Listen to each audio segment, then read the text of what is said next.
Chapter 74. His Royal Highness had always been the one to tease others. How could he be the one being teased? Moreover, the white fox face beside him was a man. Su Fengnian could only feel sorrow welling up from within. Unfortunately, even the spring thunder saber was no match for the white fox face. He immediately had the urge to go into seclusion to practice his saber skills. After practicing for a few hundred years, he would be invincible in the world. His Royal Highness had fallen so low that he could only hypnotize himself. Baihuer continued to drink her wine. Her red phoenix eyes glanced at Scoundrel Su from the corner of her eye and felt a sense of relief. Drinking 2 pots of wine warmed her stomach, but when she spoke, it warmed her heart. No wonder Beggar Su was still so stubborn even though he was so poor during his travels. Sometimes his words were the most infuriating, even sharper than the embroidery of winter and spring thunder. The white fox face finished his wine and placed the 2 empty pots beside his feet. He looked at the calm surface of the lake and smiled. I listened to the brilliant Bailiang soul suppression song that night. The lyrics were well written, but the music was a bit lacking, wasting 1,008 words. Su Fengnian pointed at himself and laughed dryly. Forgive me, it was indeed my music. The white fox face gave him a punch and a jujube. I said it was not good because of the brilliant lyrics in front of me. If your music was put aside, it was still beyond my expectations.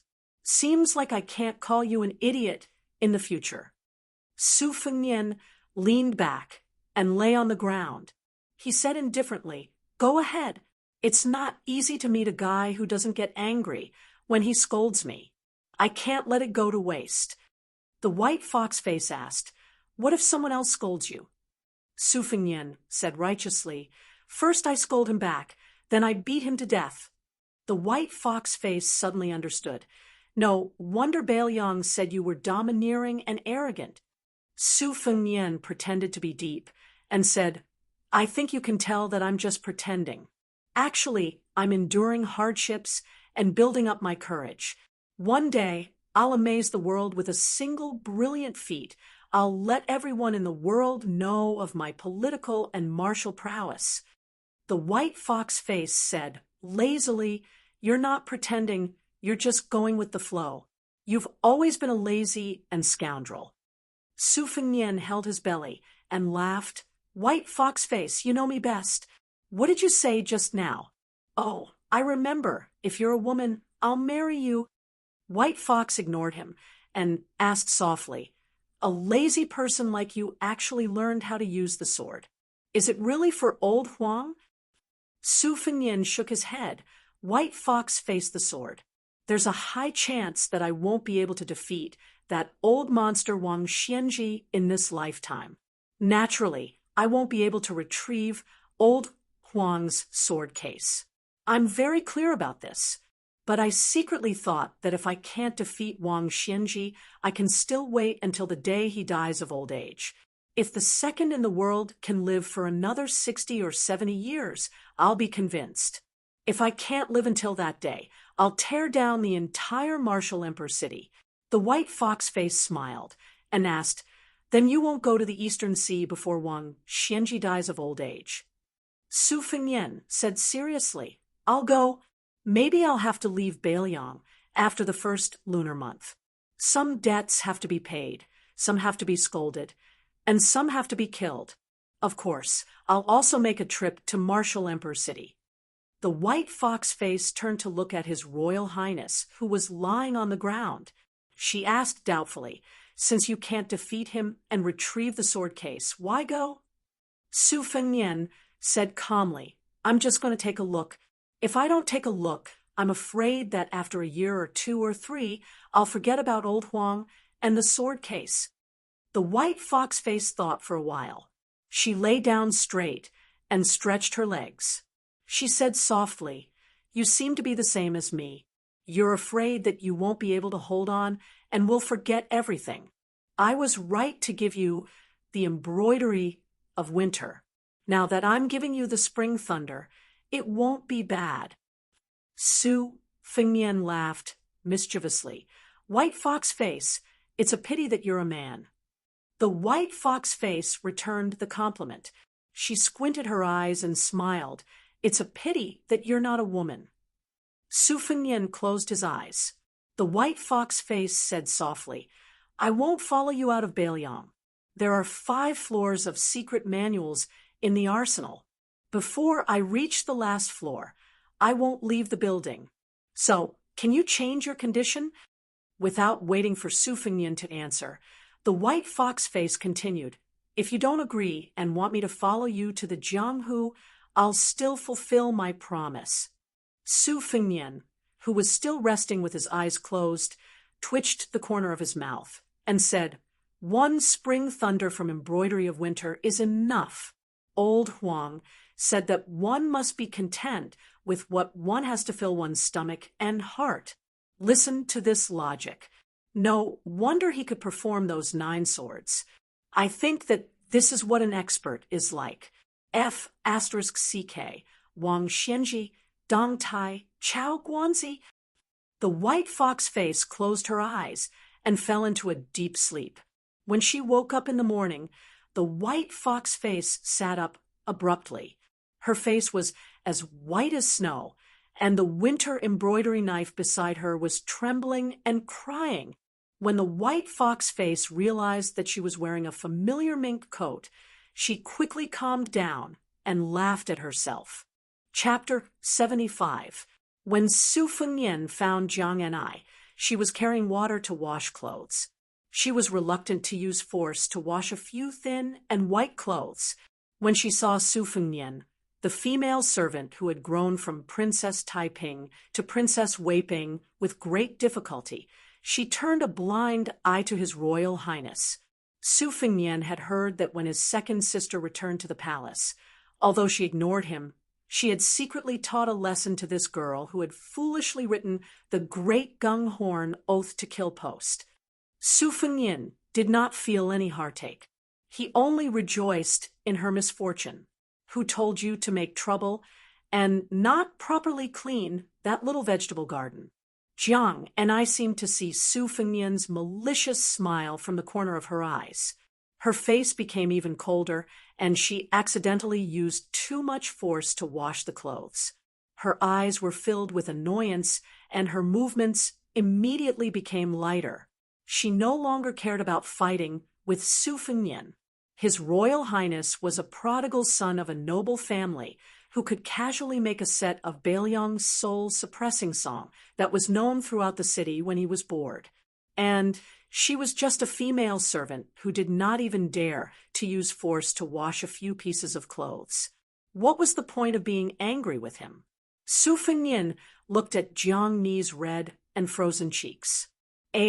When she was not smiling, her dimples were shallow. Looking at her eyes, they were lifeless. Had she become discouraged after being taught a lesson by his second sister? Had she given up on killing him? This was not the usual style of this crazy girl. Could it be that his second sister had given her too much medicine this time? Su Fengnian thought for a moment and smiled. "In the coming days, go to Wudong Yuan and read to me. 1 word for 1 won. How about this deal?" Jiang and I did not even think, and resolutely said, "Not reading." Su Fengnian said unhurriedly, "You have to know that I am letting you read secret manuals from the Martial Library. You don't want to read? You don't want to earn this money?" Jiang Ni's brows furrowed, and her movements of washing clothes became even more meticulous and slow. Su Fengnian turned and left. Jiang and I snorted and continued to wash clothes with her head down. She was not going to take the bait. Su Fengnian's clicked his tongue from afar. 1 word is 1 won. 1,000 words is 100,000 strings of coins a day. Including rest, 1 year is 36,000 strings of coins of money. At the end of the year, 10,000 strings of coins of wealth. Just thinking about it. It is a pity. Jiang Ni's mouth twitched. to read 300 poems to 300 poems to write poems of gods. There is also an old saying they're to read 300 poems. Even if you don't know how to compose poems, can compose poems, recite poems, recite it. To be, I. Listen, my maids to my ears. To hear my, turned her head, turned a Fingyan spat, and fieri to hin. Perhaps it was mixed with a lot of insignificant kindness, but Jiang and I ignored it or regarded it as a provocation. When His Highness Crown Prince disappeared from her peripheral vision, Jiang and I was in a daze. Although she was born in a noble family, how could a child who was only a few years old have any feelings for money? Later on, she was kidnapped and brought to the northern Liang Palace. She lived a very poor life. Now, her monthly allowance was not even 2 taels. She had a lot of money. Even 10,000 taels of silver was something she did not even dare to think about. Jiang and I did not have much interest in earning money. What really attracted her was the martial arts manuals that she could only look forward to for many years. Of course, she knew that Su Fengnian, this mean and evil person, was practicing his blade with all his might in Wudong. He did not rest for even a moment. Jiang and I could not help but ask herself, what can she do with the talisman wrapped around her arm? A few years ago, she could not kill His Royal Highness. In a few more years, even if she had 100 or 1,000 talismans, would she be able to kill him? But if she agreed to study for him, how treacherous was Su Fengnian? Wouldn't there be a trap for her to jump into? Jiang Ni's eyes were empty. She walked blankly in front of the little snowman and squatted down. There was nothing sadder than a dead heart. Su Fengnian stood in the shadow, squinting at the little mud man and the little snowman. The great pillar of the country, Su Shao, appeared and disappeared unpredictably. He stood behind him and chuckled. Haven't you seen enough after more than 10 years? Su Fengnian rolled his eyes. Su Shao saw that the spring thunder had replaced the embroidered winter. He made a sound of surprise and asked curiously, how did you trick it? Su Fengnian coldly snorted, don't play dumb with me. Is there anything in the prince's mansion that you don't know? Su Shao smiled faintly and said, since you and White Fox have found the knack of the underworld, why don't you accompany me to the morning hall again? Su Fengnian grunted in acknowledgement. He silently followed the hunchbacked Su Shao into the tide-listening pavilion. Su Fengnian threw the spring thunder and opened the door. Seeing Su Shao enter empty-handed, Su Fengnian whispered, aren't you going to propose a toast? Su Shao did not even turn his head and said flatly, no need. I'm the only one alive. What's the point of proposing a toast? No one can drink it. When they arrived at the morning hall that Su Fengnian regarded as the netherworld, Su Shao sat on a cushion and beckoned Su Fengnian to sit down with him. Su Shao waited for his son to sit down before pointing to a memorial tablet in front of him. Chun Chang, Chen Jibao's father. During the Battle of Jinliao, he gave his life in exchange for mine. Otherwise, this spot would be his today. Ike was defeated. This Wang Jian, who was known as the enemy of 10,000, held up the city gate with both hands and let me escape. His corpse was chopped into minced meat. During the campaign against West Shu, I faced off against the enemy at the Western Wall for 2 years. Everyone in the world believed that I would join forces with the West Shu Emperor and rule the world from north to south. Ma Ling, who was finally able to retire as a senior official in the capital, spoke up for me. He led a total of 14 former Beiliang generals and pledged their loyalty to me at the cost of their lives. Xing Qiu of the Eastern Yu, Fan Li, who liked to sing with his hoarse voice when he drank, also passed away. Within Western Shu, just 10 miles from the imperial palace, military advisor Zhao Chongling died of illness. Just 10 miles, and he would have been able to kill the incapable ruler of Western Shu who had destroyed his entire family. Han Li originally did not have the death penalty. In order to establish military discipline, I personally cut off his head. Su Xiao pointed to the memorial tablets one by one. His voice was hoarse and calm, but thunderous. Su Fengnian trembled all over. Su Xiao stood up with a limp and straightened his back. He looked at the memorial tablets that were piled up layer by layer and sneered. "Fengnian, when you leave Shiliang, I will make a trip to the capital. I want to see who dares to take my life." With their little strength, they cannot lift the head of the butcher, Su Xiao. Chapter 76. Jiang and I was unwilling to read, but there were many pretty maids in Wudong Garden who fought to read to His Royal Highness. Sweet Potato's voice was the most charming, so Su Fengnian let her read some martial arts scriptures from Guanyin Nunnery in the South Sea. Green Ant's voice was more tender and ethereal, so she was responsible for some secret scriptures that were similar to swordplay. Cucumber was the most lively girl, so she was allowed to read the most heterodox scriptures in the library. Bluebird was the most upright, so she was most suitable for Taoist scriptures like the Taiping internal scripture. Those who wish to become immortals should establish 90 good deeds. Those who wish to become immortals should establish 300 good deeds. Those who wish to become immortals should establish 1,300 good deeds. Today, the green bird was reading the chapter of Supreme Mystery Induction. Su Fengnian didn't lie on the sweet potato's thigh or play with the green ant's finger like he usually did. Instead, he sat upright and still by the window. Spring thunder left its scabbard, and one of his fingers slid across the blade. After obtaining the Taoist De Huang Ting, Su Fengnian's various instincts were wonderful beyond words. For example, just by listening to Bluebird reading the Taishan induction chapter, Su Fengnian felt the saliva in his mouth rushing into his body like a waterfall flowing into his dantian, and his genuine qi flowing. His head felt like it was steaming, his limbs and bones melted, especially the inverted red date mark between his eyebrows, faintly turning from red to purple. It actually had the grand atmosphere of the Taoist master of Longhu Mountain's purple aura comes from the east. The reason why the De Huang Ting was called De Huang Ting was because the supreme embryonic breathing technique was different from the normal Taoist Nigong Heart Sutras.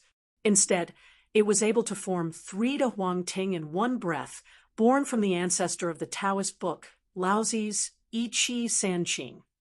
Perhaps it was because Wudong's sect leader, Wang Zhonglo, did not want His Royal Highness to waste his cultivation base by sitting on a mountain, so he entrusted Wang Zhonglo with 2 matters. Su Fengnian opened his eyes and said with a laugh, "Sect leader Wang said that the Great Yellow Court is a stream of flowing water. If I cannot continuously improve myself within 10 years and turn it into my own use, sooner or later it will vanish into nothingness." I don't think he was just trying to scare me.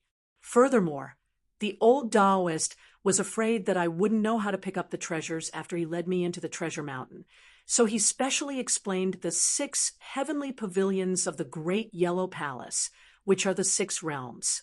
This is very similar to the 6th floor of the Tide Listening Pavilion. Now, that white fox's face is about to go to the 3rd floor. I've only just stepped into the building. Bluebird put down the bamboo scroll of Taishan and asked, "How much has Your Highness enlightened?" Su Fengnian sheathed the spring thunder saber that he was gradually getting familiar with. He pointed at his glabella and said with a smile, "For the Great Yellow Court, it's not difficult to enlighten. The difficult part is to retain the 3 pure one's qi. The more enlightened I become, the more I lose. If I slack off for even a day, I won't be able to make ends meet. This Wudong sect leader is ruthless to himself, but even more ruthless to me." Bluebird was stunned for a moment, but she smiled without saying anything.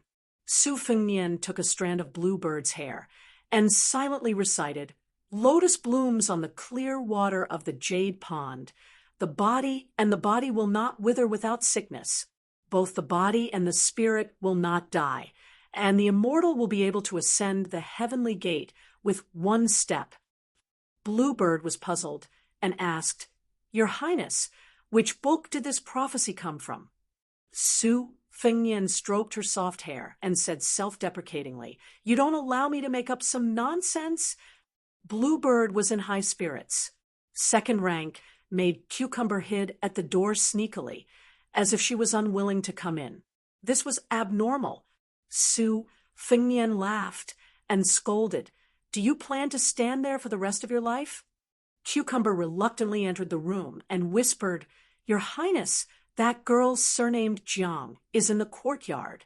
Why don't I drive her away?" Su Fengnian didn't know whether to laugh or cry. He said, "Let her in.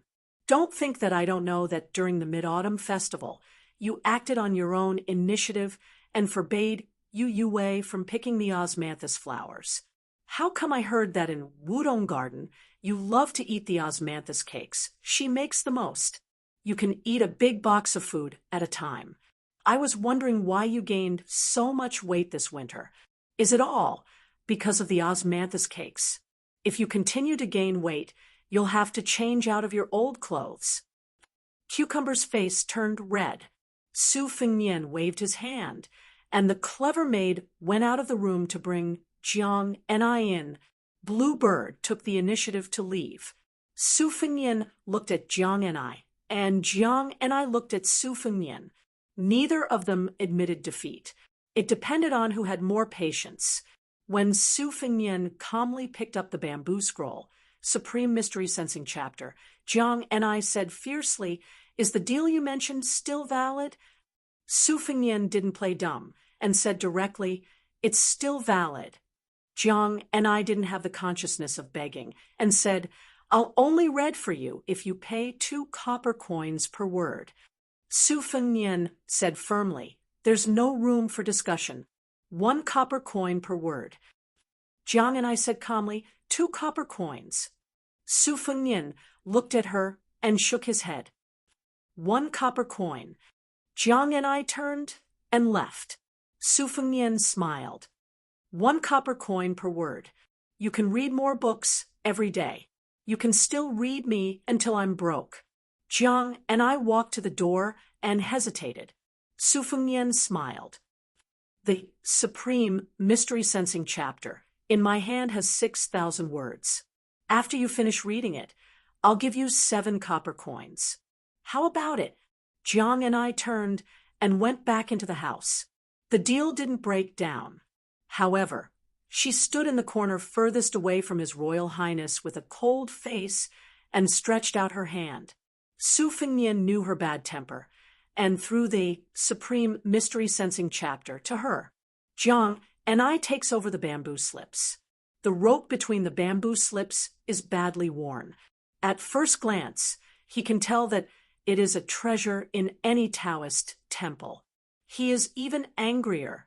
This antique is at least a few hundred years old. How can he throw it casually? What if it falls apart? Since he was so generous, he still haggled over 1 copper coin or 2 copper coins with her. Su Fengnian probably guessed Jiang Ni's thoughts and said with a smile, "Are you feeling bad? After all, it belongs to me. I can use it however I want, but if it needs to leave my hands, I have to be careful." 1 copper coin. Su Fengnian looked out the window and laughed. Only old Huang and the little girl understood the fun and mystery behind this. Jiang and I began to read the scripture.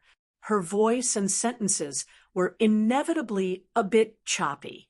Su Fengnian didn't care. He didn't have any talent, but his memory had never lost to anyone. Why did he spend money to let Jiang and I read the Supreme Mystery Sensing Chapter and other martial arts manuals? Jiang and I didn't understand. She also didn't want to understand. She only hoped to read some superior martial arts and secretly memorize them. Then, one day, she would be able to insert the talisman into his Royal Highness chest. Su Fengnian finally came back to his senses. He changed into a casual position and listened to Jiang Ni's voice. He looked at the little girl who was holding the bamboo scroll and reading attentively. His eyes were no longer like stagnant water. There was some life in them. Su Fengnian, who was full of evil tricks, didn't know why she was reading attentively. Only Su Xiao, the great pillar of the country, knew why she was reading attentively. That day, when they walked out of the morning hall, Su Xiao joked, "If Jiang and I is lucky enough to kill you in the future, she will most likely kill herself. Without an enemy like you, there seems to be no meaning in her life anymore. But if she knows that she can't kill you, she will be as good as dead." Su Fengnian said softly, "You read the word flag incorrectly." Jiang and I paused and read the sentence again. Su Fengnian laughed. "This sentence doesn't count." Jiang and I didn't resist.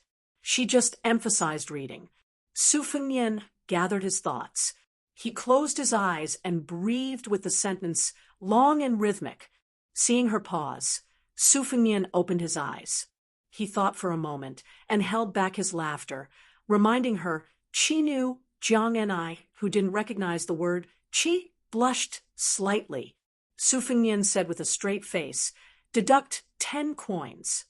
Jiang and I snorted. She was probably in the wrong and didn't argue. She didn't think that she would be deducted 60 to 70 coins in the blink of an eye because she didn't recognize 6 or 7 words. Jiang and I, whose mouth was dry, first had red eyes.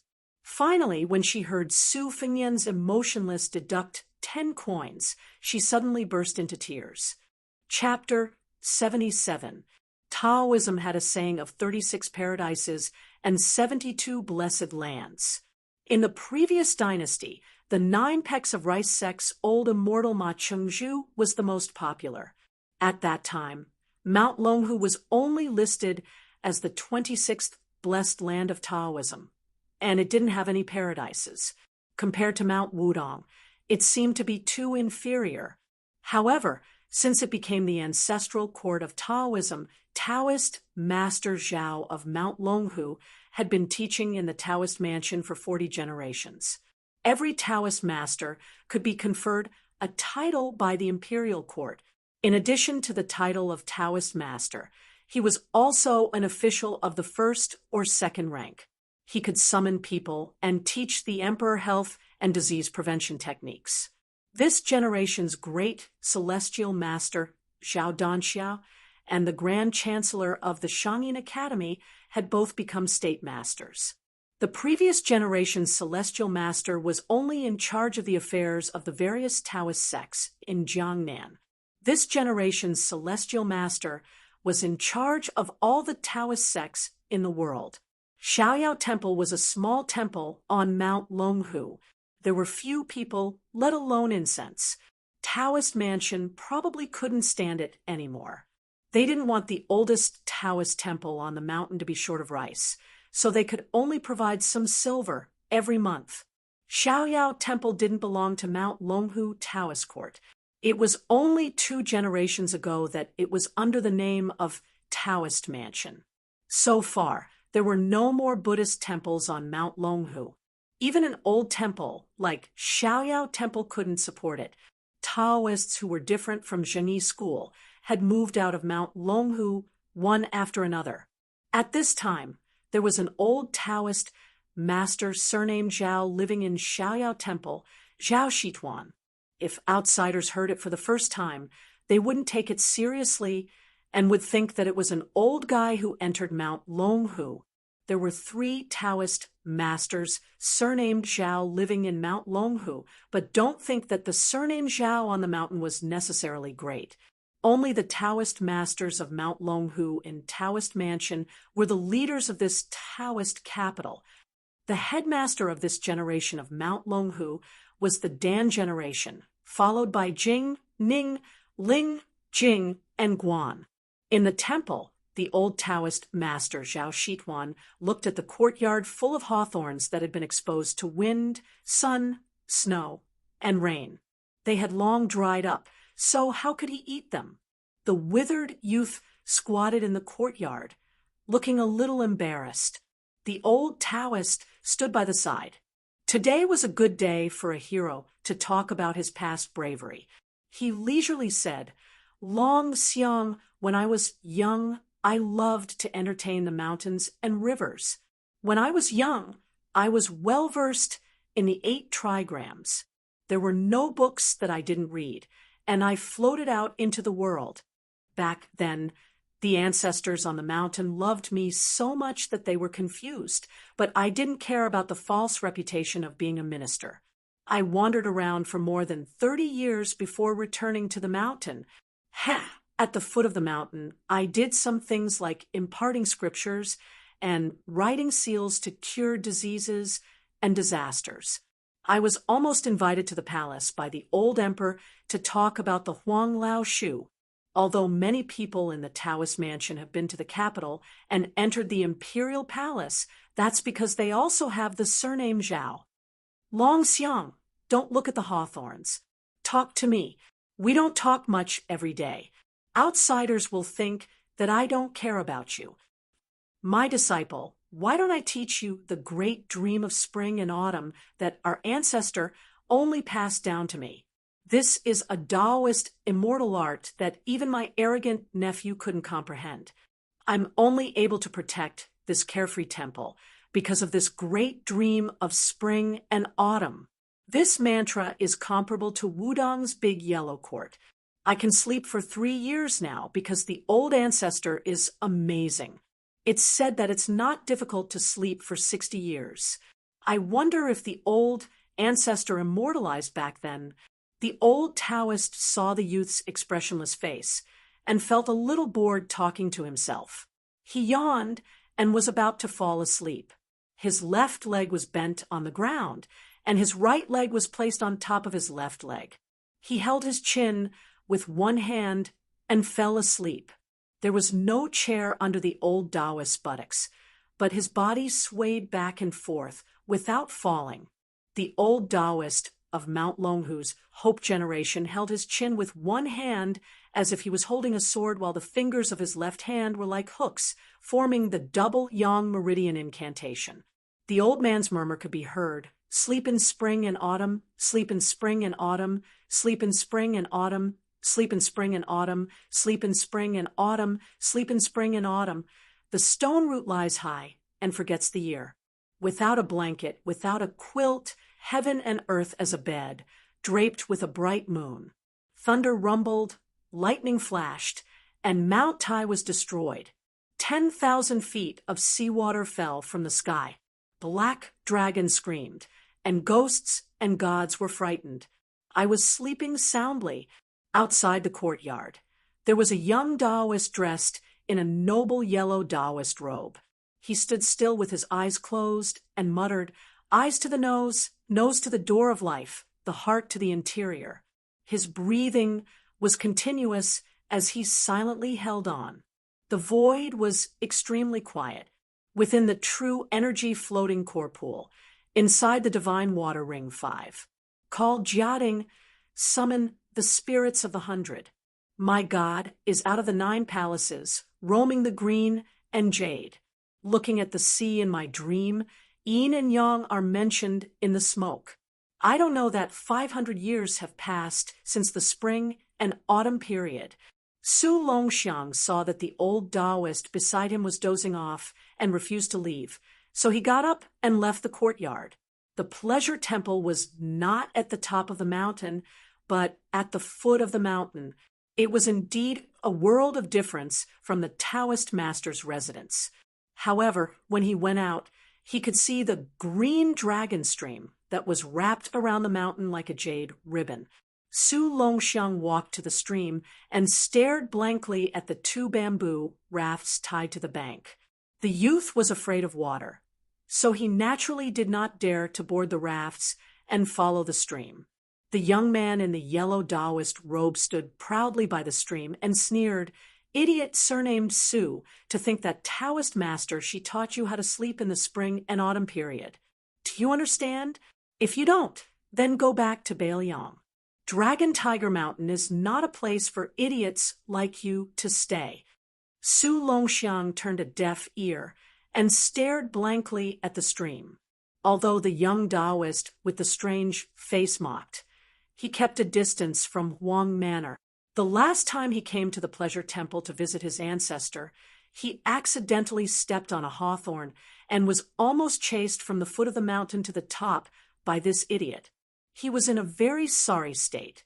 Many Taoist sisters and aunts on the mountain laughed at him for a long time. It was a great humiliation. However, he could see that the idiot was afraid of water. Seeing that Su Longxiang had finally turned his head, the young Taoist floated to the bamboo raft. With a light tap of his foot, the raft slowly slid to the other side of the stream. It seemed that the young Taoist had played a trick. The bamboo raft stopped in the middle of the stream.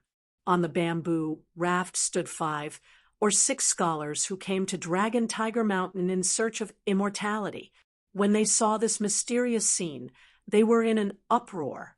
The Taoist laughed and said, "Huang Manor, if you have the ability, then come. I heard that you have 2 sisters. One is dissolute, and the other is fishing for fame." Su Longxiang was indifferent. The Taoist continued to mock. "You have an older brother? I heard that the princess consort died because of this good-for-nothing His Royal Highness." Su Longxiang suddenly raised his head. The Taoist laughed and said, "Come, I'll wait for you." Su Longxiang, who was squatting, did not completely stand up. Like a leopard, he bent his waist and rushed forward. In an instant, he swept to the bank of the stream. However, he did not jump into the stream. Instead, he stepped on the front of the bamboo raft. Immediately, the broad and sturdy bamboo raft was pried out of the water and stood upright. One of his hands was like a knife, cutting the thick ropes that held the bamboo raft together. With a push of his hands, he tore the bamboo raft apart. Su Longxiang quickly picked up the remains of the bamboo raft and threw them out. Just the sound alone was ear-piercing. It was like a tiger's roar. From this, it could be seen how great the strength was. The rain of arrows fell. The yellow-clothed Taoist's face was flustered. No matter how he moved, he could not escape from the bamboo arrows. He used all his strength and only managed to deflect some of the bamboo arrows. These arrows exploded the moment they entered the stream. The stream around the Taoist splashed like a fountain. When the last bamboo arrow pierced his face, the young Taoist had already resigned himself to his fate. A middle-aged Taoist, who was also wearing a yellow Taoist robe, appeared out of thin air.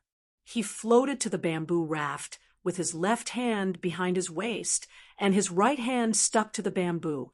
On the surface, he looked calm, but the bamboo raft was rapidly moving backward. When it stopped moving, the middle-aged Taoist had already shot the bamboo back at Su Longxiang, who was the strongest in the world. Chapter 78. The first chapter. I stopped updating due to heat stroke because I couldn't update, not because I didn't want to. I thought my attitude was fine. So now that my soul has returned, I have to show my attitude. Let's see how many chapters one can update today, and see if I can make up for the missing chapters in the next 2 days. If Su Longxiang was honest and stupid, he was the kind of idiot who didn't hurt people or animals, who loved to do things like watching ants moving house. If he was in a good mood, even if the servants secretly called him an idiot, the second son of the king of Bailiang would always smile in response. However, if he was in a bad mood, he would be unapproachable. Seeing the bamboo shoot back, the ferocious-looking Su Longxiang didn't dodge. He just stretched out his claw and tried to crush the bamboo. Probably because he underestimated the speed of the bamboo arrow, Su Longxiang wasn't able to hold it. The bamboo pierced through the gap between his 5 fingers and went straight to his face. Su Longxiang wasn't shocked or scared, and he still let the bamboo hit his forehead like a sharp sword. On the contrary, The middle-aged Taoist in the yellow robe was shocked. He originally thought that this fool with the strength of dragon and elephant would dodge. Originally, the fight between children was just a quarrel. Regardless of his status or cultivation, he wouldn't interfere. However, the bamboo arrow shot by the second son of the pillar of Baelyang was really ruthless. If he didn't make a move, he would end up paralyzed for life. Therefore, after landing on the bamboo raft, he couldn't help but increase the strength of his counterattack. It was inappropriate to fight with Su Longxiang. If he hurt this child, it would be even more troublesome.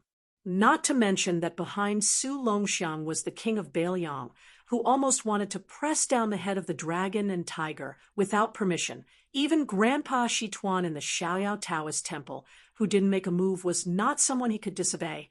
So what if he wore the yellow robe of the Taoist master residence? His father, Zhao Danxia, was already a Taoist minister and the leader of the world's orthodoxy. Didn't he still have to call Grandpa Shituan uncle? Unexpectedly, the middle-aged Taoist realized that he had worried too much. When the powder scattered, Su Longxiang's eyes were scarlet red, and the 2 strands of yellow hair at his temples, which were longer than normal people's, floated up. From the first day he came to Mount Longhu, he had been wearing his hair down, and now it was even more fluttering. His clothes were round and shriveled in an instant. When he inhaled, they swelled, and when he exhaled, they shrank. The stream near him coincided with Su Longxiang's qi, faintly forming an absurd scene of rising and falling tides. His breathing technique was originally the most basic breathing technique of Mount Longhu. Who would have thought that this Huang manner would take half a year to master it? But once he had mastered it, it would be so frightening. Father, this idiot's appearance is too horrifying. Could it be that he is the legendary demon Venerable? The young Taoist had regained most of his courage now that he had a backer. But when he saw the extraordinary phenomenon on Su Longxiang's body and suffered twice in a row, he couldn't help but feel a little scared. Before Grandpa Shituan went down the mountain, he said that this second son of the great pillar state who didn't open his acupoints was the reincarnation of Zhenwu Great Emperor. He wasn't Hong Shixiang, who was born with one more acupoint than ordinary people. Between the two of them, who is the immortal and who is the devil, the fate of Mount Longhu and Mount Wudong for the next 500 years is probably a gamble. The middle-aged Taoist carefully stared at Su Longxiang, who was bursting with murderous intent. He was just a little curious, but not shocked. As the first Huangzi nobleman of the Taoist master's residence, Zhao Jingchen had seen too many things that ordinary people couldn't appreciate. As for the words of Grandpa Shituan, he actually didn't take it seriously. It was acceptable to tie the fate of a family to one person, but it was too childish to bet the fate of a country and a mountain on one person. As for his son Zhao Ningyun, who was naughty by nature but had great spiritual qi, Zhao Jingchen, who was nominally the first person of the Jing generation, was 80 to 90% satisfied with him. Therefore, he was willing to share some secrets. 500 years of fortune and misfortune is too big to be taken seriously. It's already good to have 50 years. Moreover, is it true that Hong Shixiang of Mount Wudong and Su Longxiang in front of us is the demon-rinsing primogenitor? According to the ancient records and calculations, Xuanwu Great Emperor hasn't been born in the world for 1,600 years. How could he coincidentally appear when Mount Longhu is suppressing Mount Wudong? Zhao Ningyun, who gradually came to his senses, chuckled and said, "If it's true, Father, then we're doomed." Zhao Jingchen laughed softly and said, "Doomed? My Taoist master mansion of Mount Longhu has produced 64 immortals in more than 1,000 years. Can't we defeat Xuanwu Great Emperor?" At the mention of this, even the frivolous Zhao Ningyun felt a sense of pride. These 64 immortals were not the strange legends recorded in the countryside when the great Taoist master ascended to immortality. The Taoist master mansion would record every detail in detail, including the mysteries of heaven, the geography, the relationships between people, whether they were riding on dragons, phoenixes, or rainbows. Everything would be recorded in order to ensure that not a single word was missing. There was no room for falsehood. If one were to talk about how illustrious a family was, even the emperors of the mortal world couldn't compare to the Zhao family of Mount Longhu. Zhao Jingchen didn't seem to make any movements, but the bamboo raft flowed downstream, as if she didn't intend to continue her confrontation with Su Longxiang. She saw the yellow-haired child on the shore running wildly with the bamboo raft, kicking up pebbles with the tip of his feet, kicking them towards the bamboo raft. Zhao Jingchen stretched out a hand, sparkling and translucent like white jade, and gently pressed down, causing the pebbles to fall into the stream. Chapter 79. It was the same for more than 30 stones. However, as time passed, Zhao Jingchen began to feel the strain. Not only did the stones speed up, they also became heavier and heavier. There was no way in the world to only exhale and not absorb qi. However, Su Longxiang did not give him the chance to absorb qi. The stones continued to rain down on Zhao Jingchen and Zhao Ningyun from the Taoist master's residence. Why would Su Longxiang care if you are a noble? Moreover, his elder brother, Su Fengyan, His Royal Highness, was different from Wudong Mountain. He knew that Princess Suizhu was a Princess Suizhu, yet he still pulled out his sword. Not to mention that he had a madman and an idiot as a father, Su Shao. During the martial arts catastrophe, Mount Longhu was the #1 sect in the imperial court. Zhao Danxia was the grand preceptor. One of the Taoist masters said something unpleasant that was overheard by the Great Pillar State. Not only did the original vanguard of Mount Song divert their horses to Mount Longhu, but he also urgently transferred more than 4,000 Beiliang soldiers from 9 battalions and stationed them at the foot of Mount Longhu. This was not enough.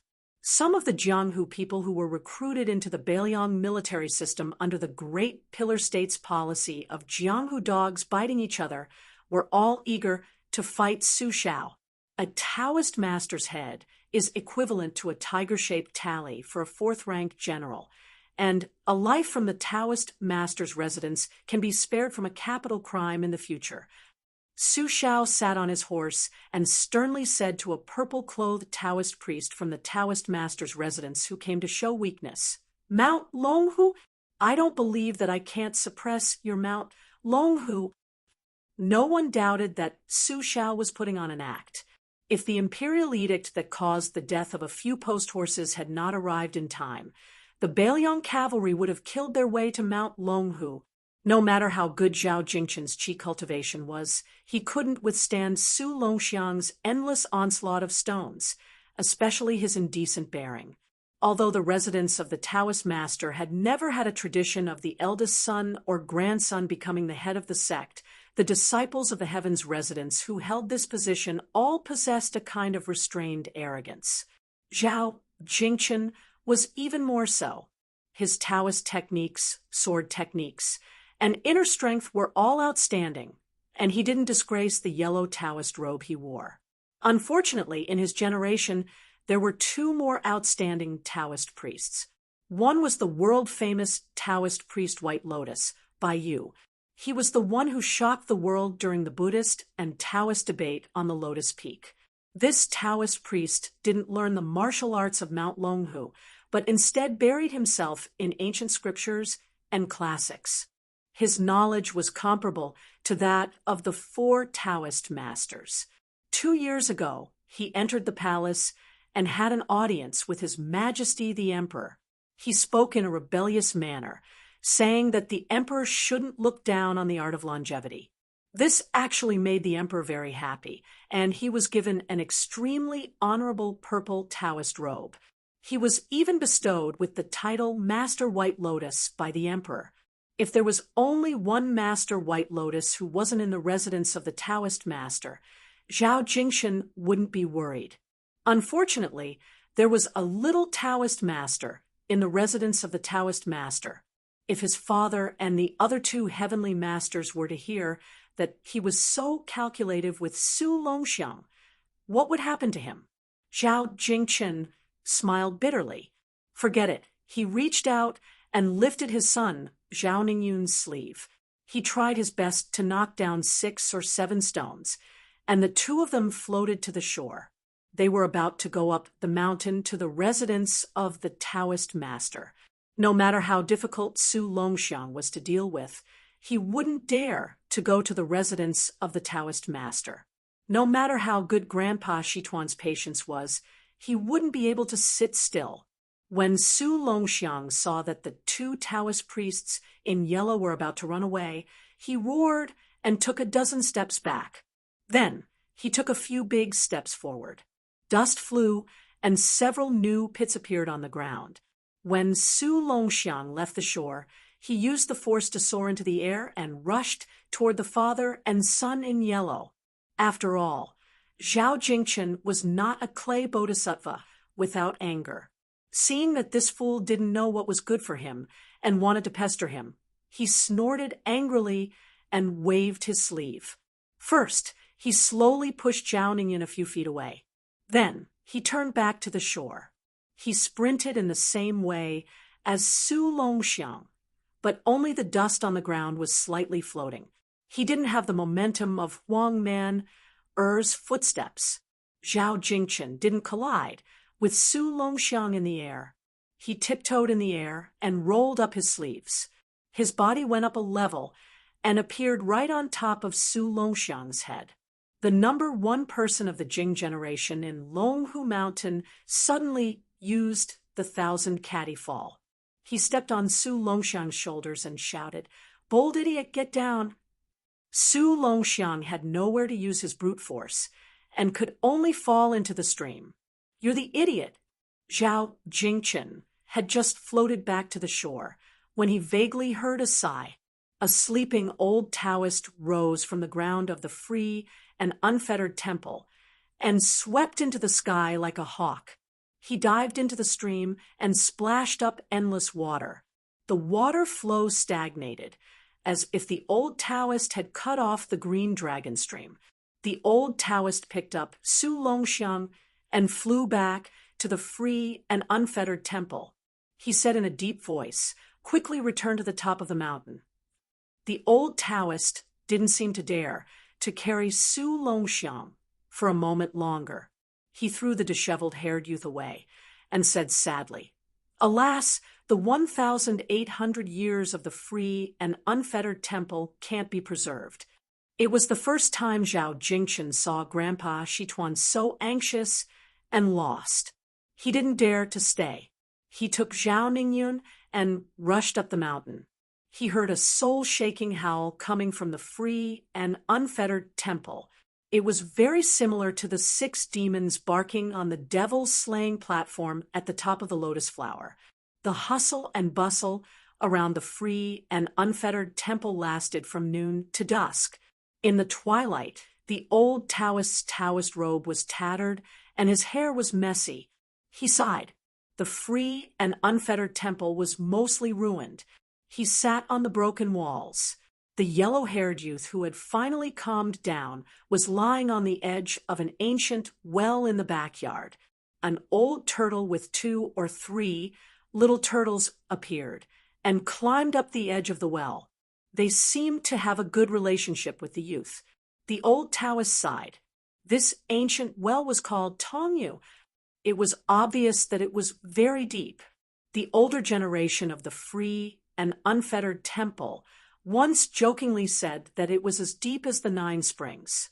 Moreover, this well was connected to Wudong. It was a twin well with the Tongxian on Wudong's little lotus peak. The old Taoist certainly didn't believe this saying. However, After learning from the letter that His Royal Highness was practicing on Wudong Mountain, he was happy to tell his disciple Su Longxiang that this well was connected to Wudong. Therefore, the yellow-haired Su Longxiang didn't pick hawthorns. If he was in a good mood, he would learn a bit of the dragon and tiger Taoist school's breathing exercises. If he was in a bad mood, he would lie by the ancient well and stare blankly. Su Longxiang grabbed a handful of hawthorns and carefully threw them into the well water. He said naively, "Brother, eat hawthorns." The old Taoist heaved a heavy sigh. How am I supposed to tell His Highness the Crown Prince about this? Should I tell him or not? The old Taoist, who claimed to be second in the Longhu Temple in judging people's physiognomy, hesitated for a moment. Thinking of the evil spirit behind Su Fengyan's smiling face, he said bitterly, "Just tell the truth. Take it as a reminder to the Taoist Master Mansion." Chapter 80. Second update. If Mount Longhu was the capital of immortals, then Shangyin Academy was the city of saints. With the end of the spring and autumn war of the Nine Nations, the scene of hundreds of schools contending no longer existed in the academy. However, the spirit of equal academic attainment was still passed down. Generally speaking, in the magnificent Shangyin Academy, except for the Forest of Merits that only the Chancellor could enter, one could go anywhere and read all kinds of books. However, some unwritten rules had been deeply rooted for thousands of years. These rules were not established by generations of chancellors. Most of them were due to the great reputation of a certain grand scholar in the academy. The younger generation followed the rules out of respect. For example, Shangyin Academy had a great lake that planted countless green lotuses.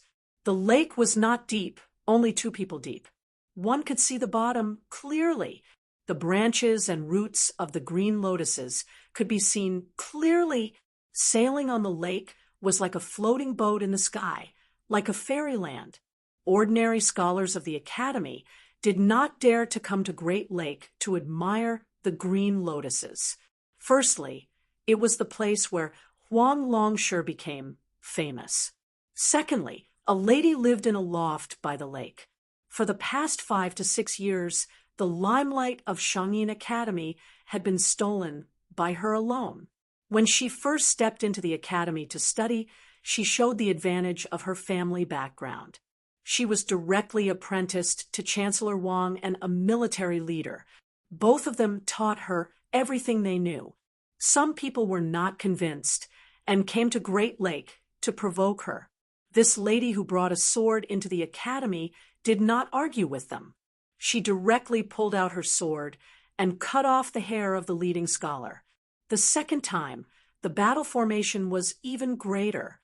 She pulled out her sword and killed one on the spot without saying anything.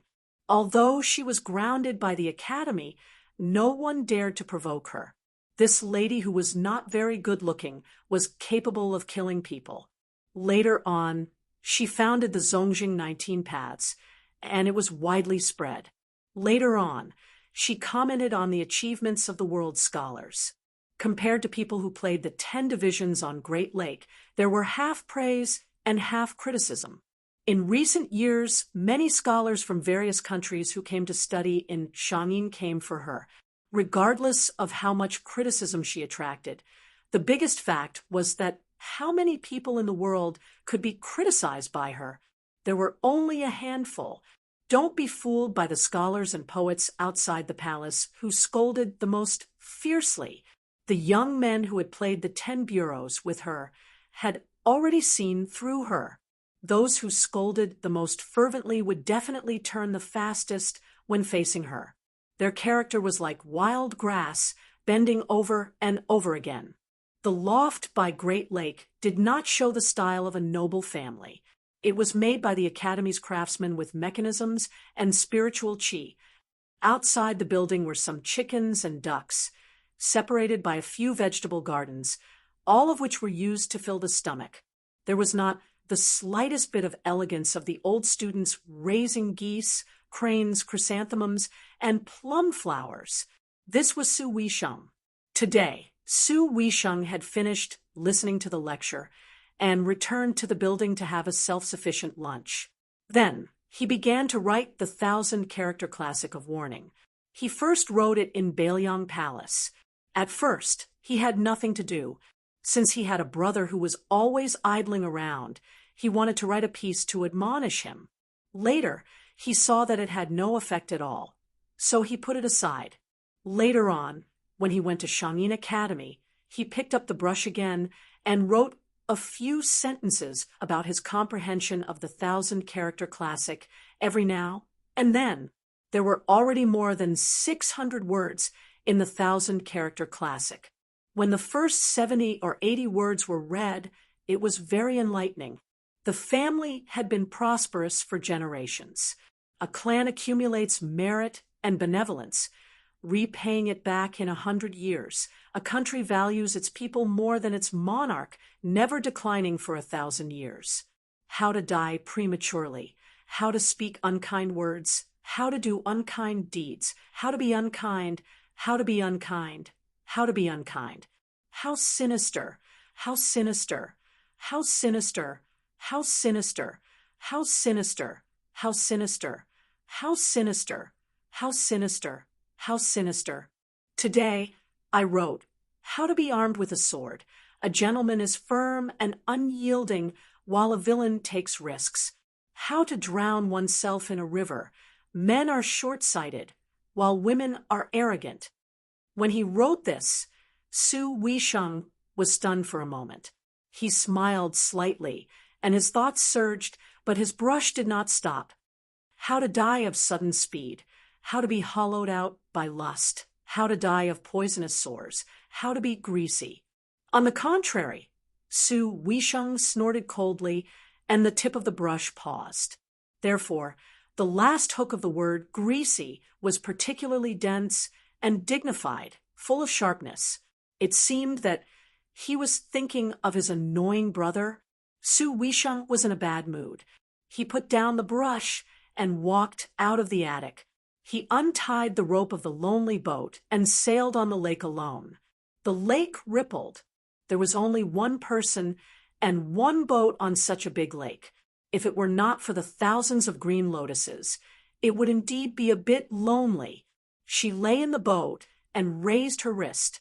There was a piece of ink that was drilled through with a string. This piece was just an ordinary cobblestone, which suited Su Weisheng's hobby. Other than the ancient sword that could cut iron like mud, she did not have any other precious items. Her brush and ink were the same as the scholars of the palace. The only difference was that her diet was not good.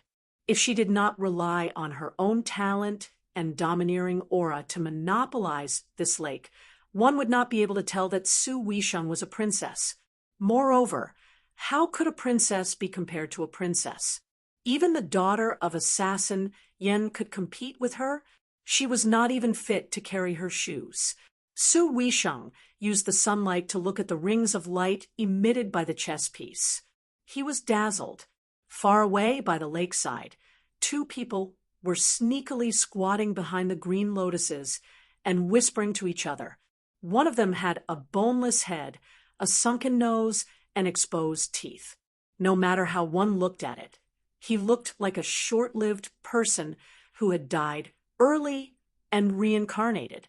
He said with a troubled expression, "Junior brother, are you really going to senior sister Su? She is someone who can kill." The other person was elegant and had an extraordinary temperament. When he smiled, he was especially handsome and flirtatious. He said indifferently, "Senior brother Lu, look carefully. Senior sister did not bring her sword today." Chapter 81. The man who looked like he was destined to have a rough life became even more miserable. He advised in a trembling voice, "Little junior brother, you haven't been in the academy for long. You can't make senior sister Su unhappy. The first day I entered the academy, I saw with my own eyes how senior sister Su killed people. with her sword. So when I met the teacher and the other senior brothers and sisters, my legs went soft. The handsome man who had just studied with the same teacher as this timid senior brother joked. Senior brother Lou, do you have 2 legs or 3 legs? Senior brother Lou's face was full of righteousness. He thought carefully and then answered in a deep voice, 3 legs. The little junior brother, whose appearance was hundreds of times better than his senior brother, laughed and said, Senior brother, if I can board senior sister Sue's boat, you can call me senior brother in the future. How about that? Senior brother Lou nodded without hesitation and said, No problem. The junior brother was the talented youth who had played 10 games with Sue Weisheng. Even if the chessboard did not have 19 pieces, he was not unhappy at all. He had thought that he had an 80% chance of winning on 19 pieces, but when Sue Weisheng brought out 15 pieces, he was only pleasantly surprised. This was his eccentric nature. Face and what not could not be sold for a few taels of silver. As long as he won the 10 games, he would not touch 19 pieces even if he was beaten to death. He would not even touch a chess piece for the rest of his life. No matter how invincible Sue Weisheng's chess skills were in the future, what could he do? Wouldn't it only make him more invincible? Unfortunately, he could not even beat Sue Weisheng with 15 chess pieces. But he was still very happy. It was good that he did not lose or win. He had a reason to stay in the academy. Based on his style, it seemed that there was nothing in the world that was not worth being happy about. He dove into the lake like a fish and approached the small boat. Senior brother Lou was dumbfounded. He did not care about the bet. He only said what would happen if the little junior brother won, but did not mention what would happen if he lost. Little junior brother is really bold. None of the senior brothers in the academy dared to pester senior sister Sue. Senior brother Lou stared at him intently, ready to save him at any time. At the center of the lake, Sue Weisheng frowned and pulled back his wrist.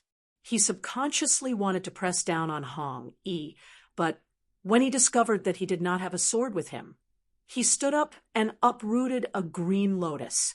With lightning speed, he stabbed the fish that was a little too large to the bottom of the lake. When Sue Weisheng saw that there was no movement, he said calmly, Don't do it again. Senior brother Lou, who was peeking out from behind a pile of lotus leaves, was even more nervous than the two in the game.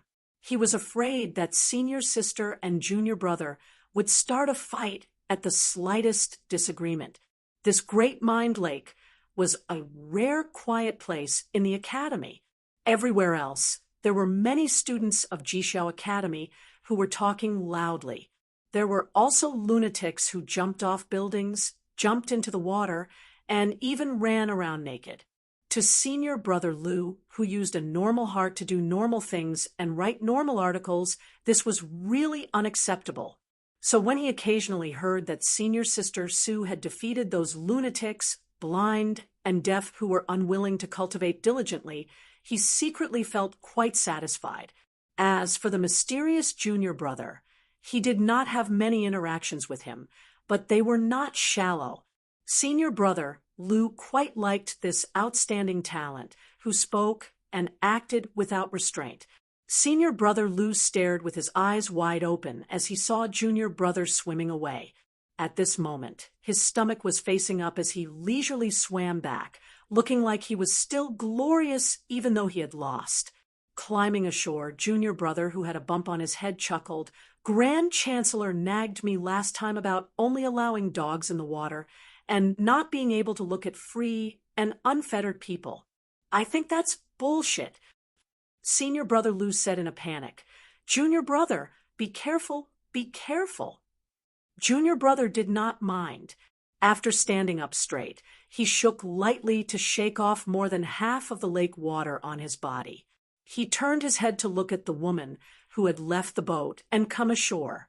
His eyes were filled with undisguised adoration, but there was no fear or worship in the eyes of ordinary scholars. Senior brother Lou said worriedly, Junior brother, Be careful not to catch a cold. Junior brother put his arm around the shoulder of his most compatible senior brother from the same sect and smiled. Senior brother Lu, when are you going to the capital? Let's go to the highest hall of martial heroes in the imperial city to admire the moon. Senior brother Lu smiled. How can I? But he didn't dare to. Junior brother said shamelessly, there are many connections in the capital. With senior brother Lu's looks, it wouldn't be hard for you to casually marry a princess or princess. I'll be the matchmaker for you.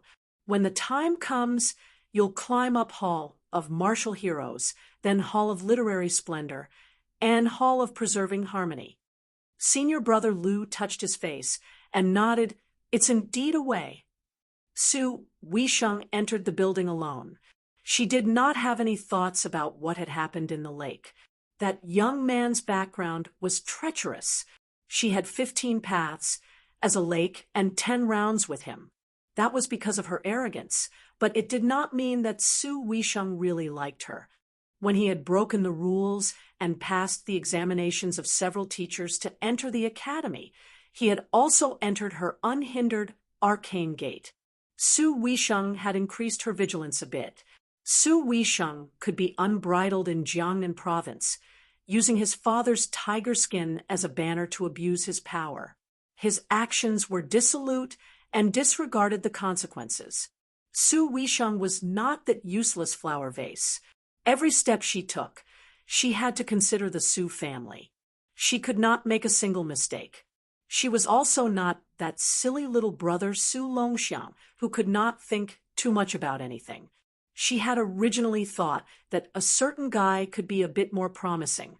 Who would have thought that it would be fine if he did not learn the way of the king, but he also did not learn the way of the tyrant. He did not even touch the art of war. He also lacked interest in the art of court maneuvering. He actually picked up the saber to learn martial arts. Bailiang had millions of households, 300,000 Bailiang cavalry. Such a large and glorious family business, second only to the emperor, could be supported by a saber? Su Weisheng stared at the chess piece on her wrist and scolded in a low voice, "You idiot!" After Su Weisheng scolded her, her mood relaxed a bit. However, she quickly became serious again. 2 fingers stroked the chess piece. She sneered and said, "You're even more arrogant than a prince." This was because she remembered what her father had said in the secret letter after investigating that little brother. This child's background was hidden and could not be investigated. He only knew that the head of the inner palace's 30,000 eunuchs, Han Jiaoxi, had to bow when seeing him. Chapter 82. Blind Old Su was an old soldier of northern Liang. He was originally a crossbowman, but after being shot in the eye by a stray arrow, he became a cavalryman. His battle record was mediocre, so he really couldn't show off his head in the northern Liang army, where he exchanged his head for meritorious service. Before he retired, he didn't have much money left. Old Su was a native of Jinzhou, Liaodong. He had been alone since he was young. He followed Su Shao of the Pillar State from Jinzhou to Liaoxi, and then from Liaoxi to Xiongqin Pass, and then to the Central Plains. During the Spring and Autumn War, many old soldiers who joined the army at the same time as Old Su, as long as they didn't die, they all became officers or captains. Before they retired, they could even receive the title of Deputy Commandant of Jiaowu. Therefore, although Old Su was an old soldier, he wasn't a fierce soldier. Those who didn't dare to tie their heads to their waistbands to fight for scholarly honor and could still earn official positions were only the children of wealthy families. Old Su was a veteran who couldn't be said to be greedy for life, but was absolutely afraid of death. It was already considered very lucky that he didn't have his head chopped off by the Inspector General. Later on, Old Su's remaining eye was also blind. He was careless when he went up the mountain to burn charcoal, so he became the blind Old Su that people in and out of the alleys talked about. The most unlucky one was that after Old Su became blind, when it rains, it pours. He was careless and didn't manage to avoid the hooves of a fine horse in the downtown area, so he was trampled into a cripple. When the group of fine young men saw the old man rolling on the ground, they just laughed loudly. Blind old Sue originally wanted to clench his teeth and fight, but when he touched the carrying pole on the ground, he heard voices saying that those young masters were the sons of some military commandant, the grandsons of some literary scholar in the capital, and the grandsons of the crown prince's horse washer. Old Sue threw away the carrying pole and cried like a child, howling over and over again that he should have died long ago. It made people's scalps go numb, and even some of the pitiful onlookers were scared away. One dandy disliked old Sue's chatter and pulled out his sword to chop him down. Baelyang people had always been valiant. Even those dandy might only have enough strength to untie the belt of a courtesan, but as long as they could pull out a sword, they could definitely chop him down. This made many dandy who had just entered Baelyang feel very uncomfortable. If that sword had chopped down on old Sue's head at that time, His Royal Highness wouldn't be carrying the green ant wine today.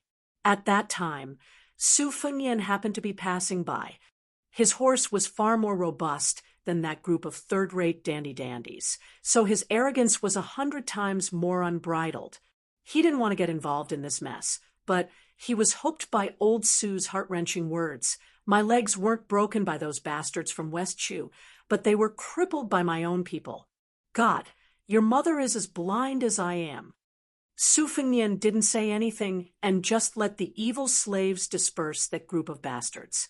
As for the broken arms and legs of those pampered young masters, how could His Royal Highness care? If they had the ability, they should just drag their families to the prince's mansion and ask Su Shao for compensation. It would be best if they went with an imperial edict. Later on, old Su didn't die. For some reason, he was taken to get his legs treated. However, how could an old man's legs withstand the force of the horse's hooves? They were completely broken. Just as the blind old Su was about to sit in a small thatched hut by the riverside and wait for death, someone suddenly came from the yamen and said that he would be given a tael of silver every month. Old Su trembled in fear. After receiving the money for half a year, he finally mustered up the courage to ask that official. The official said that this was a new rule in Baelyang's army to treat the old soldiers well. Later on, old Su asked an old fellow who was also half dead and learned that this was true. However, they all needed to go to the yamen to receive the money. Old Su was puzzled. Good people get good karma, but no matter how you look at it, I don't think I'm a good person. When I was young, I burned, killed, and looted a lot with the Pillar State. Old Su's legs were broken, but he could still barely walk with the help of his self-made crutches. The thatched hut had been repaired by the yamen's high-ranking official. Every year, before winter, a thick quilt would be sent over. Old Su managed the vegetable garden quite well, and a tael of silver would be worth 1,000 copper coins. Old Su wasn't picky with his food, so he could still buy some meat wine with the spare money at the end of the month. He was living a good life. Today, old Su was sitting on a wooden stool outside the hut and dozing off when he heard a loud voice shout, Old Su, let's drink. I caught a duck for you in the river on the way. It's really fat." Chapter 83. Old Su's spirit was lifted. That Su kid was here. He had met this kid 4 or 5 years ago. It was said that he was caught climbing the wall to watch a girl bathe and was chased to the riverside. He then borrowed old Su's thatched cottage to hide. It could be said that they had formed a decent relationship. Old Su knew that the pretty daughter of a humble family in Lanting Tavern was a pretty girl from a humble family. Although he couldn't see, old Su's ears were good. He could always hear some wild men gathering together and drooling over her when they had nothing to do. They were all saying that the little girl's chest had become heavier over the years, her little round face had become sharper, and she was becoming more and more beautiful. Old Su had gone to the tavern to buy distiller's grains, and smelled the fragrance on the girl's body. TSK, TSK. It smelled really good. It was comparable to Lanting Tavern's signature green plum wine. Back then, Sue Kidd was chased and beaten for her. He wasn't wronged. If old Sue was a few decades younger, would Sue Kidd even have the chance to climb the wall? He would be more like a lookout for him. The pot is in the same place in the house. Remember not to throw the duck into the river when you pluck its feathers. Be careful that the moment you leave, my thatched cottage will be torn down. Old Sue took the wine pot and sniffed it. He smiled contentedly and said, "This green ant can't compare to the green plum from Lanting Tavern, but it's still much better than distiller's grains." The customer stuffed the broken duck into old Sue's arms and said angrily, "Do I have to pluck its feathers? I'll go boil some water." Now that old Sue had wine in his hand, he was easy to talk to. He leaned on his walking stick and went to pluck the duck's feathers. Not long after, the thatched cottage was filled with a fragrance. Old Sue chewed on a greasy duck leg and asked with a smile, "Sue Kidd, I haven't seen you for more than a year. You've either been missing for 3 years or haven't been heard from for an entire year. What do you do for a living?" Listen to old Sue's advice. Don't do anything outrageous. It's fine if you peek at a girl bathing, since you won't lose anything. But if you play with knives and guns, it's hard to say. Let's not talk about this. Even if I did, you probably wouldn't listen to my advice. I know I can't drink your wine for free. Tell me, what do you want to hear this time? At my age, old Sue can't speak more than a few times, so I'll tell you as much as I can. The man chewed on the duck meat and said with a smile, "Let's talk about Liaodong. My ancestors lived there, in Jianzhou." The only one who could stroll around so idly was naturally His Royal Highness, Su Fengnian. Old Sue laughed and said, "How could I not be familiar with Jianzhou? The whole of Liaodong is the same." Although 9 out of 10 military governors claim to be poor in front of the imperial court, they are not poor at all. The only poor ones are people like us who don't have land. We are just short of rebelling. Su Fengnian frowned and asked, "According to the law, isn't every soldier given 40 mu of farmland? Liaodong is worthy of being called a dangerous place in our dynasty. The plain and the wilderness stretches as far as the eye can see for 1,000 li. It is difficult to defend. If we abandon it, Beimang will drive straight in, and the northern part of the country will not be restricted by any gate or court. Therefore, if Liaodong is safe, the central plains will not be disturbed. If Liaodong is disturbed, the golden drums of the world will resound together." Revolt. I haven't heard of any disturbances in Liaodong these years. Old Sue sneered and said, "Sue Kidd, you know fart. Old Sue, don't understand your literary words. Which scholar did you hear it from? I only know that when I left Liaodong, Liaodong had 21 guards, while Liaoxi only had 6 guards. Not to mention Liaoxi, the 21 guards of Liaodong stored 1,000,000 sure of grain a year. How many sure of grain fell into our pockets? Sue Kidd, think about it. Not to mention the viceroy of Liaodong, the military governor of Liaodong, the military governor of Liaodong, the military governor of Liaodong, the military governor of Liaodong, the military governor of Liaodong. These big shots, even some 7th rank, 8th rank officials have to do some shady business, such as relocating the army and changing the channels. If they did not specialize in water conservancy and occupy the fertile land, where would they get the money to show filial piety to the higher-ups? In those days, the Great Pillar State was in charge of the whole of Liaodong, which was a rare blessing for the two Liao people. As soon as the Great Pillar State left, who cared about the life and death of the soldiers? A lot of border troops were sent to Liaodong because of their crimes. Otherwise, who would be willing to go to Liaodong, this bitter and cold place to live? Once they went there, who would really think that there would be fields and grain? a Jianzhou native, don't even have half a piece of land, let alone these outsiders. Su Fengnian chuckled and said, that won't cause any rebellion. Liaodong is poor. They're used to suffering. As long as there's even half a mouthful of rice to eat, nobody would be willing to start an uprising. Old Su sighed. If we don't really want to starve to death, who would be willing to go against life? But if this goes on, it's really hard to say what will happen in Liaodong. I've left Jinzhou for nearly 30 years. I've endured for 30 years. Since ancient times, Liaodong had been the land of 100 battles. As the saying goes, the tiger steps like a dragon. The superior is in the heart. The safety of the world was always related to the Tu Liao.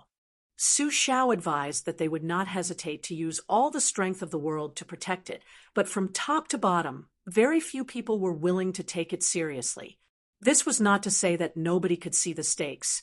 It was just that the world's situation was temporarily settled. What would happen 50 or 100 years later? What benefit would it bring to the current official position? Su Fengnian said softly, Old Su, tell me more about the local customs and customs of Liaodong. Old Su spilled beans from a bamboo tube. By the time the pot of stewed duck was finished, Old Su was also very tired, but most of his energy was used to deal with the duck meat. In the end, Old Su wiped his mouth and said, when the great pillar state entered Beiliang, it was really awe-inspiring. What does the princess consort's poem say? Su Fengnian smiled and said, the green ox road is on 1,000 mounts. The children under its banner hold mulberries. Old Su leaned on his walking stick with a fascinated expression. Su Fengnian left the wine pot and quietly walked out of the thatched hut. Bluebird stood in the distance, watching His Royal Highness slowly walk over. Every time he came to the thatched hut by the river, she accompanied him, and she never asked why His Highness was dealing with a blind old soldier. When Su Fengnian saw Bluebird's cold face, his eyes were a little absent-minded. Back then, when the blind old Su was in 1,000 mounts, his legs had not been broken. That child still held the mulberries and raised his head to ask his mother if they tasted good. Bluebird was a little confused by his gaze. Su Fengnian suddenly bit her cheek and said with a smile, delicious, it tastes like mulberries. Chapter 84. While walking through the fields and crisscrossing paths, Su Fengnian casually asked, why doesn't Sweet Potato like to leave the prince's mansion? Why do you like to run out every 2 to 3 days? Bluebird replied in a methodical manner, she's a bit lazy. Su Fengnian jumped up and asked, Su Xiao clearly knows that this time Zhang Julu is in power, reorganizing the imperial court and adjusting the border army. Since the beginning of last year, he has been clearing up Liaodong's land. The path has been bumpy. No less than 10 geography department officials have died from assassinations, the number of people who asked for leave even more so reaching 30. However, Zhang Julu still found out that Liaodong's governor Bai Huai, guardian eunuch Lu Taiping, Yu General Fu Han, chief commander, and more than 10 others forcefully seized the land, at most 600 hectares, at least several dozen hectares. Even though quite a few of these people came from Beiliang's old military departments, 20 years have already passed. Why is Su Xiao still joining in the fun, insisting on challenging Grand Secretary Zhang? Isn't this going against the general trend? Moreover, even though Su Xiao says that he wants the imperial court to build the Tu Liao into a boulder, those fattest vermin, half of them are related to him. No one would believe these words. Tell me, what exactly do you think Su Xiao is thinking? How could Bluebird dare to answer this type of question? Su Fengnian didn't expect to get an answer either. Only asking would make his heart feel a bit more comfortable. The 2 Liao soldiers grumbling about the lax civil administration and other things, these weren't things that His Royal Highness was interested in. For example, on Beiliang's side, their military equipment was the most majestic under the heavens, there wasn't any exaggeration. But if one were to talk about Beiliang's peaceful ways, perhaps even Su Xiao himself would blush. If de Zhuguo was a moral saint, then the Lingzhou prefecture magistrate would not need to go to the capital and implicate the daughter of Beiliang's grand scholar to become a canary with an uncertain future. Su Fengnian felt a burst of anger when he thought of this, and how the four evils of Beiliang had separated and severed their ties with each other. In the end, only the bastard Li Hanlin remained in Beiliang. He sat down on the soil by the edge of the field and said in a muffled voice with a dark face, "Blue Bird, help me have some fun." Blue Bird calmly said, "Spiced beef." Su Fengnian stood up and said with a smile, "Blue Bird still understands me." The two of them, who were master and servant but did not act like master and servant, walked for a while before sitting in a grand and beautiful carriage. The decorations of the carriage were secondary. Most importantly, the two colorful horses themselves were worth thousands of taels of gold. In the dynasty, no matter which province it was, the most direct way was to see the wealth of a hedonistic son and the price of the horses. Of course, there were some idiots who would puff themselves up at their own cost. They would buy a pair of famous horses like the white cranes of the Chow family to keep up appearances. However, His Royal Highness's green elephants of Great One were priceless and had always been an A-grade tribute. Only Su Fengnian dared to ride them. If it were any other descendant of a vassal king, they would not dare to take them out to show off. Su Fengnian entered the spiced beef shop and saw a familiar scene that he had not seen for a long time. The shop owner, old merchant, was busy with his business while Miss Jia was sitting on the stairs in a daze. She was holding a green bamboo branch between her fingers and slowly twirling it. Old merchant loved his distant relative's daughter dearly. No matter how the shop was doing, he did not want her to help. It could be assumed that the childless old merchant treated her as his own daughter. After all parents had the same heart. The little girl's name was very interesting. Her surname was Jia, and her given name was Marrying Family. What was more interesting was the big cat that she led when she entered the city. It was a pity that it had not appeared in the past 2 years. It was unknown whether it was lost or dead. Blue Bird went to get the beef from the shopkeeper. Naturally, she would take it. Did she need to buy it? In Beiliang, whatever His Royal Highness wanted, there was no such thing as buying, stealing, robbing, or borrowing. He would just take it. Su Fengnian walked to the stairs and asked with a smile, "Miss, where's your big cat? Is it gone?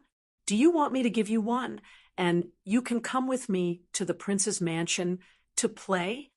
The young girl, nicknamed Miss Haha by Su Fengnian, had always been ignorant of the ways of the world. In the past, she dared to stare at Li Hanlin, the big dandy, in the shop. She was also indifferent to His Royal Highness and did not have much fear of him. However, she seemed a little strange today. When she saw Su Fengnian, she subconsciously shifted her, but it was probably because she saw His Royal Highness kill someone with a knife at the corner of the alley last time. She seemed a little absent-minded these days. With Su Fengnian's cautious personality, he had already ordered people to keep an eye on this place for some time. As for why Miss Jia was nicknamed Miss Haha, there was a story behind it. It was said that this girl did not like to laugh. At most, she would laugh a few times with an expressionless face. Once to express amusement, twice to express amusement. Ha ha ha. Until now, no one had heard of it. Su Fengnian saw that she did not move. A one-man show was always boring, so he awkwardly turned around to find a seat. The shop was empty in an instant. Old merchant's wrinkled, old face squeezed out a smile as he stood beside the table in a flattering manner. In fact, there was nothing for him to do. Blue Bird had already arranged everything. The bowls and chopsticks were brought down from the carriage. The ivory chopsticks, the jade porcelain bowl, and the marinated beef were all neatly cut with a small silver knife and piled neatly in the bowl. Su Fengnian did not use the chopsticks. He grabbed a few slices and stuffed them into his mouth. This was the taste he wanted.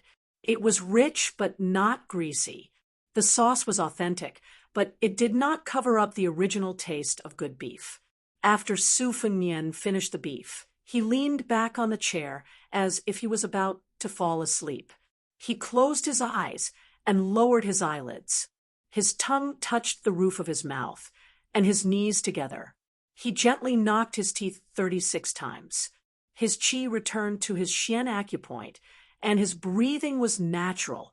The shop owner, old merchant, did not know what was going on. He only thought that His Royal Highness was a little tired and did not dare to flatter him blindly. He only hoped that he was not dissatisfied with today's beef. Su Fengnian's breathing was abnormally stable. Just like the so-called true essence of Buddhism was nothing more than eating, drinking, and defecating, the Heart Sutra of the Su Fengnian was ultimately an unremarkable skill of breathing. When Su Fengnian could listen to a person's heartbeat, he would be able to ascend to the second level of the 6 heavenly pavilions. Su Fengnian suddenly turned his head and looked towards the stairs. He only saw the young girl staring at the bamboo stick in her hand with a pair of lifeless eyes. Su Fengnian stood up and smiled. "Old merchant, give me 2 more portions." Old merchant's face was full of joy as he said, "All right, I'll go right away." Su Fengnian did not have to wait for long before Bluebird took the 2 portions of cooked beef. Returning to the carriage, Su Fengnian lifted the curtain and looked at old merchant, who was still bowing at the entrance of the shop. He frowned and said, "There seems to be something wrong." Bluebird shook her head and said, "This person's background is clean. He's just an ordinary merchant." Su Fengnian dismissed it with a smile. Old merchant returned to the shop and wiped the sweat from his forehead. For a while, there would be no customers in the shop. He took the time to sit down and rest. He massaged his waist and sighed when he saw the young girl still sitting on the stairs. It was fine that this little girl was freeloading in the shop, but she did not even smile in front of His Royal Highness and the others. If she was his biological daughter, he would definitely scold and beat her. The young girl left the shop with the bamboo stick and went straight out of the city. She walked slowly. It was already dusk when she left the city. After walking for another 2 hours, she walked into the lush green Mount Biweng. It seemed that she did not intend to return to the city. Bailiang had always been under a strict curfew. She was not His Royal Highness and could enter and leave the city at night as she pleased. Was a girl going to spend the night in the mountains? Mount Biweng was full of wild beasts. The deeper they went, even hunters had to form groups before they dared to travel at night. After walking for an unknown period of time, the young girl still walked on the lonely mountain path with a straight face. The full moon was in the sky. There were no traces of the path under her feet, but she was still walking. She came to the edge of a pool and bent down to drink some water. She was only 30% full. A strange sound came from the dense forest behind her, startling a few jackdaws. The young girl stood up and looked at the dense forest. A black bear that was perhaps half as tall as her rushed out, stomping on the ground until it shook. It stopped in front of the young girl and let out a roar. Its fangs were exposed, and its mouth was full of filth as it sprayed the young girl's face.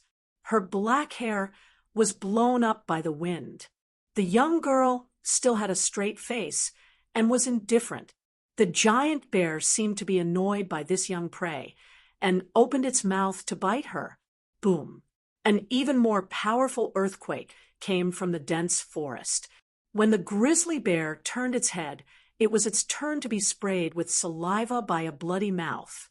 The grizzly bear's fur stood on end, and it was so scared that it did not dare to move. In recent years in Mount Bewing, hunters would be able to pick up the bones of some large beasts every once in a while, including tigers and bears. They really couldn't figure out what else could occupy the mountain like this. Mountain ghosts, demons, and monsters? The answer was here. A big cat that was even larger and more majestic than the grizzly bear lowered its head and roared at the little grizzly bear. The little girl finally spoke. Hee hee hee. Chapter 85. First update. Su Fengnian was in a good mood on the way back home. The 2 extra servings of marinated beef were for the maids in Wudong Garden. Unsurprisingly, Jiang and I was still waiting in the courtyard. This little money grubber, regardless of wind or rain, would read 100,000 words of secret manuals every day. She would not stop until she had earned 100 taels of silver. Every time she made a mistake, she would deduct 10 wen and read an extra cross on the 100,000 words. Today, Su Fengnian sneaked out to meet the blind old Su and left Jiang and I hanging in Wudong Garden. When they met later, she would roll her eyes. Su Fengnian entered the courtyard. Sweet Potato, who had been waiting for a long time, handed over a letter from Mount Longhu. It was written by the old Taoist Zhao Shituan. He had Blue Bird distribute the beef and walked into the study alone with the letter. Jiang and I crouched in a corner with a hibernating dragon fist manual and quietly read. Only when Su Fengnian sat down did she wake up. She quickly stood up with a face full of anger and resentment.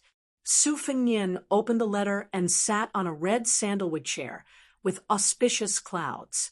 He smiled and said, "Since you have waited for half a day, you can read it later. Let me finish reading this letter." Jiang and I did not have the awareness of being under someone else's roof and calmly said, "Today, 1 word is 2-1.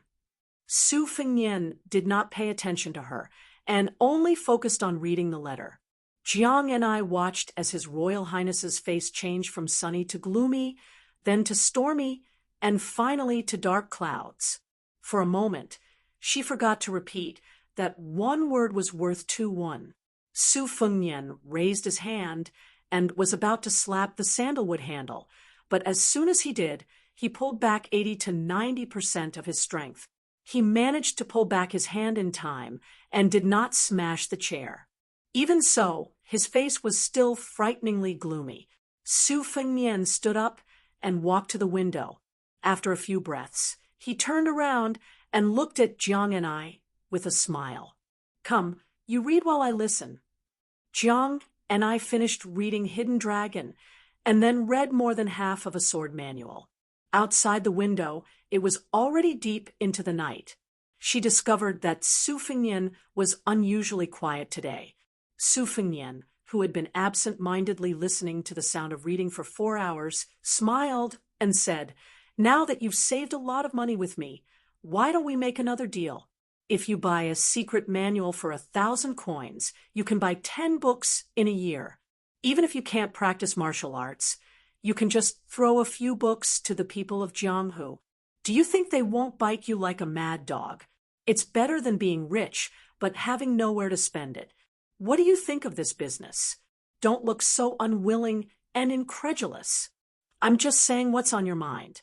With our relationship and friendship, there's no need to be pretentious. How about it? It's a deal.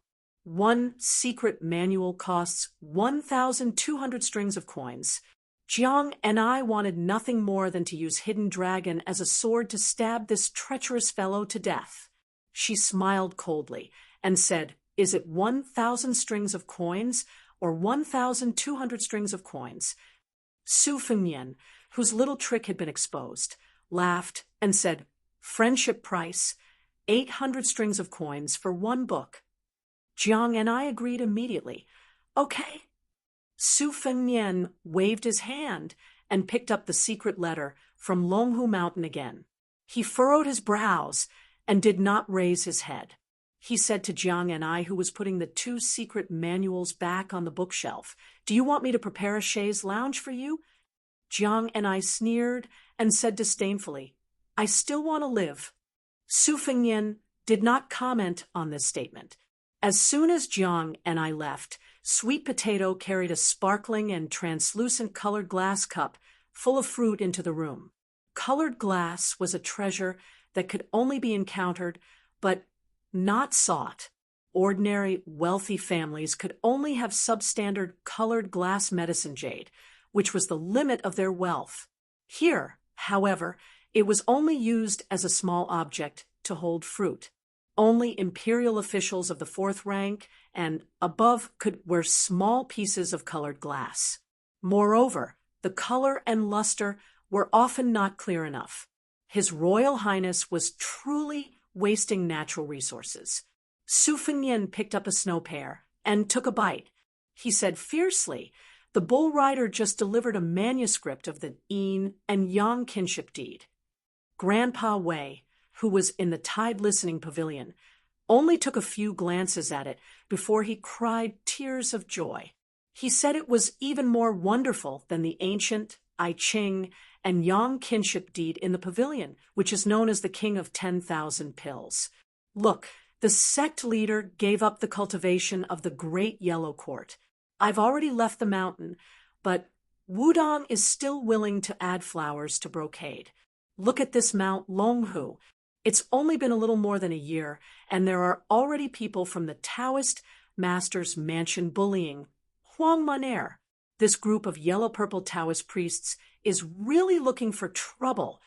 Sweet Potato said softly, "Longhu Mountain has been powerful for 200 years, but Wudong Mountain has been declining for 300 years. Moreover, Wudong Mountain is in Beiliang, but Longhu Mountain is thousands of miles away. Naturally, their style is different." Su Fengnian said calmly, "I originally planned to go to Longhu Mountain, but now I want to go to the Taoist master's residence to see the style of Yui Minister." Sweet Potato gently kneaded Su Fengnian's shoulders. After His Royal Highness started practicing the knife, his originally weak body became much stronger. His physique and spirit improved by leaps and bounds. If Sweet Potato's kneading skills were like embroidery in the past, now even Su Fengnian felt like scratching an itch if she did not beat a bell or beat a drum. Sweet Potato said softly, "Your Highness, do you really want to go to the cold ground again?" Su Fengnian nodded and said with a half-fake smile, "But this time I'm not going to be a stray dog. As His Royal Highness, I have to bring out all the pomp and circumstance. Longhu Mountain, Shangyin Academy, Xianyuan family's Dima Villa, Yuwang Sword Pond, Luotian Garden by the Luoshui River. These are all places I didn't dare to go before. Sweet Potato, shall we go together?" Sweet Potato shook her head and said pitifully, "Can we not go, Your Highness?" Chapter 86. Su Fengnian dismissed it with a smile and asked Sweet Potato to put away the letter. He took 2 pots of wine and walked out of the courtyard to the Tide Listening Pavilion. Every time Su Fengnian saw the plaque with the words "Grand" and "Magnificent" written on it, he felt uncomfortable. If it was just the 9-dragon plaque alone, it would be fine, but there were 2 other plaques with the words "Flying Dragon" written on it. Everything in the world was afraid of comparison, which made the 9-dragon plaque seem even more inferior. When Su Fengnian was 14 years old, the old emperor, who had died unexpectedly, could be said to be a man of great talent and bold vision, but his handwriting was really not flattering. Su Fengnian thought of his second sister, Su Weisheng, who also wrote like an earthworm rolling in mud. He could not help but lament that if his second sister was a man, the 300,000 cavalrymen of Beiliang would be firmly in the hands of the Su family. No matter if Su Fengnian was really stupid or not, he would not be able to escape. Su Fengnian pushed the door open and walked into the Tide Listening Pavilion Hall. He said helplessly, "Second sister, your anger should have subsided by now, right? If not, I'll go to Shangyin Academy and let you scold me." Other than drinking with White Fox's face, He also went through the ancestral records of the Taoist master's residence on Longhu Mountain. Among the 4 Taoist masters of this generation, Huang Manor's chief master, Zhao Shituan, was the second in seniority, but he had the least real power. On the surface, it was Zhao Danxia, the national preceptor, who was the leader of the world's Taoist sections. However, it was said that Zhao Danping, the national preceptor, was not easy to deal with. This Taoist master spent most of the year preaching in the capital, and his various immortal deeds were known to the children. His reputation was not inferior to Zhao Danxia's. The last one, Zhao Shi, was the most senior, but it seemed that no news of him was leaked. Every family had its own difficulties, let alone the residence of a Taoist master with countless Taoist scriptures. Su Fengnian wanted to go upstairs today to find out more about the residence that said, "No one can be a Taoist master unless they are related to my clan." The outside world only knew that the Tide Listening Pavilion was an armory, but very few people knew that the pavilion's collection of insider information was even more flourishing. Su Fengnian arrived at the second floor. As soon as he turned the corner, he saw a fresh face. It was an old man with a broken arm. He was short, had a goatee, and was wearing an old and tattered sheepskin coat. He stood on his tiptoes and struggled to pull out a martial arts secret manual. He dipped his saliva and opened it to read. Su Fengnian could not feel any flow of qi, so he decided to make a joke. He tiptoed over and whispered, "Old brother, are you here to steal books as well?" The old man ignored him. He read 10 lines at a glance and flipped through the book extremely quickly. The only sound that could be heard in the quiet loft was the sound of him flipping through the pages. Su Fengnian stretched out his head to glance at the book, wanting to see the contents clearly. The old man was cautious and stingy, so he moved the secret book away from him. Su Fengnian put on an act and stuffed a few books into his bosom. He kindly reminded the old man, "Old brother, don't look. Take as many books as you can." The old man tightened his sheepskin coat and ignored his royal highness, as if he were deaf. Su Fengnian whispered, "Didn't you see the face of a white fox? Isn't that the man with the saber, who is more beautiful than a beauty? His temper is extremely bad. Let's take it easy. Be careful, or you'll have to bear the consequences." The old man finally raised his head and glanced at his royal highness with his cross-eyed eyes. Su Fengnian pretended to be friendly and put his arm around the old man's shoulder. He said with incomparable enthusiasm, "Old brother, the secret manual upstairs is even rarer. I've bribed His Royal Highness maid in the prince's mansion, so I'm relatively familiar with the place. Can I take you there?" The old man's cross-eyed eyes were even more serious, but he did not avoid Su Fengnian's rude action. He seemed to be rather disdainful of the good intentions of this peer beside him. Su Fengnian was just about to speak when he suddenly felt suffocated. He turned around and saw that not only was the white fox present, even Su Shao and his masterly Ishan were present. Behind Su Shao were 6 pavilion guards who looked as if they were facing a great enemy. The white fox slowly walked over and stared at Su Fengnian as if he was looking at an idiot. The great pillar state, Su Shao did not approach.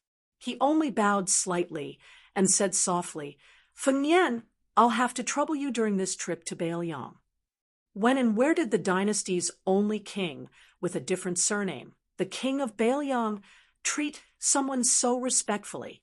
Even Grand Secretary Zhang Julu, who was at the peak of his power, didn't have such qualifications, right? Su Fengnian, whose hand was still on the old man's shoulder, stiffened. The white fox was enjoying the show, his peach blossom eyes filled with schadenfreude. Su Fengnian secretly glared at the white fox and slowly withdrew his hand, returning the books to their original places. Su Fengnian glanced at Li Yishan who had made an exception to come downstairs. The latter shook his head with a smile, his eyes indicating that he had no comment. The great pillar stayed, and Li Yishan left together. Su Fengnian clearly sensed that the 6 experts who were guarding the Tide Hark Pavilion for different reasons had relaxed their breathing and were no longer tense. The white fox imitated Su Fengnian by putting his arm around Su Fengnian's shoulder and said with a smile, "His temper is unusually bad. Take it easy, or you'll have to bear the consequences."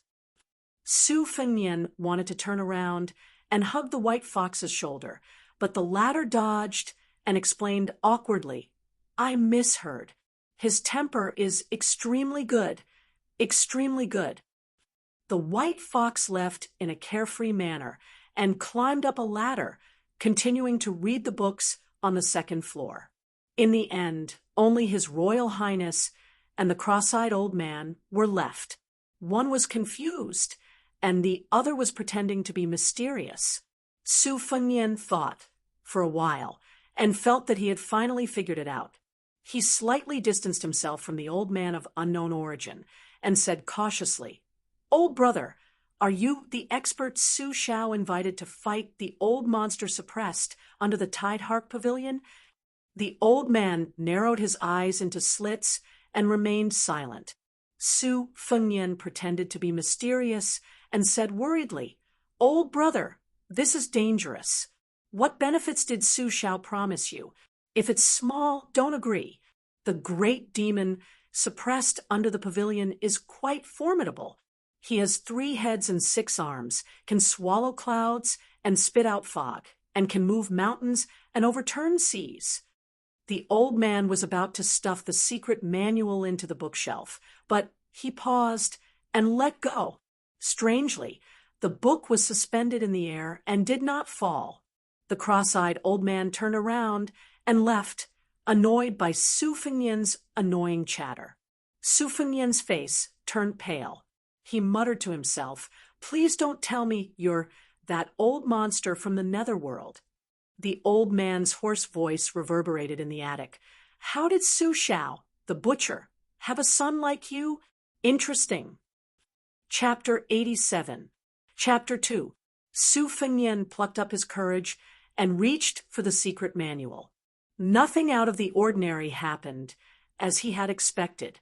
He heaved a sigh of relief and gently placed it on the bookshelf. Only then did he run to White Fox's side.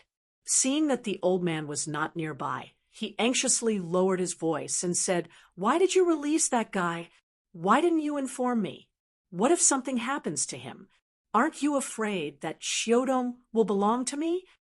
White Fox's face stood on the ladder and looked down at Su Fengnian. He calmly said, "I didn't release him. I just followed de Zhugua to the netherworld in your eyes and invited him out.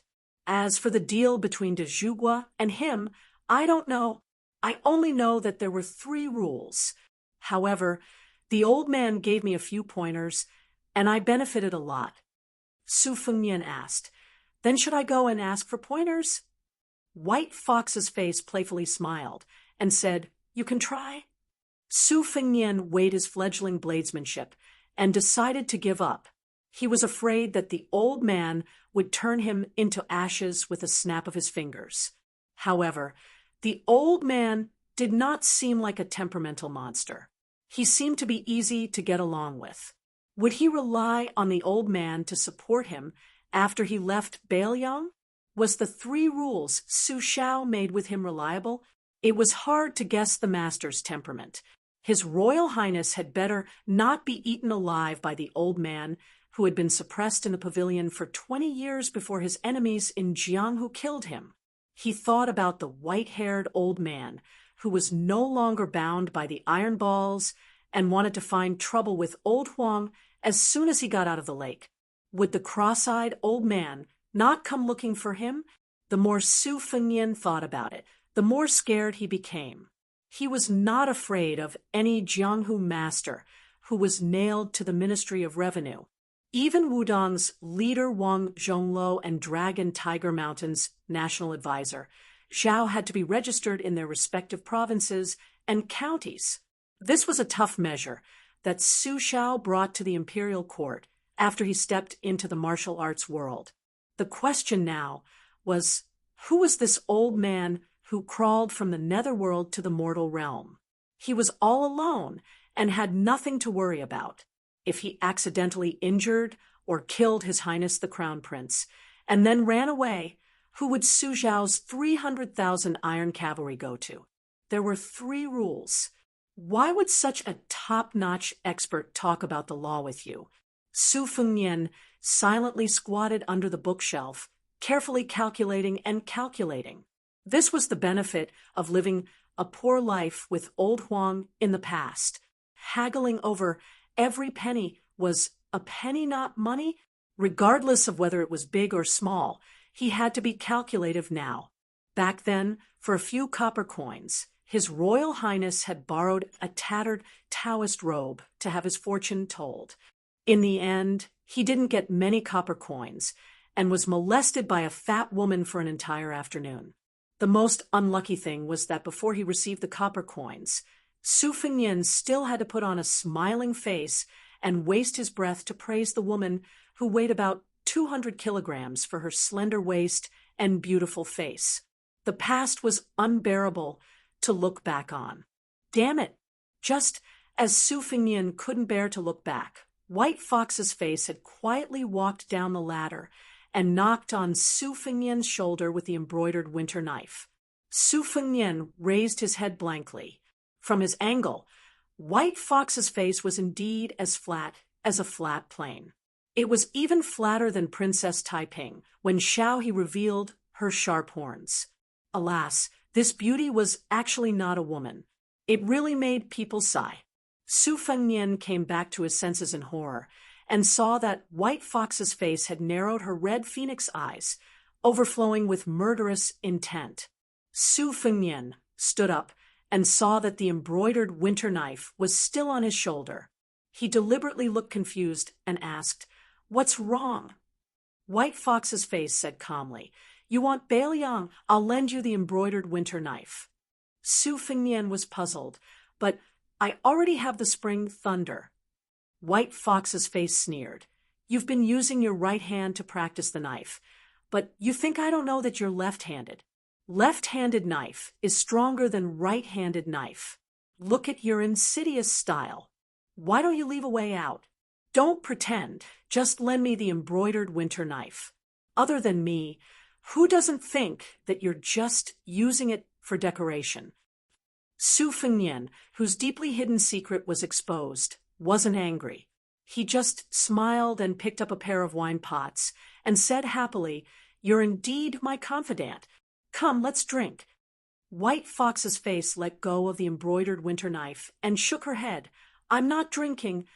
Su Fengnian caught the embroidered winter knife, which was more exquisite than the spring thunder, and said regretfully, "You're not drinking? Then wouldn't your boring life be even less interesting?"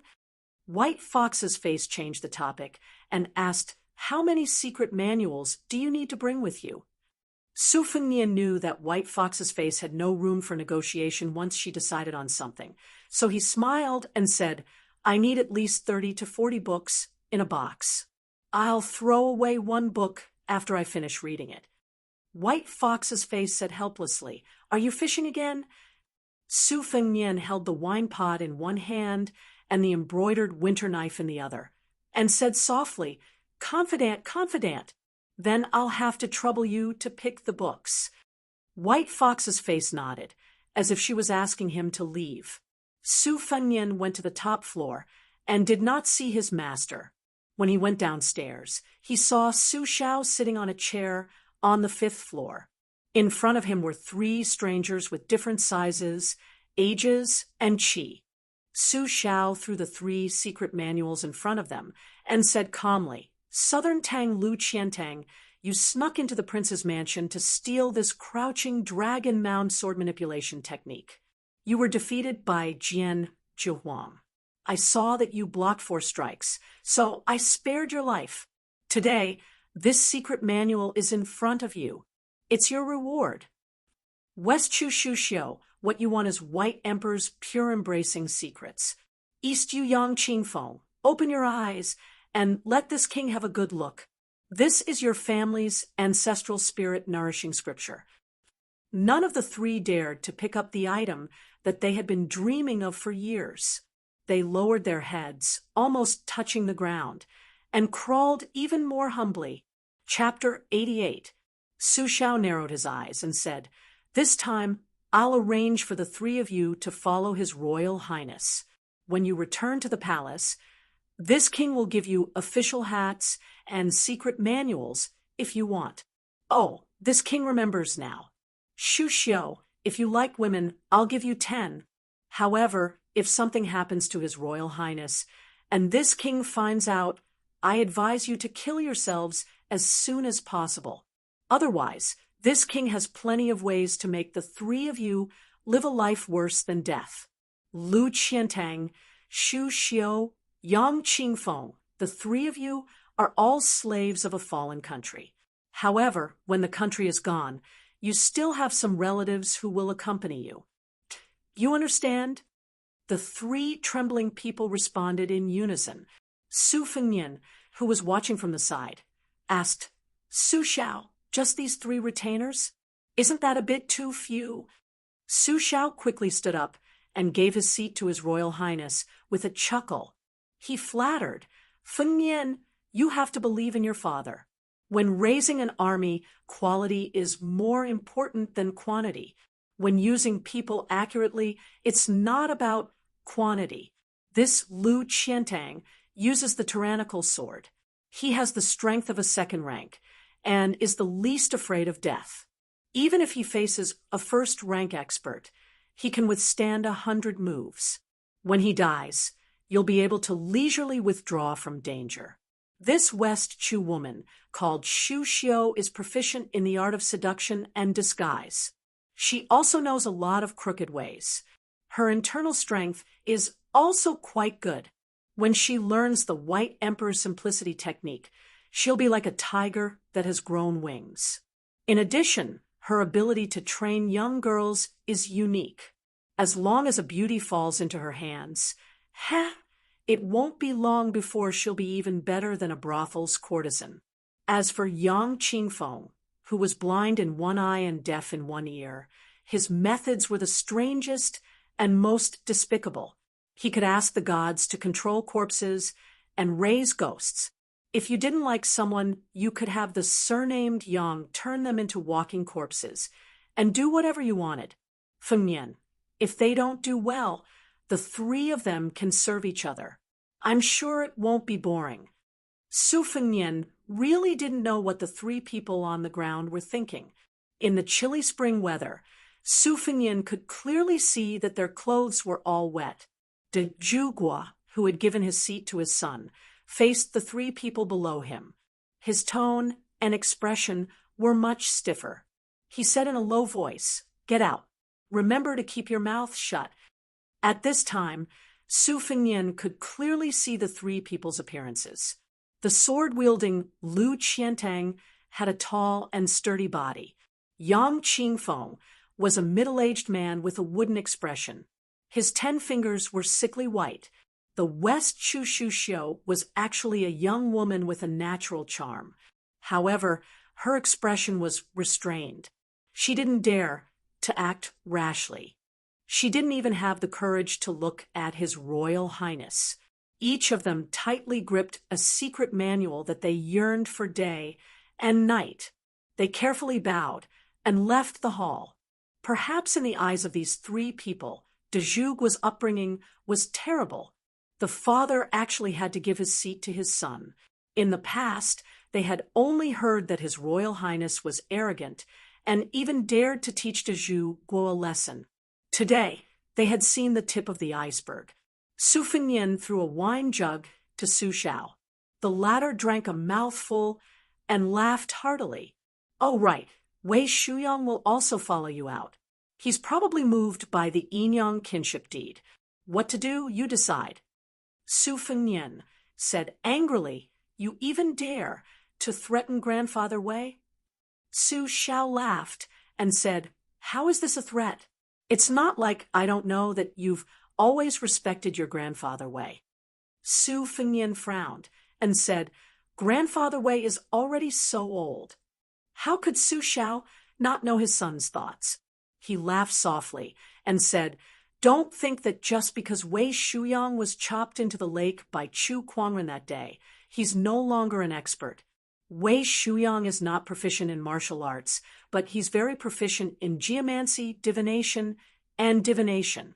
Fengnian, with him by your side, it'll be good for your cultivation in the Great Yellow Court. The art of war emphasizes the combination of the strange and the righteous. The 3 people you saw just now are all from the unorthodox school. They're all experts in harming people. Even if you have the heart to harm others, you still have to be vigilant. Wei Shuyang is the righteous one. With these 4 people by your side, I'll arrange 100 cavalry for you and find a fierce general to lead. Only then will I be at ease. Su Fengnian made a sound of agreement. Su Xiao seemed to know what his son wanted to ask. He shook his head and said, That old man was indeed released by me at a great risk. There are 3 rough rules. I can only guarantee that he won't harm you. Whether you can subdue him will depend on your ability. As for who this one-armed old man is, I won't say. You'll find out sooner or later. I'll only say one more thing. Don't take the initiative to give him any sword-like weapons. If you don't give it to him, he won't take the initiative to touch it. Even if this person doesn't have any external objects, it won't be difficult to protect your life no matter what the situation is. Su Fengnian asked, There's a death warrior trained by you in Wudong Garden? Su Xiao nodded. Su Fengnian drank a mouthful of wine and said slowly, I know Blue Bird. Previously, I thought it was impossible for Sweet Potato to be her.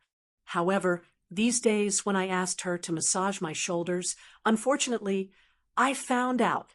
Although she concealed her breathing, she doesn't understand the mysteries of the Great Yellow Court. Su Xiao, other than the 2 of them, who else do you think it is? Su Xiao laughed and said, Even Sweet Potato was discovered by you. That's not easy. Wudong Garden only has the 2 of them as maids. Since that's the case, Father will tell you the truth.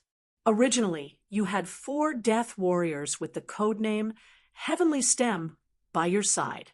It was indeed not easy to train them. Unfortunately, during your 3 years of traveling, 2 of them died. Bluebird is C. B. Anid have already died in battle. Su Fengnian said with mixed feelings. Then Sweet Potato is a... Su Xiao shook his head and said, You guessed wrong. She is one of the 2 people your mother left behind for you. She is not under my care. As for the other person, you will probably never know in this lifetime. Su Fengnian asked curiously, Who is this Su Xiao still shook his head.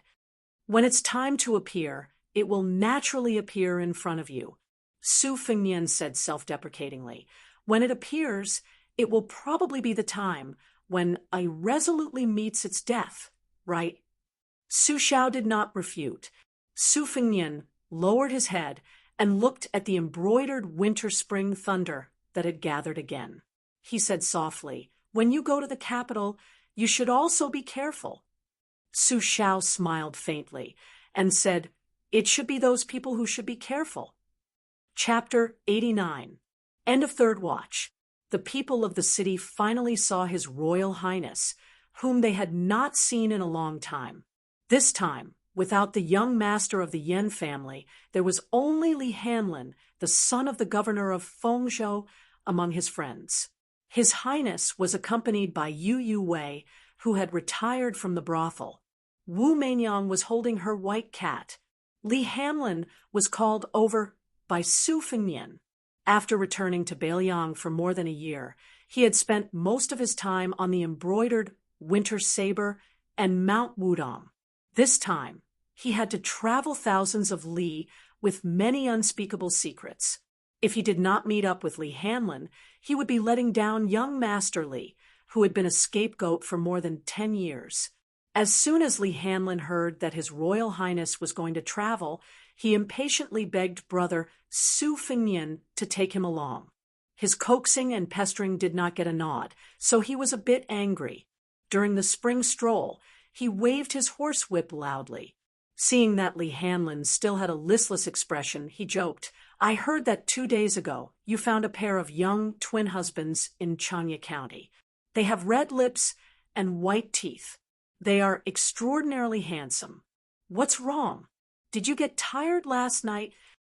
Yue deliberately walked further away. She lowered her head and played with the adorable Wu Meinyang in her arms. She had already accepted Su Fengnian's fate, but she really could not stand Li Hanlin, who was a mischievous son of a rich family.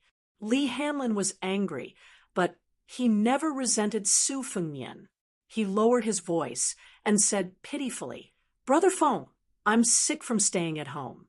Why won't you take me out to roam the Jianghu? Last time I let it go. This time you won't take me. How can you treat me like a brother? That yen eating chicken with his father and sister is not honest. Serves his sister right for being chosen by that mentally ill sixth prince. Brother Feng, you've always been a kind person. I beg you, Brother Feng, I'll bring you tea and water every day. Is that not enough? I heard that you're going to travel. This time, I stole all of my father's secret stash. If I go back, he might break one of my legs." Su Fengnian laughed. "Your father can bear to beat you? Who would believe that? When he was angry with you, he did not whip a beautiful concubine. Because of you, how many people died?" Li Hanlin's face was bitter, and he didn't say anything. He was so depressed that he wanted to drown himself in the lake. Su Fengnian patted his shoulder and comforted him. "To be honest, it was more suitable to take you last time.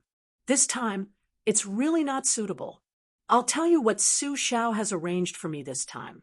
There are 4 masters in the open, plus 100 elite cavalry, led by a general, not to mention the men of sacrifice who are good at assassination and counter-assassination. There's also a super master to watch over me. Do you think they're all here to accompany me for a spring walk?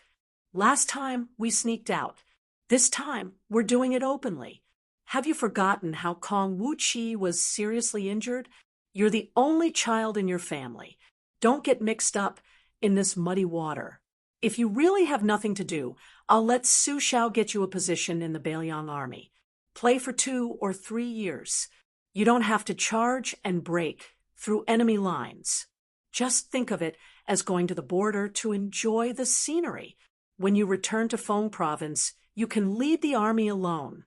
This way, your father will be relieved." Li Hanlin did not utter a word. Su Fengnian loosened the reins and patted the neck of the divine horse that was as white as frost. This horse was the king of wild horses that the Zhu state captured at the border last year. It was tamed for more than half a year before he was willing to put the reins and saddle on it. This time, he brought it back to his favorite son. Su Fengnian sat down by the lake. When Li Hanlin sat beside him, he picked up a stone and threw it into the snail lake. He said softly, "Hanlin, don't always grow up. Your father had a son in his later years. He'll be old soon. If you don't mature, do you want your sister to carry the burden of the family?" Li Hanlin sighed and said, "Brother Feng, you've changed. My sister hated you the most before. If it's the current Brother Feng, she might like you. But I don't like you. Who am I going to find to play with in the future?" Su Fengnian threw the stone into the lake again and again. He smiled and said, "Your sister is much prettier than Yan Dongwu, but she's also much more stupid. I know that her heart already belongs to someone. I was just teasing her in the past. Sooner or later, she'll realize that the one she likes is actually an idiot. The one she hates is actually a bit more hardworking. As for who you'll find to play with in the future, it's very simple. Quickly find a virtuous wife and play with her. As you play with her, you'll have children. Lee Hamlin scratched his head and said, I can have children, but only sons. Wouldn't having daughters be troublesome? When they grow up, they won't be able to escape being harmed by men. It's better to have sons. I'm not afraid of retribution. Su Fengnian smiled and said, You're also afraid of retribution? Lee Hamlin lay on the grass and said in a surprisingly serious manner, How can I not be afraid? They all say that there's a God above my head. God knows when I'll die. I'll definitely be in a frying pan. Otherwise, I'll be punished to be a woman in my next life. Su Fengnian laughed and said, What's in your head, kid? Lee Hamlin curled his lips and said, Fine, I'll listen to Brother Feng. If I go to the Bailiang army, I might be able to capture a Beimang princess and raise her as a slave. Su Fengnian clicked his tongue and said, What a great ambition. Lee Hamlin got up and asked in a low voice, Brother Feng, tell me, what does that superclass master look like? Su Fengnian turned his head and pointed at the one-armed old man who was dozing off next to the carriage. His skinny body was wrapped in a shabby sheepskin coat. When he dozed off, he would use his fingers to pick at his nose, and then secretly bend his fingers to flick it away. Su Fengnian said in a bad mood, He's probably like that. Lee Hamlin looked at the old man who was not even fit to be a coachman, but had the courage to ride in the same carriage as Yu Huakuei. He rolled his eyes and said, Brother Feng, you're lying to a child. Su Fengnian looked at the lake and said with a smile, You're a child. Lee Hamlin protested, I'm still a child? Which girl doesn't praise the bird in my pants as a big bird after they're done? Su Fengnian laughed and scolded softly, Are you stupid? Only a child would brag about that. Besides, do you believe the compliments of the brothel girls who don't spend money and only make money? If you're not a child, then what are you? Lee Hamlin's anger grew, and he said angrily, Motherf asterisk her. When we get back, I'll throw those whores into the beast cages and dismember them. Su Fengnian really scolded him this time. Don't be a sinner. Hurry up and go to the Bailiang army. Your brain is comparable to your sister's. Lee Hamlin obediently said, Oh. In the end, young Master Lee, who wanted to follow Su Fengnian out of Bailiang, chose to go to the Bailiang army, which had the strictest military discipline. When they parted at the city gate, Lee Hamlin was crying his eyes out. Those who didn't know would think that His Royal Highness had taken young Master Lee's dry path. When Su Fengnian returned to the prince's mansion, the old man whose surname she didn't know slowly got off the carriage. He was all skin and bones, and he only said two things. The first was, This little girl is not bad. She weighs a lot in the places where she should roll around. She's easy to give birth to babies. Without waiting for Yu Yue to blush, the cross-eyed old man's second sentence caused her face to turn pale. This cat is even better. Stew it and eat it. It'll nourish the body and nourish the spirit. Su Fengnian took a deep breath, and then another.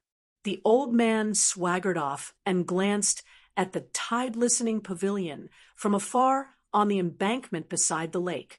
Su Fengnian went to Jiang Mi's courtyard and found her gesturing with a tree branch. He didn't look at her and hurriedly got up to wipe away the traces with the tip of her foot. He asked, I'm leaving Bailiang and Mike Dai on the way. You'll have a chance to stab me in the back then. Will you come with me? Of course. I'll bring a chest of secret manuals. If you come with me, they'll all be yours by the end of the year.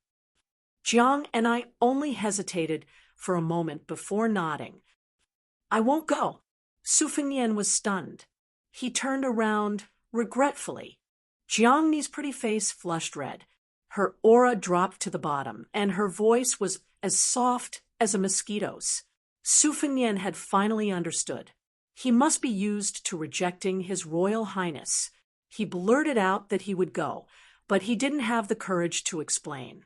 admitting her mistake to His Royal Highness, who was her sworn enemy, was worse than killing her. Su Fengnian wasn't kind enough to smooth things over. He just let the little mud man be conflicted for the time being. Arriving at Princess Consort's tomb, Su Fengnian plucked a leaf and sat cross-legged in front of the tombstone. He blew a whistle, melodious and light. It was the tune of the folk song, Spring Goddess. Su Fengnian's state of mind was the most peaceful here.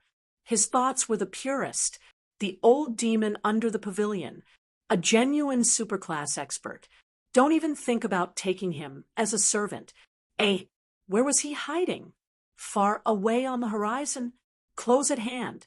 Sweet Potato was a death warrior. He didn't know whether to be happy or helpless. Bluebird was the C in the heavenly stem. The bastard answer he had expected. He went to Mount Wudong, and Huang Manor went to Mount Longhu. It was the most silent battle of orthodoxies in the world. Was Su Xiao going to overturn it with one hand? Second sister Su Weisheng was learning the tactics of a tyrant in Shangyin Academy. Was she going to suppress the insufferably arrogant Chen Zhibao? Or was she going to the scholar's holy land to secretly rope in some hidden power? Why didn't Su Xiao kill Yan Jieshi's whole family when he could?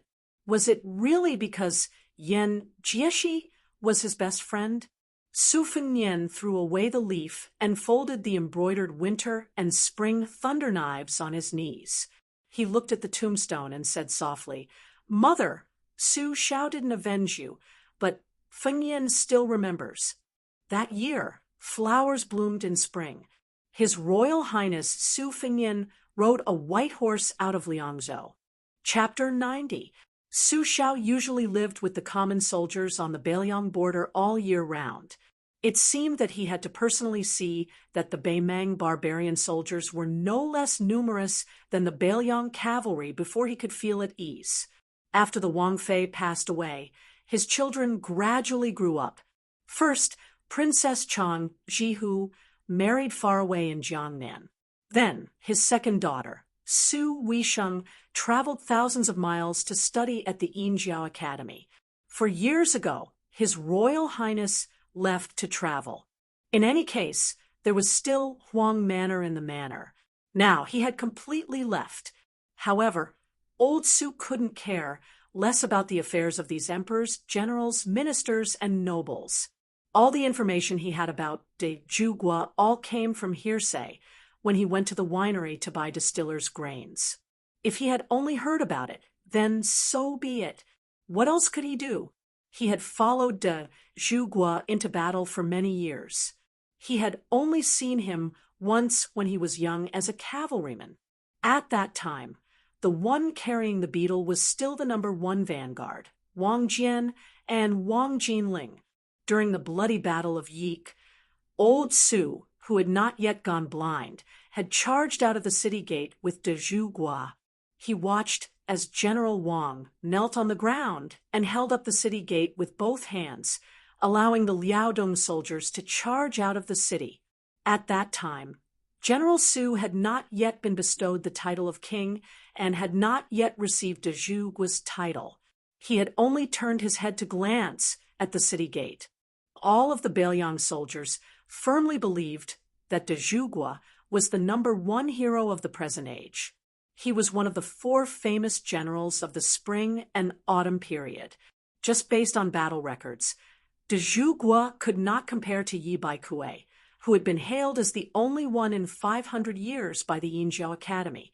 Before the Battle of Guanlan City, Yi Baikue was said to have never been defeated in 100 battles in his life. Not to mention Yi Baikue, the martial saint of West Chu, who had only lost 1 battle. Even Wang Sui, the prince consort of Dongyue in the past, was more confident and at ease than Su Xiao. How could he be in such a sorry state of fleeing, with only a few hundred cavalrymen left?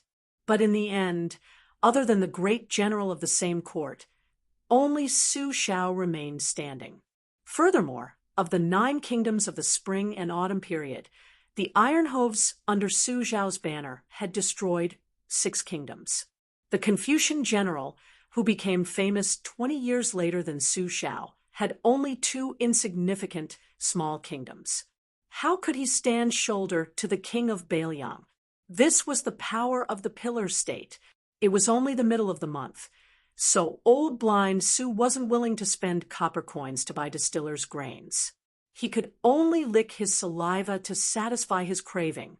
Blind old Su was old.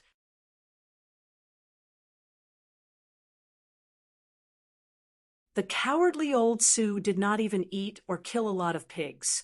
This was true, but he had lived most of his life in the army.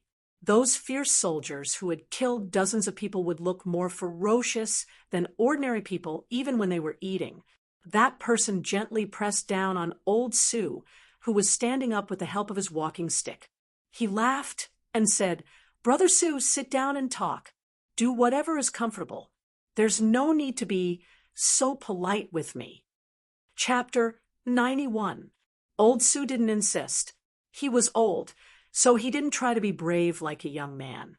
He turned his head to look at that person and said happily, "It's fine, it's fine. I can eat and sleep. I just have to wait for the end of the month to buy some meat and wine to reward myself. These days, the world is peaceful. I don't have to worry about food and clothing. It's very good. These are words of conscience. Old Su is blind, so I can't say that I'm blind. Isn't that right, Darren?"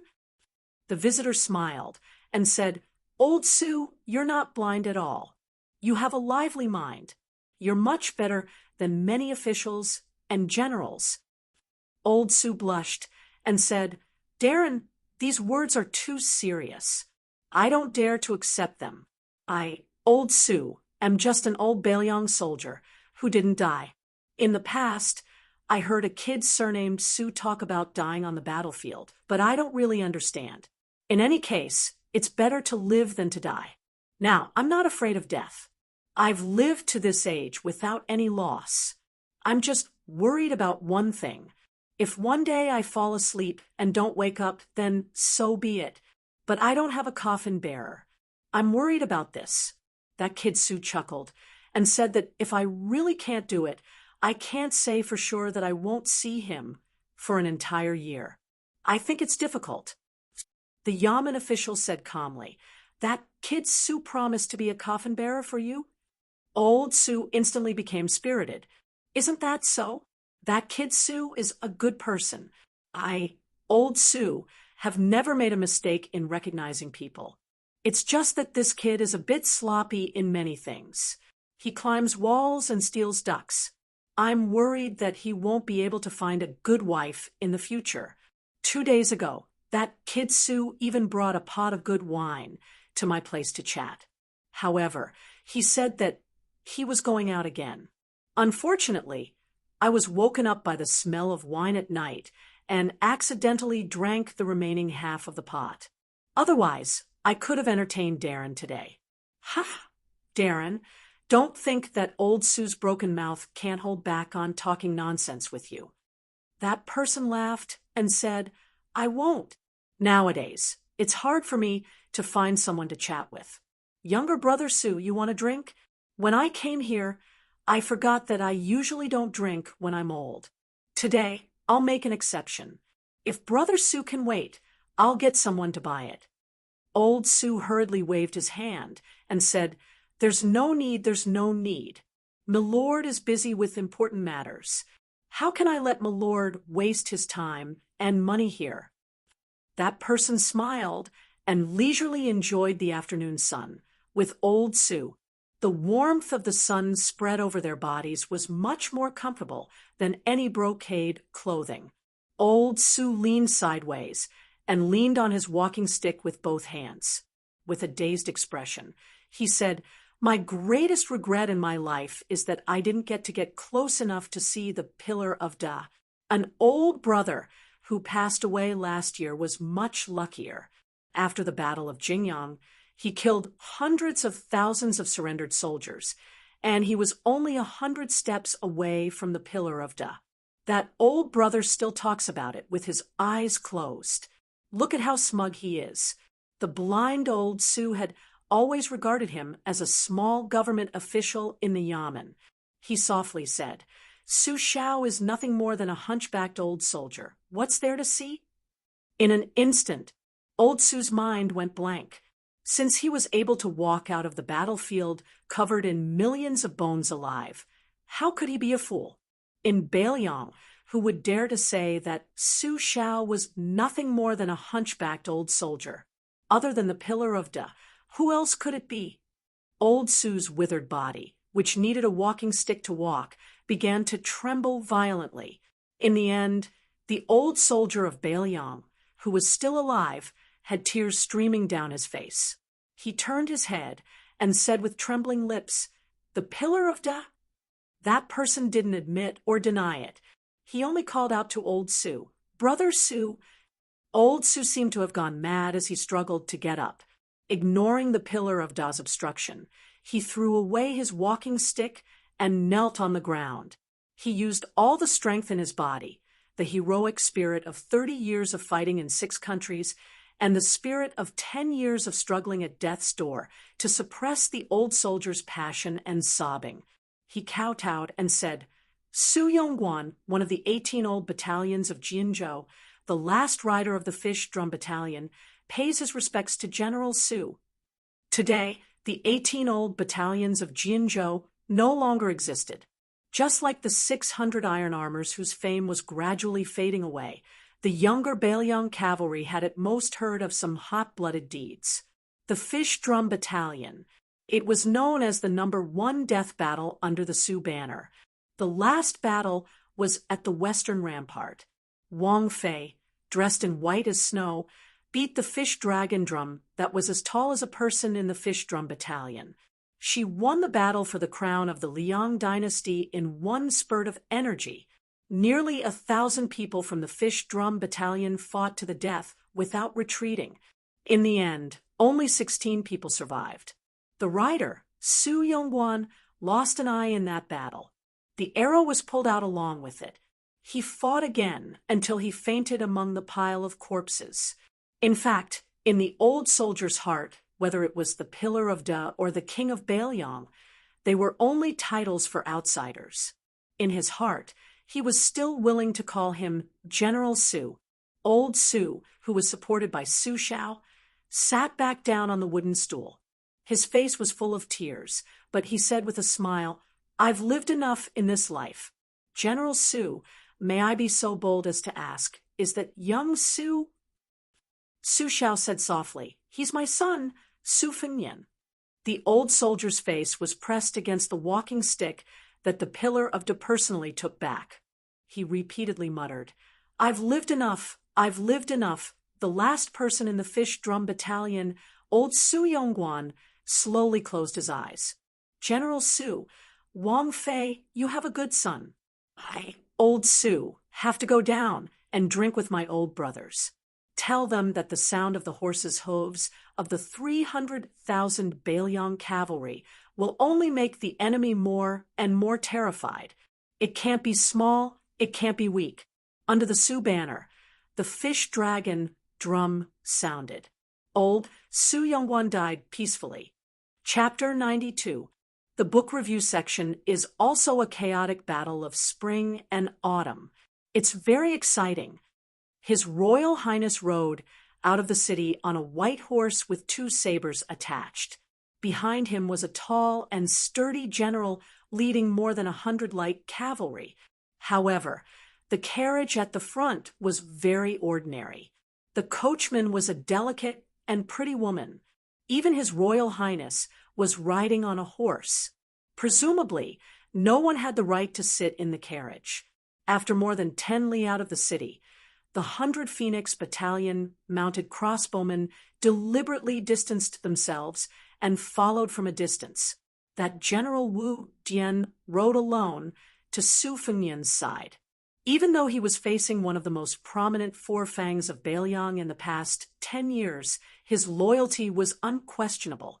The 3 of them, Lu Qiantang, Xu Xiu, and Yang Qingfeng, were still very cautious and prepared to attack at any time.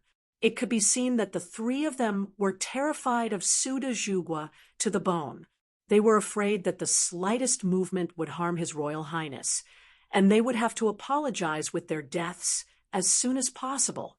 Su Fengnian was asking the old Taoist priest Wei Shuyang about the essence of the yin and yang kinship deed. Seeing the nervous posture of Lu Qiantang and the other two, he didn't say anything. He waited until the halberd-wielding general on horseback bowed to ask for instructions. Only then did he smile and say, "General Ning, you let your men and horses follow behind me only because I don't want to eat dust. There's no other meaning. Don't be nervous. Keep a distance of half a li. If there's really danger, it's just a matter of sprinting.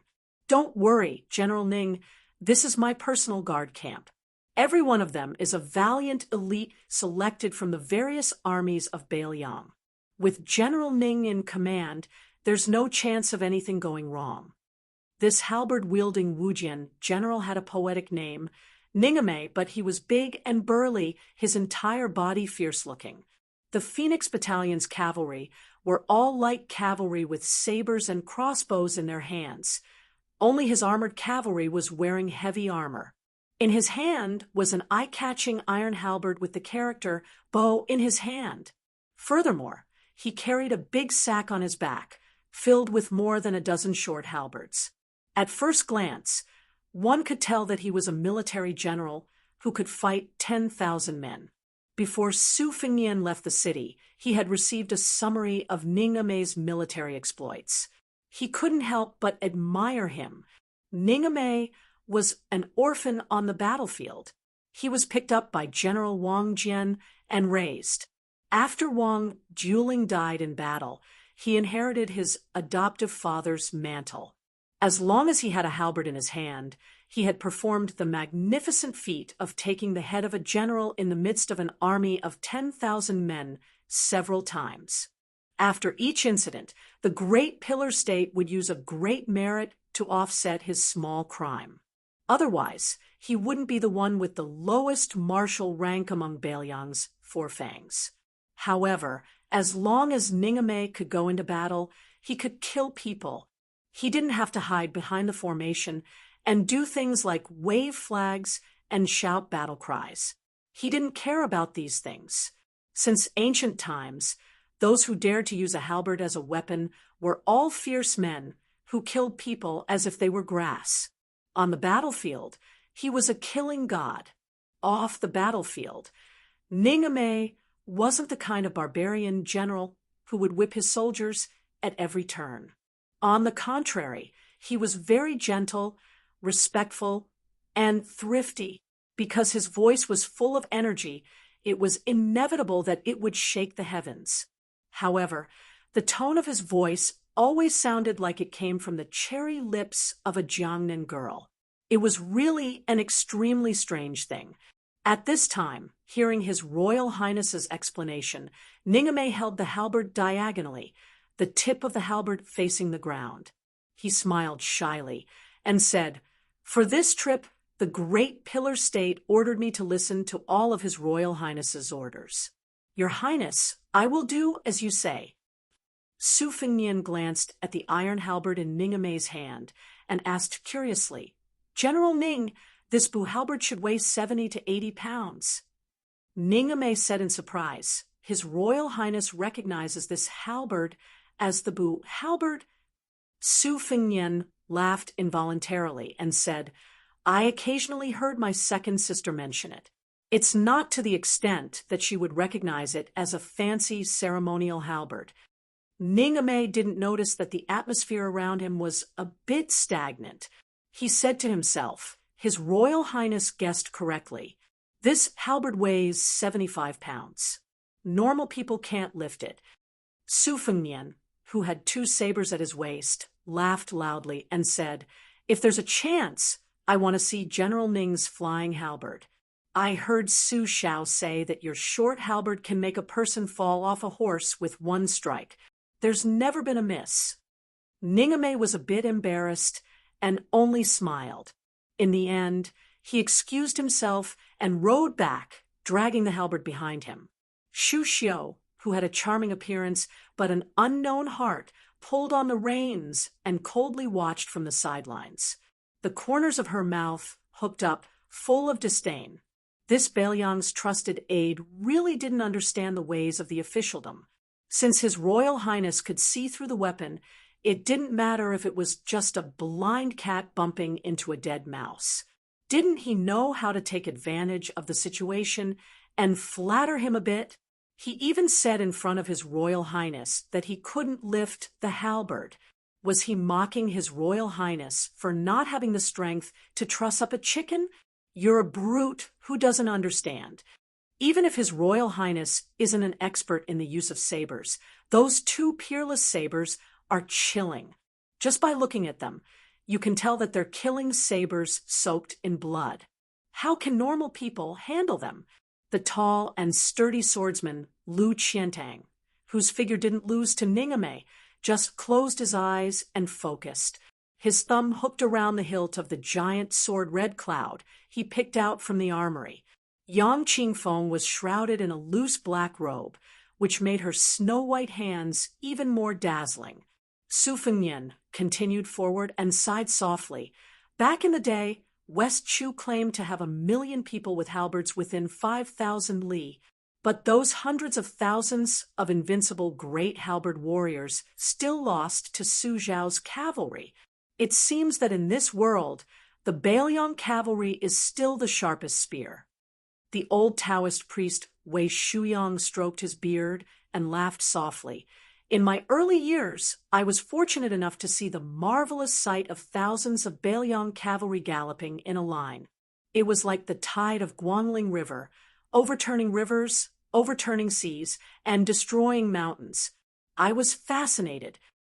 Su Fengnian blinked and said, "Grandpa Wei, I've seen this many times."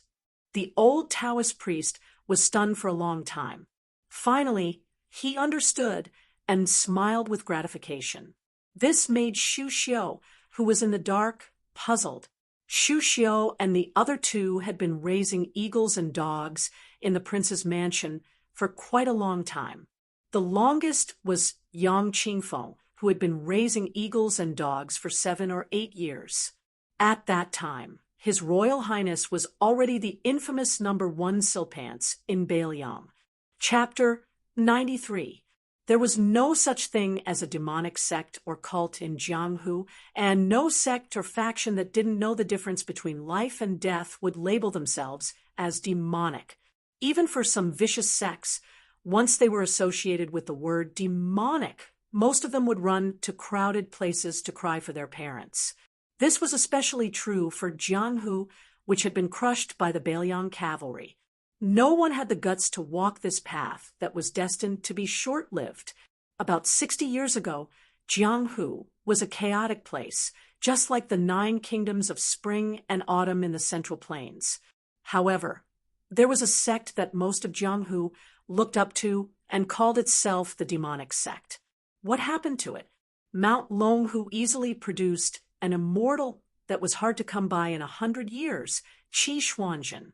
He posted a message to the world, inviting a battle to the devil-slaying platform on top of the lotus flower. The great spiritual master Qi single-handedly slaughtered 6 pretentious devil Tao experts. Since then, he was unable to recover from the setback and had faded from the public eye for 50 years. Only God knew how many times he had been ridden on by the previous generation of sections. Shu Xiu came from a leftist sect in West Chu, which had studied some witchcraft that had been severely suppressed by the orthodox path. Although she was a rare witch in the sect and had a chance to inherit the position of sect leader, Shu Xiu had her own ambitions. She looked down on the petty sect of less than 100 people, so she escaped to live a carefree life.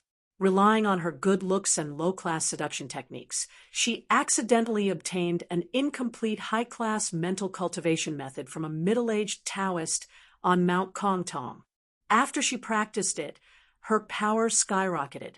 Once she learned that it was only a third of the complete version of the White Emperor's pure embracing secrets, she followed the clues and found her way to the tide-listening pavilion's armory. It was fortunate that she didn't die. As soon as she entered the prince's mansion, before she could even see the tide-listening pavilion's shadow, she was beaten half to death by the residence's hidden masters. After that, she exchanged several successful assassinations for a chance to live. This time, she obtained the pure embracing secrets and naturally cherished it. Don't think that Baelyang Palace was only a place for assassination. Every time a group came, Baelyang would immediately send out a group to take revenge. Every time, they would eliminate the source of trouble. This was the viciousness of the great pillar of the country, Su Xiao. Shu Xiao, a fearless heterodox person, would only become as timid as a mouse as the accumulation of murder cases. No matter how fearless a heroine was, she wouldn't be able to withstand the hundreds and thousands of methods of the pillar state that made people wish they were dead. Su Fengnian did not have a good impression of Shu Xiao and the other two, so there was no need for him to exchange pleasantries. He simply urged his horse to the side of the carriage, lifted the curtain, and saw Yu Yue playing with Wu Meinyang in her arms. She was in a good mood, whether it was the courtesan Yu Yue or the orphaned girl of the West Chu Emperor's sword attendant, Yu Xuanji. No matter where she went, she was a caged sparrow. But if she could move to a bigger cage from the imperial palace to the entire Jianghu, then her mood would definitely be better. Jiang and I was crouching in a corner. He wasn't sitting down, but squatting down to read a secret book. His brows were slightly furrowed. Everything he did seemed to be very serious and diligent. As for the old man wearing the sheepskin coat, he took up more than half of the space in the carriage. He took off his boots and used his hands to rub his smelly feet. After he was done, he put his feet in front of his nose and sniffed. Su Fengnian let down the curtain and said helplessly, "It's been hard on you, Yue, and the little mud man." His Royal Highness muttered to himself, "Should we change to another carriage?" "Forget it, we're in the same carriage. If something happens, this strange old man will at least make a move. Otherwise, if something happens to me, he might not even bother to make a move, let alone two women." Su Fengnian took out a newly drawn map from his bosom. After the Liang dynasty unified the Central Plains, the original 6 prefectures expanded to the current 19 prefectures. It could be seen that during the Spring and Autumn War, the Liang dynasty was like a snake trying to swallow an elephant. It was reasonable that Su Xiao became the only pillar of the dynasty.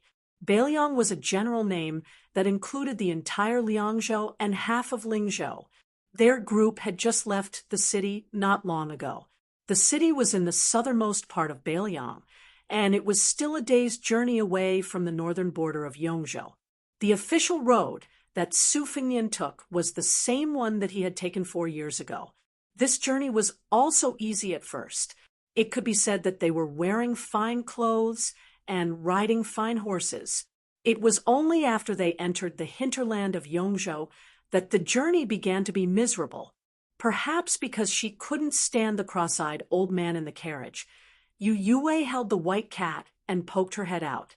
She looked at Su Fengnian with a pleading look in her eyes. Su Fengnian snapped his fingers. Yang Qingfeng suddenly opened his eyes. With a whistle, a maroon steed that didn't have a rider trotted toward his Royal Highness. It was said that Yang Qingfeng could even raise wild ghost mountain chief, so riding a horse was nothing difficult for him. Yu Yue, whose horsemanship was quite good, sat on the back of the horse and carefully comforted Wu Meinyang. For a moment, the entire road behind them was filled with dust, the sound of horse hooves, and the earth trembled. It was clearly not a formation that 100 light cavalry could create. Su Fengnian turned his horse around and squinted his eyes to look in that direction. The carriage also stopped. Jiang and I, who had left the prince's estate for the first time in her life, poked her head out. Su Fengnian smiled. Across from him, Yu Yue had a look of fear on her face. He waved his hand and said, "Change horses. Come sit with me." In all of Bailiang, there were only two people who had this kind of spirit and skill. His old man, Su Shao, didn't dare to steal His Royal Highness's limelight. Then the truth of the remaining person was revealed. It was rumored that Bailiang's 100,000 cavalrymen listened to his every word, the villain Tuesday. How could Su Fengnian not recognize him? Yu Yue didn't have the face to do so, but when she saw Su Fengnian narrow his eyes, she could only dismount and mount again, sitting in his lap. Including Great Halberd Ningame, there were 3 of Bailiang's 4 fangs. Su Fengnian clicked his tongue and said, "What a grand display!" Amidst the dense crowd of cavalrymen, a white-clothed man spurred his horse forward.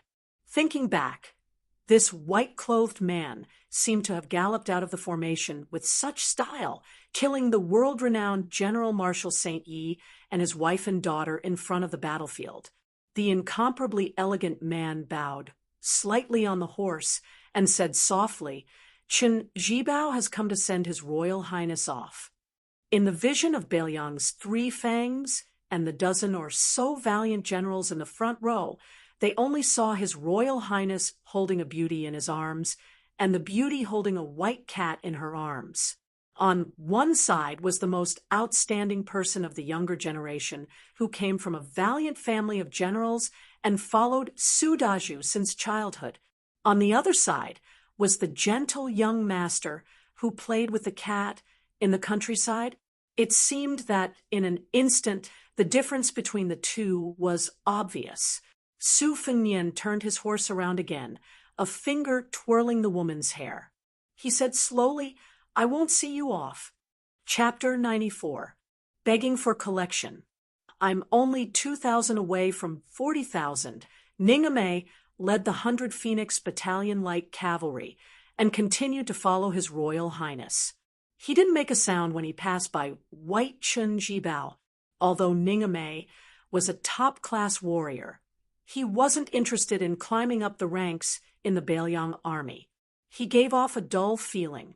Today, Little Butcher led 300 heavy cavalry to send him off and created such a commotion. Ningame couldn't help but frown when he passed by that eye-catching white robe. He realized that His Royal Highness didn't look at him with the same friendliness as before. Ningame gripped the bow iron halberd in his hand. Its weight was second only to Wang Tongshan, the #1 general under King Yan's command. He turned his head and saw that the 100 or so Phoenix Battalion personal guards all turned their heads every few steps to admire Qin Jibao. Ningame fell into deep thought. Bailiang's 4 fangs. Dian Xiongzong led the 6,000 iron stupas, the second most elite heavy cavalry, and Wei Fuqing led the 1/3 of Bailiang's white crossbow feather forest. Both of them were trusted generals that Qin Jibao had groomed. Ningame wasn't familiar with these 2 young generals of Bailiang. They were only limited to their skillful coordination on the battlefield. In terms of prestige in the army, Ningame didn't lose to them at all. However, in terms of military power, the difference was more than 3 ranks. Ningame laughed at himself. He raised the halberd in his hand and slowed down the speed of the cavalry. He pulled away from His Royal Highness's request. Dian Xiongzong turned his head and spat on the ground. He said disdainfully, "General, is His Royal Highness scared out of his wits? He doesn't even dare to let us send him off. It's better if he doesn't. Old Jian isn't willing to be snubbed. We iron stupas are all brave men who use Baimang barbarians' heads as urinals. We can't afford to lose face like this." Wei Fuqing, who was more like a private school teaching children how to read and write, was much more reserved. He chuckled and said, "For years ago, when your Highness went out to travel, you only brought an old coachman with you. His Royal Highness is in high spirits. Naturally, he doesn't like our intrusion. Old Jian, you're an old man who only knows how to kill. How can you understand His Royal Highness's romance? The 6,000 iron stupas could be ranked second in the Baelyang army, second only to the Baemang army's dragon cavalry, that was personally led by Su Shao. One was black and one was white. They made Baemang's 350,000 soldiers tremble in fear. During the Spring and Autumn War, Su Shao taught the world a bloody truth. Victory and defeat on the battlefield were never simply a competition of numbers of soldiers. It was not even a matter of the ratio of armor, but the combination of different types of soldiers. The Western Wall was the fish drum camp, which was the number one in a battle to the death. They were not afraid of death. They opened up a bloody path for the 3,000 great snow dragon cavalry to penetrate the hinterland of Yi by Kuei's halberd army. Qin Jibao sat in the middle of the army, strategizing. Wang Fei personally beat the drums. Su Shao abandoned his helmet and bore the brunt of the charge.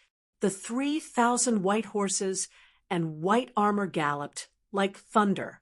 Among them were the corpses of more than 1,000 soldiers from the fish drum camp. Since the scholars of West Chu said that there was no West Chu after the Western Wall, then Su Shao made West Chu completely disappear. The spring and autumn period of the Nine Kingdoms, where famous generals emerged in large numbers, was the most dazzling era for martial artists. Dian Xiongnan Wei Fuqing was precisely a young general who rose to prominence from the flames of war. His fame was accumulated by stepping on the white bones of the spring and autumn period generals one after another. There was an indescribable pride and ambition in his body. How could he possibly look down on the vultures of the younger generation? So, what if you are His Royal Highness? Baelyang's army places great importance on military merit. Every year, there are so many silk pants who are thrown to the border by their father's generation. Which one of them is not drilled by them until they are hovering between life and death, and do not even have the strength to cry? Which one of them did not in the end forget even their 18 generations of ancestors, and only remember their superiors in the army? You, Su Fengnian, other than the title of His Royal Highness, what else does he have? Dian Xiongnan spat and laughed nastily. Damn his mother's romance. The year before last, Laozi led 600 iron cavalry straight into Baemang for 800 li and robbed a provincial governor's daughter. She was stripped naked on horseback, and after that, she was stabbed to death and hung on a spear. That is Laozi's romance. Wei Fuqing bent down and stroked his beloved horse's mane. He joked, "As a result, you were hung on the fence of the barracks by the great pillar state and froze for the whole night. I heard that your thing was frozen to the point that it could not be seen. Can you still use it now?" Dian Xiongnan patted his belly and laughed boldly. "It can still be thick and thin. Laojian has no objections on horseback and bed. Wei Fuzi, if you don't believe me, you can borrow your daughter and give it a try. I guarantee you won't be convinced." Wei Fuqing felt a headache coming on. He said, "You dare to have ideas about my daughter? Do you believe that I, by New Yulin, will destroy your 6,000 iron stupas?" Dian Xiongnan curled his lips and said, "Fuzi is farting again. If you have the ability, each of us will pull out 100 people and throw them on the drill ground to fight. Let's see which family's bastard will lie on the ground and cry for his mother." From beginning to end, the little butcher Chen Jibao, whose reputation was not as important as that of Baelyang's 4 fangs and 4 tiger generals, did not interrupt. He did not remind his right-hand men to be careful with their words, nor did he echo and make sarcastic remarks about His Royal Highness, who was unpopular. His expression was indifferent.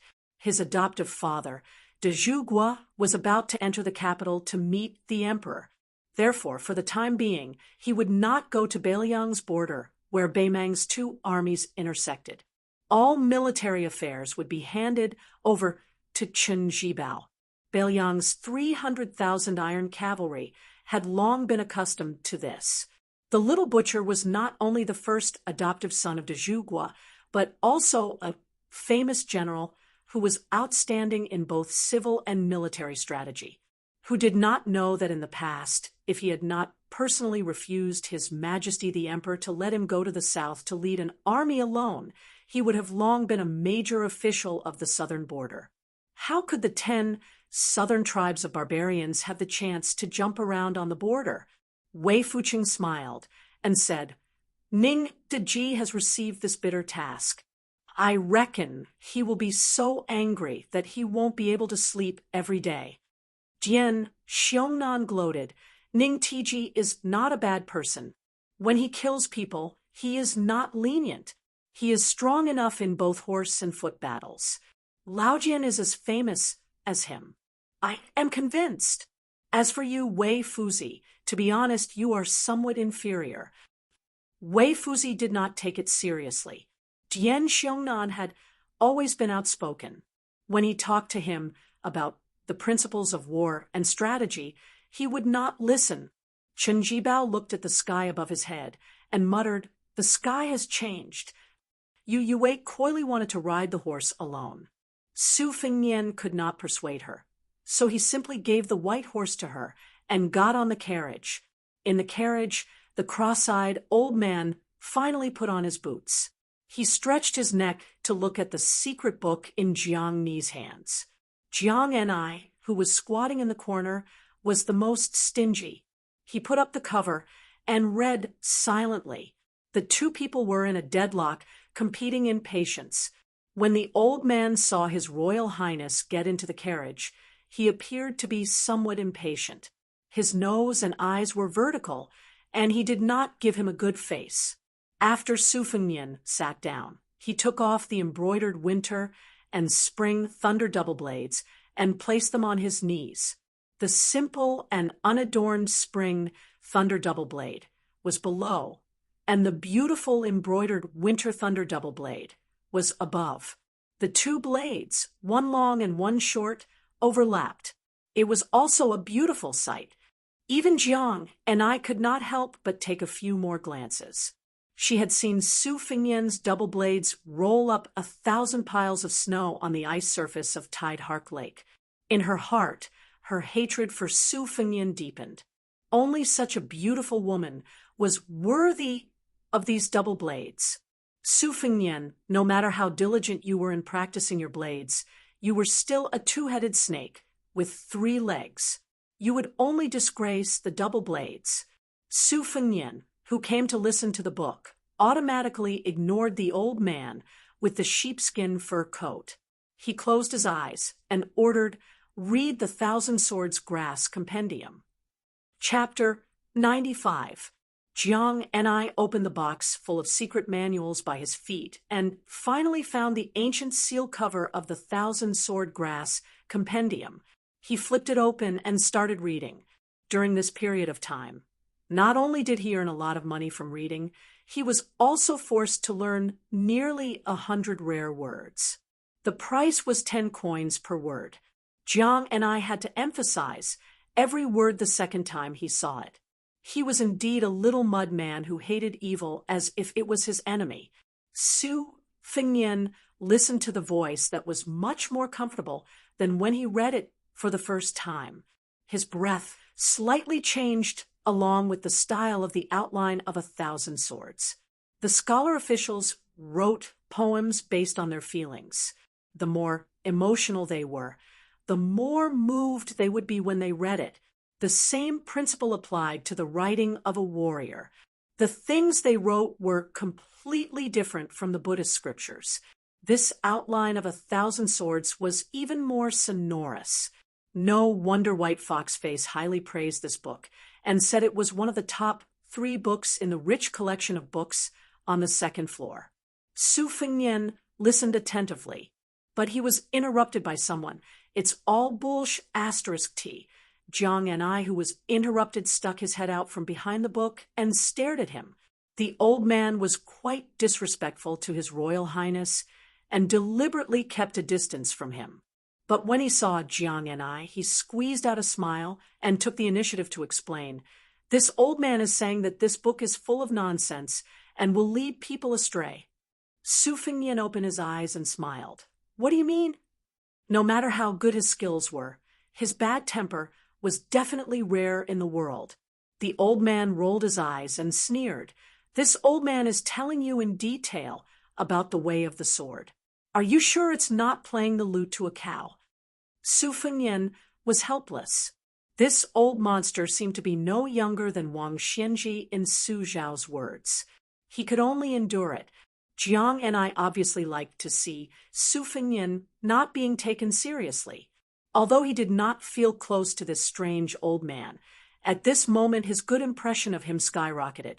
The old man saw the change in Jiang Ni's expression and was in a good mood. He spared no effort to attack Su Fengnian. You're just a layman in the way of the blade. Don't ruin the outline of 1,000 swords. No matter how much nonsense this book is, it's not something you can understand. If this old man is deceived by the title of the book and really thinks that it's talking about various sword moves, then you'll laugh yourself to death. What you don't know is that Du Sikong, who only scratched the surface of the way of the sword at 50 years old, is good at strange sword moves. But this old man has already reprimanded him. That's why he wrote the outline of 1,000 swords, which is derived from sword moves to seek sword essence. But Du Sikong is only half a bucket of water. Swaying back and forth, there are only small splashes outside the bucket. What's funny is that the later generations can't see that these small splashes are the only good part of the book. Su Fengnian was shocked. Du Sikong, who wrote the outline of 1,000 swords, asked you for advice. The old man stretched out 3 fingers and said matter-of-factly, after standing in the snow for 3 days and 3 nights, this old man reluctantly gave me 3 words of advice. Su Fengnian was shocked. Jiang and I, on the other hand, was 100 times better than the crown prince. She had a playful look on her face, as if she believed him. She said in a neutral tone, "You're really good at bragging. If you have the ability, write a book and put it in the armory." The old man always had a sour face in front of Su Fengnian, but when it came to Jiang and I, he put on a kind face. Little girl, this old man is used to being alone.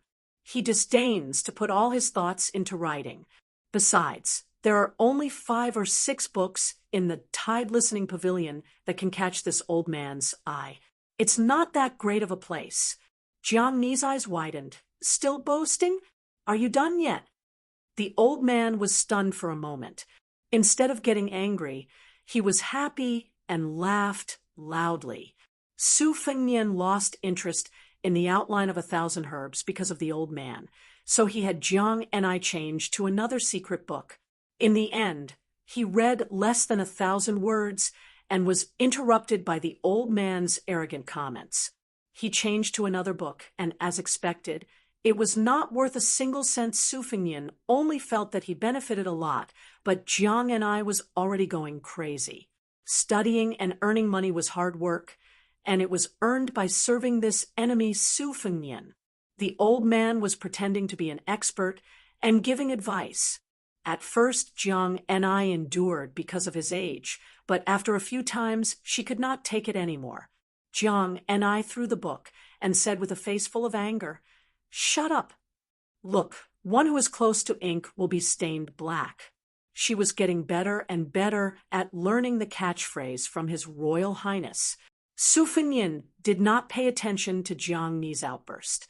He laughed and asked, "How about I go find Lu Qiantang to practice my blade and give him some pointers?" The old man stretched and comfortably laid down in the carriage. He said in a bad mood, "This old man is willing to say a few words about the original owner of your 2 blades. Forget about you. As for your perception, it's SOSO. It's probably half of this old man's when he was young. It's a pity that you started practicing your blade too late. Your internal energy is not your own. I don't believe that you can practice 3 to 6 times. Jiang Ni's eyes were full of smiles. Jiang and I added insult to injury. These words are true. Su Fengnian lowered his head and stretched out a finger to stroke the winter-embroidered scabbard. Half of his perception, Jiang and I seemed to have thought of something, and coldly said, "That person is the villain Chen Jibao. He looks much more like His Highness the Crown Prince than you." Su Fengnian raised his head and laughed. "That's just a resemblance." Jiang and I was actually a bit angry that her number one enemy was so useless and humiliated her and the divine talisman. She fiercely said, "Don't you know how to suppress that Chen Jibao's limelight? Turning around and running, aren't you afraid of being laughed at?" Su Fengnian said dumbfoundedly, "Or should I fight with Chen Jibao?" Jiang and I hatefully said, "Whether or not I can beat him is one thing, whether or not I can fight him is another." The old man tugged at his sheepskin coat and said with a smile, "Little girl, you don't know anything about this. The crown prince in front of us is mediocre in knife skills, but his mind has been taught by Su Shao. It's just that the villain's surname Chen probably already knew this, so he's not that easy to fool. On the other hand, those boorish men behind us who only have strength, but not brains, probably didn't see it." Su Fengnian turned a deaf ear. Jiang and I was deep in thought. The old man's words hit the nail on the head. "Little girl, in terms of scheming, you probably won't be able to beat this treacherous guy. Why don't this old man teach you some martial arts? You still have a chance to compete, even if he has the entire Great Yellow Courtyard. As long as he hasn't truly touched the threshold of martial arts, you can still defeat him with one sword. Who said that a woman can't have the strength of 1,000,000 masters with one sword? This kid's mother is one of the only 3 sword masters that this old man has seen in his life." Su Fengnian didn't say anything. His left hand held the spring thunder. The old man looked at the twin blades and laughed, so he's used to using his left hand. "Little girl, you see, this old man said that this kid is very cunning." Su Fengnian laughed and stood up. He slowly said, "I won't listen to the book today." When Su Fengnian left the carriage, Jiang and I was in a daze and was a bit annoyed. The old man asked, "Little girl Jiang, how was it? Do you want to learn some skills from this old man?" He didn't expect Jiang and I to say without hesitation, "Learn what?" The old man was puzzled. Why not? Back then, the number of idiots that begged this old man to be his disciple could line up from Beiliang all the way to Donghai. Jiang and I coldly said, "If I learned from you, Su Fengnian would have killed me a long time ago." The old man raised his sparse eyebrows. "He dares." Jiang and I put the book back into the box and sighed. "Besides, you're only good at talking. Learning from you won't amount to much." The old man held his stomach and laughed. He almost rolled around in the carriage. Jiang and I angrily said, "What are you laughing at?" The old man sat up straight and mysteriously whispered, "Do you know who this old man is?" Jiang and I calmly said, "Why should I care who you are?" The old man rubbed his chin and lay in the carriage. He crossed his legs and muttered to himself, "That's true. Even this old man has almost forgotten who he is. Who would remember the wooden horse and ox?" Chapter 96. Su Fengnian rode the red date horse that was originally assigned to Yue and looked up at the gray sky. If nothing unexpected happened, there would be a heavy rain tonight. Based on their current speed, they could stay in Hengshui City at dusk and not travel in the rain. Lu Qiantang, who carried the red cloud sword, led the way at the front. Xu Xiu and Yang Qingfeng, who did not carry weapons, were in charge of bringing up the rear. In the middle, the old Taoist priest, Wei Shuyang, spurred the horse's belly and rode side by side with Su Fengnian. These 4 personal retainers all had the strength of around the second rank. Even if they were to face off against a half-immortal like Dong Tai and Chao Guanzi, who occupied the thrones of the top masters, they still had the strength to fight. At the very least, they could hold off the cross-eyed old man in the carriage until he finished buttoning his feet and digging his nose. Su Fengnian asked softly, "Grandpa Wei, what is the strength of the top 10 masters? Can you explain it in simpler terms?" Apart from Wang Xianji, who can't be judged by common sense, the remaining 9 people, including Deng Tai Yi, the leader of the new generation of swordsmanship, Wang Mao, who uses a broken arc spear, and Chao Guanzi, are obviously in a higher realm than the other 6. I reckon that the so-called top 10 experts in the world are just more famous, but there should be quite a number of people whose real strength is similar to the other 6. This group of people can be divided into 2 realms.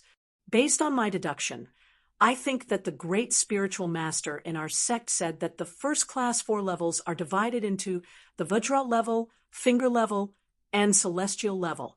Only those in the Vajra level can be considered to have reached a higher level in martial arts. Lu Pu, who is responsible for guarding Li Yuanying in the Tide Listening Pavilion, and Chu Kuangnu can probably be ranked in this category. As for the celestial level, which is one of the higher levels, I can't say anything about it. I think that Jian Zhuhuang, who escorted His Highness on a journey of 6,000 miles, is in between the 2 realms. Deng Tai Yi Wang Mao and Chao Guanzi probably entered the celestial level at different times.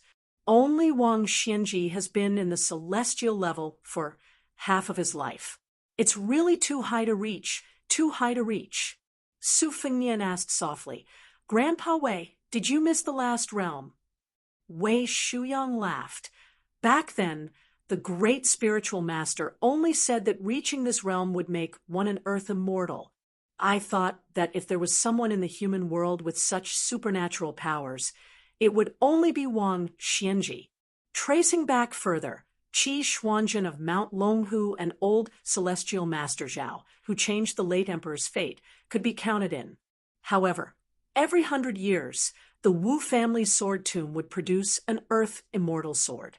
After some calculation, it's about time for them to appear. As for the 2 Zen temples, it's hard to say. There might be a golden Arhut sitting there in the holy land of Buddhism. However, when I was as young as His Royal Highness, there were a few masters whose names were known everywhere. They were collectively known as the 4 great grandmasters. They were more deserving of their fame than the 10 great masters of today. The red armor talisman, general in the south, was wrapped in a bright red armor. His face could not be seen. The ancestor of Fengdu in the west was a woman in a green robe. The 3rd one is in our Bailiang. It's the spear immortal Wang Xiu. Su Fengnian laughed coldly. I've heard a little about this. Chen Zhibao learned the spear art from him. In the end, this great spear master still died in the hands of his disciple. Wei Shuyang stroked his beard and smiled. The last one is the most famous. No matter how many people in the world learn the sword, they couldn't avoid this mountain peak. At that time, as long as he was there, no one dared to claim that their swordsmanship was superior. It's the same as Wang Xianji claiming to be second, and no one claiming to be first. Does His Royal Highness already know who he is? Su Fengnian nodded. The god of swords, Li Chungang. The wooden bowl in his hands was broken by Wang Xianji's fingers. There's been no news of him since then.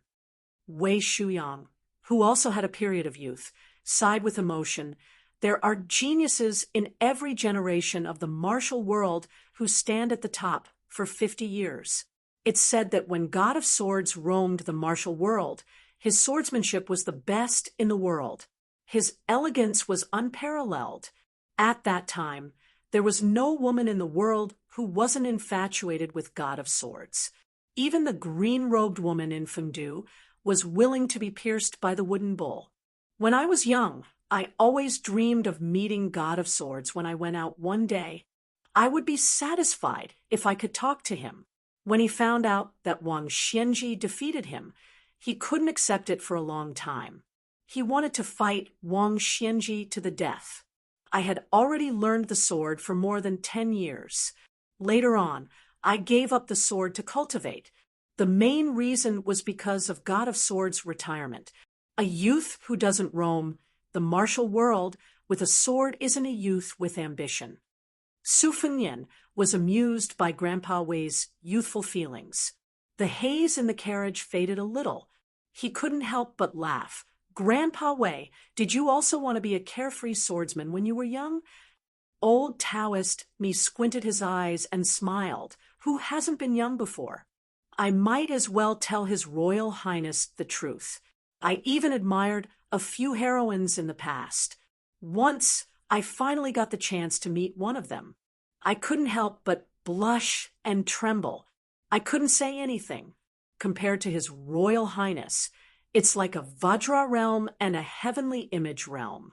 Even 5 old Taoists combined can't compare. Su Fengnian and Wei Shuyang could be considered friends despite the difference in age. When they were young, he rode on the old Taoist's neck and peed mischievously. When he entered the tide-listening pavilion in his youth, he was also willing to listen to Grandpa Wei's stories about mountain spirits and immortals. If it wasn't for this, with Su Fengnian's shrewdness and stinginess in certain matters, would he have handed over the Wudong's deed of thorough comprehension to Wei Shuyang the moment he received it? He even allowed Wei Shuyang to copy it for future annotations. Did Su Fengnian really not know the preciousness of the deed of thorough comprehension? With the great yellow hall's precious jade in front of him, the thin deed of thorough comprehension might be even thicker. Su Fengnian chuckled. Grandpa Wei, even if I have to dig 3 feet into the ground in the martial world, I'll help you dig that Li Chungang out. Chapter 97. The old Taoist shook his head and said, even I have to enter the coffin. Maybe old immortal Li has already passed away. Don't hope, don't hope. On the carriage, Jiang Ni's ears were sharp. She heard the words wooden bull. The reason why she was so sensitive to this title was because of the absurd story of her royal uncle. Before West Chu was defeated, her royal uncle spent a lot of money to buy half of the wooden bull, which was a 2-inch sword tip. He tried to make the sword tip into a dagger comparable to the divine talisman. He even thought of a name, Naive. He wanted to give it to his beloved niece, Princess Taiping, to make it a pair with the divine talisman. Unfortunately, before the dagger was made, West Chu was defeated at the Western Fortress. Ginger sized up the disheveled old man who was dozing off and asked softly, "You mentioned the Trojan cow?" The old man looked disheartened and said indifferently, "No." Jiang and I curled her lips and said, "I know you are Li Chungang, sword god or something." The old man opened his eyes and said in surprise, even Su Fengnian, that extremely shrewd boy, didn't dare to think in this direction. "Little girl, you determined that this old man is that thing sword god after hearing 3 words? Does this old man look like one?" Jiang Ni's legs were numb from squatting. She took turns to straighten one of her legs and said indifferently, "So what if he doesn't look like one? Aren't you?" The old man sat up and looked at the slender girl in front of him and said, "Since you think I am Li Chungang, you don't want to learn the sword from me?" Jiang and I shook her head and said, "These are 2 different things. I have already told you the reason. The more powerful you are, the faster I will die." The old man was so depressed that he couldn't be any more depressed. He said in a more serious tone, "Even if this old man isn't Li Chungang, I still have at least 50 to 60% of my peak strength. Believe it or not, if this old man wants to kill Su Fengnian, I can go out right now and take off this kid's head." Jiang and I sneered and said, "See, I told you that you are the best at talking. Go and kill him. I don't believe Su Shao will let you mess around." The old man was deep in thought. Jiang and I picked up the 1,000 Sword Grass compendium again and said, "It's none of my business who you are. Besides, I can kill Su Fengnian, but you can't. But even if I can't stop you, I won't stop you. Moreover, You might have made a deal with Su Fengnian to test me. The old man shook his head and said with a helpless smile, Girl, you do have some resemblance to that princess whose sword is said to be majestic. This old man just couldn't understand. If it wasn't for Su Shao, that scoundrel who made that woman change from the sword of birth to the sword of life, she would have had at most another 10 years to polish her vigorous sword will. At that time, even this old man and Wang Xianji, who was lucky enough to win against the wooden horse ox, wouldn't have dared to say that they could win against her. Now that the woman is gone and you are here again, this old man felt suffocated and uncomfortable just thinking about it. Since you don't want to learn the sword, this old man won't force you. Actually, if you can't get rid of your obsession, even if you learn the sword, you might not be able to reach the peak. At that time, this old man will destroy a piece of unpolished jade. Killing people can't win against saving people. That Taoist Qi argued with me back. Then I talked about my sword, and he talked about his heaven's way. No one could win against the other. Later on, he killed the devil on the demon-slaying platform and ascended to immortality. But I lost to Wang Xianji. Then I figured out that if you want to reach the state of immortality, you must save people. The old man was surprised. His turbid eyes shone with a strange light like the vast sword aura. He murmured a few words of killing people to save people. Then he stared at the confused Jiang and I, and said with a smile, Little girl, it's a pity that you don't learn the sword. If you change your mind one day, come back and find this old man. Jiang and I just read the book and didn't care about the old man. This old man seemed to be the sword god Li Chungang. She suddenly popped her head out and asked softly, You said that Su Fengnian has half of your talent. You also said that he practiced the sword late and was destined to be useless. Then what's the use of me secretly learning the sword from you? The old man didn't understand the reason behind it. It took him a while to sort it out. It seemed that this little girl was used to being bullied by Su Fengnian. She began to admit that she wasn't as smart as him. After figuring this out, the old man, who was unlike the sword god, Li Chungang, said patiently, Your talent isn't worse than that kid. What are you afraid of?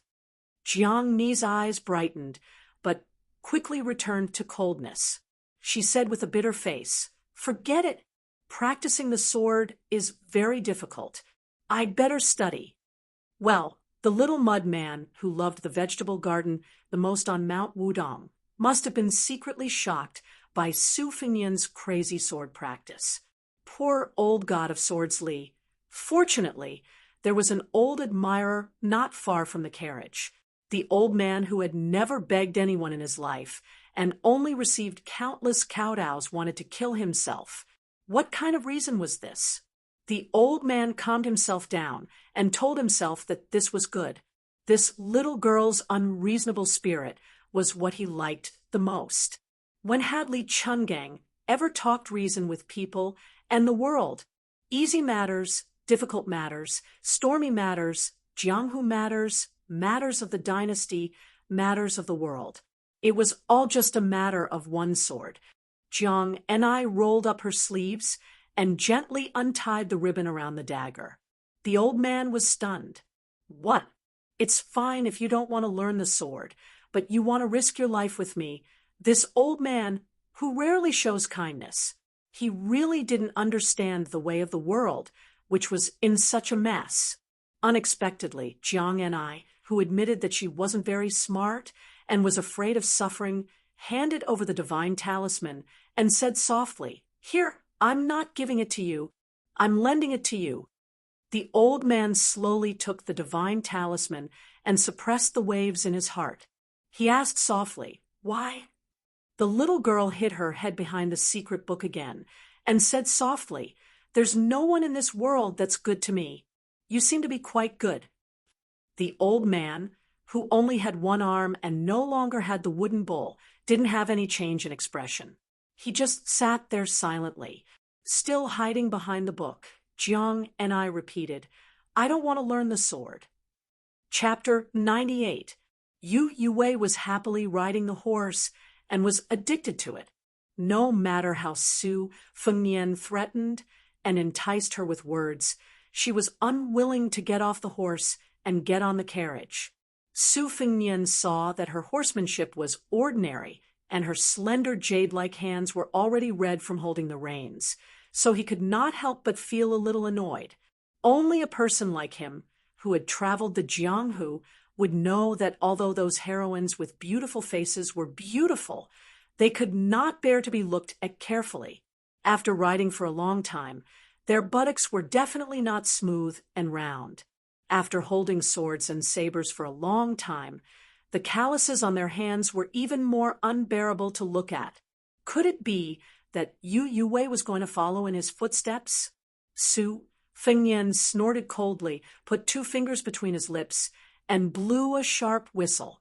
The blue and white luan that Yu Yue had painstakingly trained broke through the dark clouds and directly pierced the white cat in Yu Yue's arms, Wu Meinyang. The big white cat, which had been pampered and was no more courageous than a mouse, had its snow-white fur standing up. It let out a miserable shriek. Yu Yue was so scared that her face turned pale. Since the day she picked up this white cat and named it Wu Meinyang, it had been her only family member. This 6-year phoenix, the most handsome bird in Liaodong, only swooped back and forth, not harming the white cat. However, Wu Meinyang was scared out of her wits. Even Yu Yue looked at Su Fengnian with an exceptionally sorrowful expression.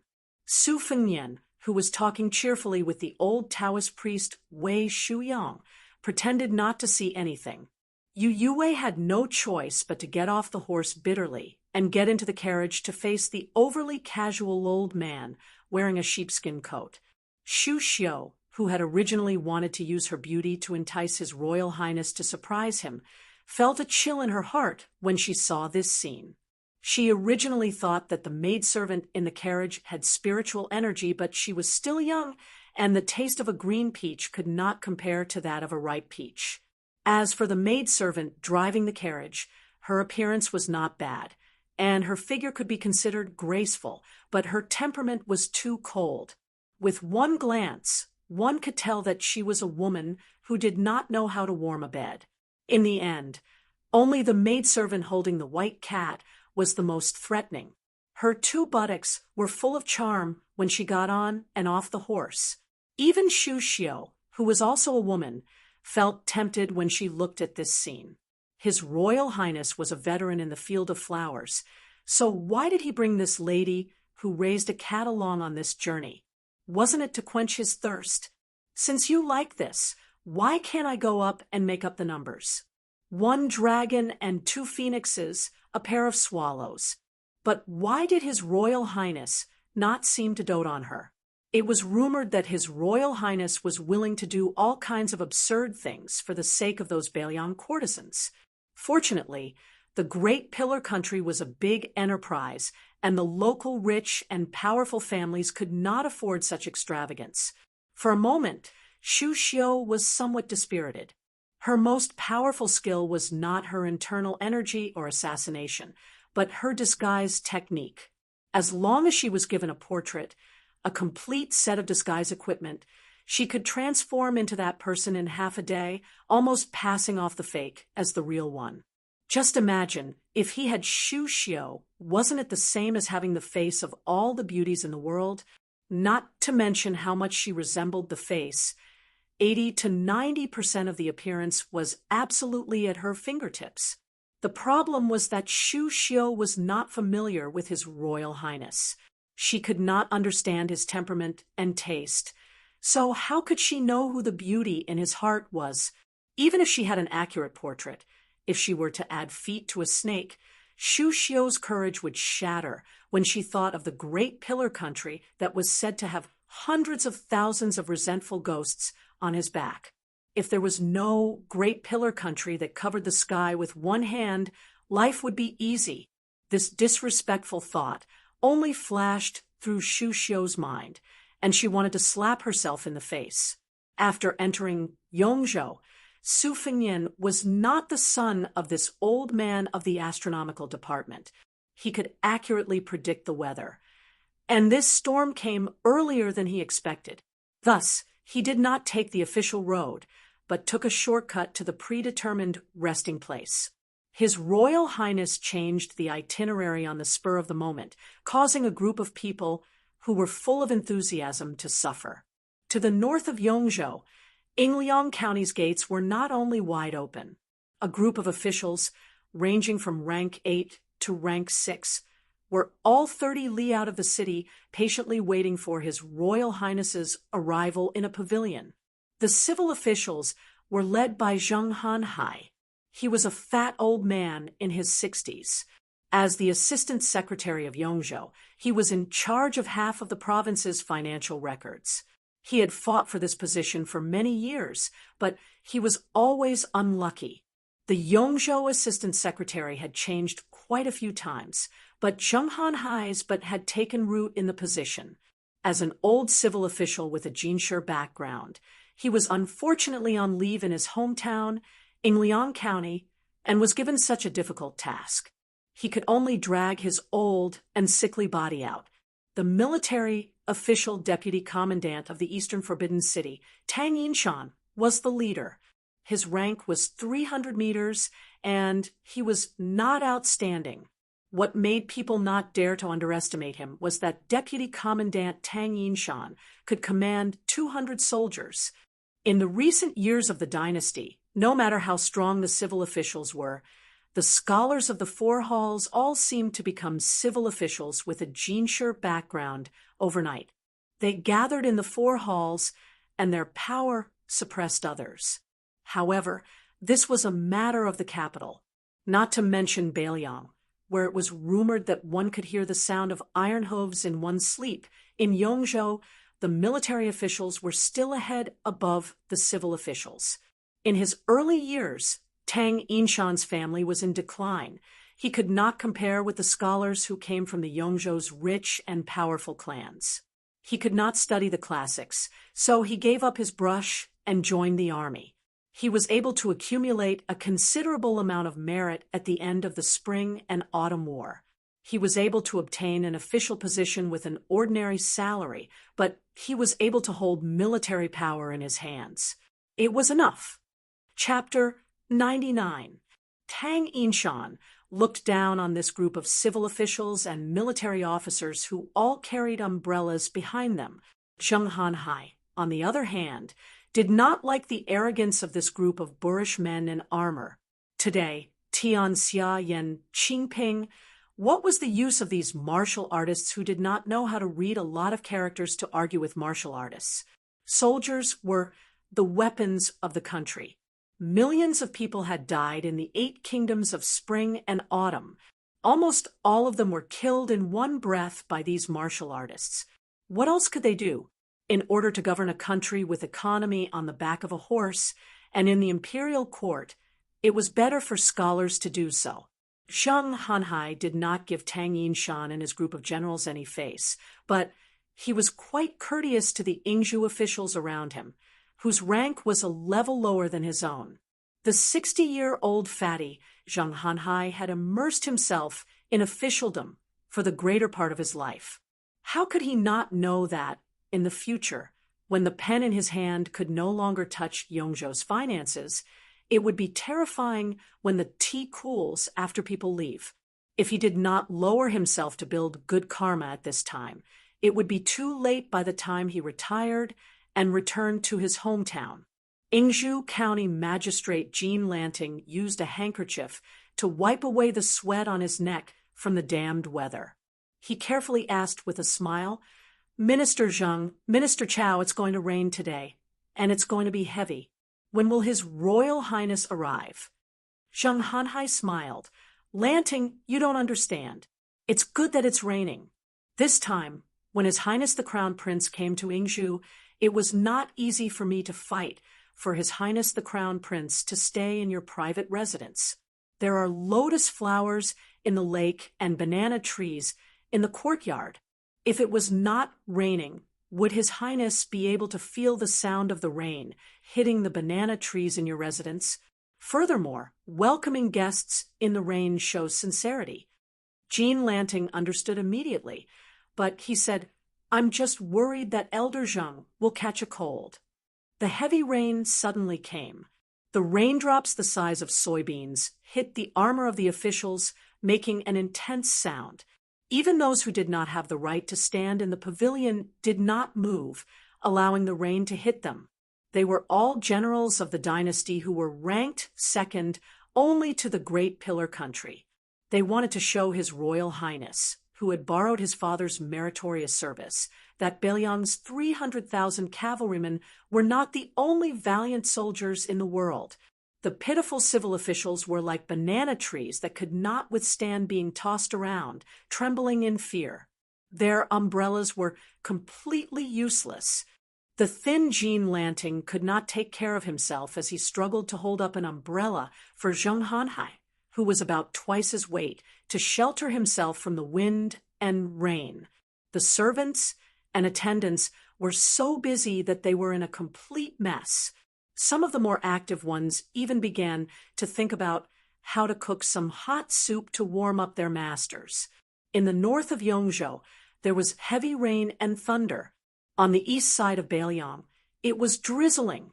Su Xiao and his chief advisor Li Yishan were riding in the same carriage. Outside the carriage, there were 200 heavily armored cavalrymen. The horses' hooves splashed the mud, and the military formation was strict. Su Xiao lifted the curtain and looked at the mountainous terrain. He chuckled and said, "Yuanying, there's no need to send me off. You can go home with Lu Pu." Li Yishan nodded. He wanted to say something, but stopped himself. De Zhuge knew what the scholar was thinking and smiled. Su Xiao is indeed domineering, but he's not a reckless fool. I didn't come to the capital on a whim to argue with those scholars.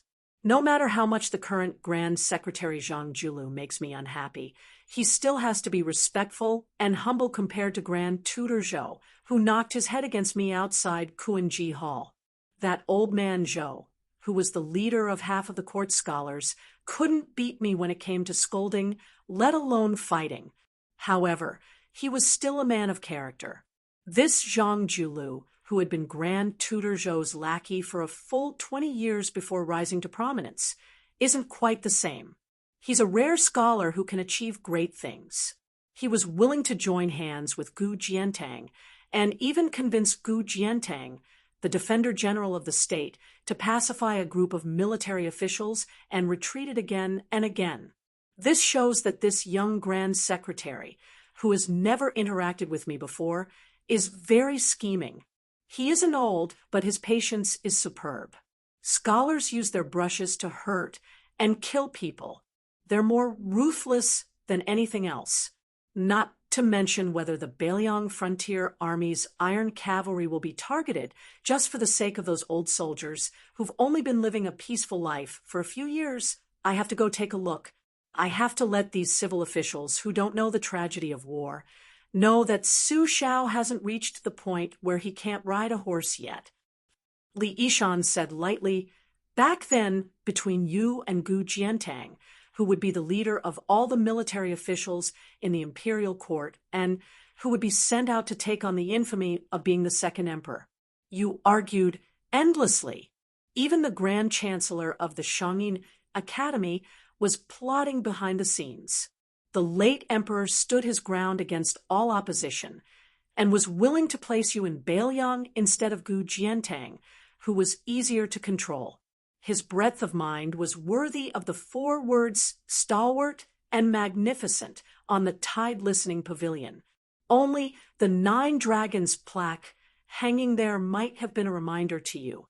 Su Xiao laughed.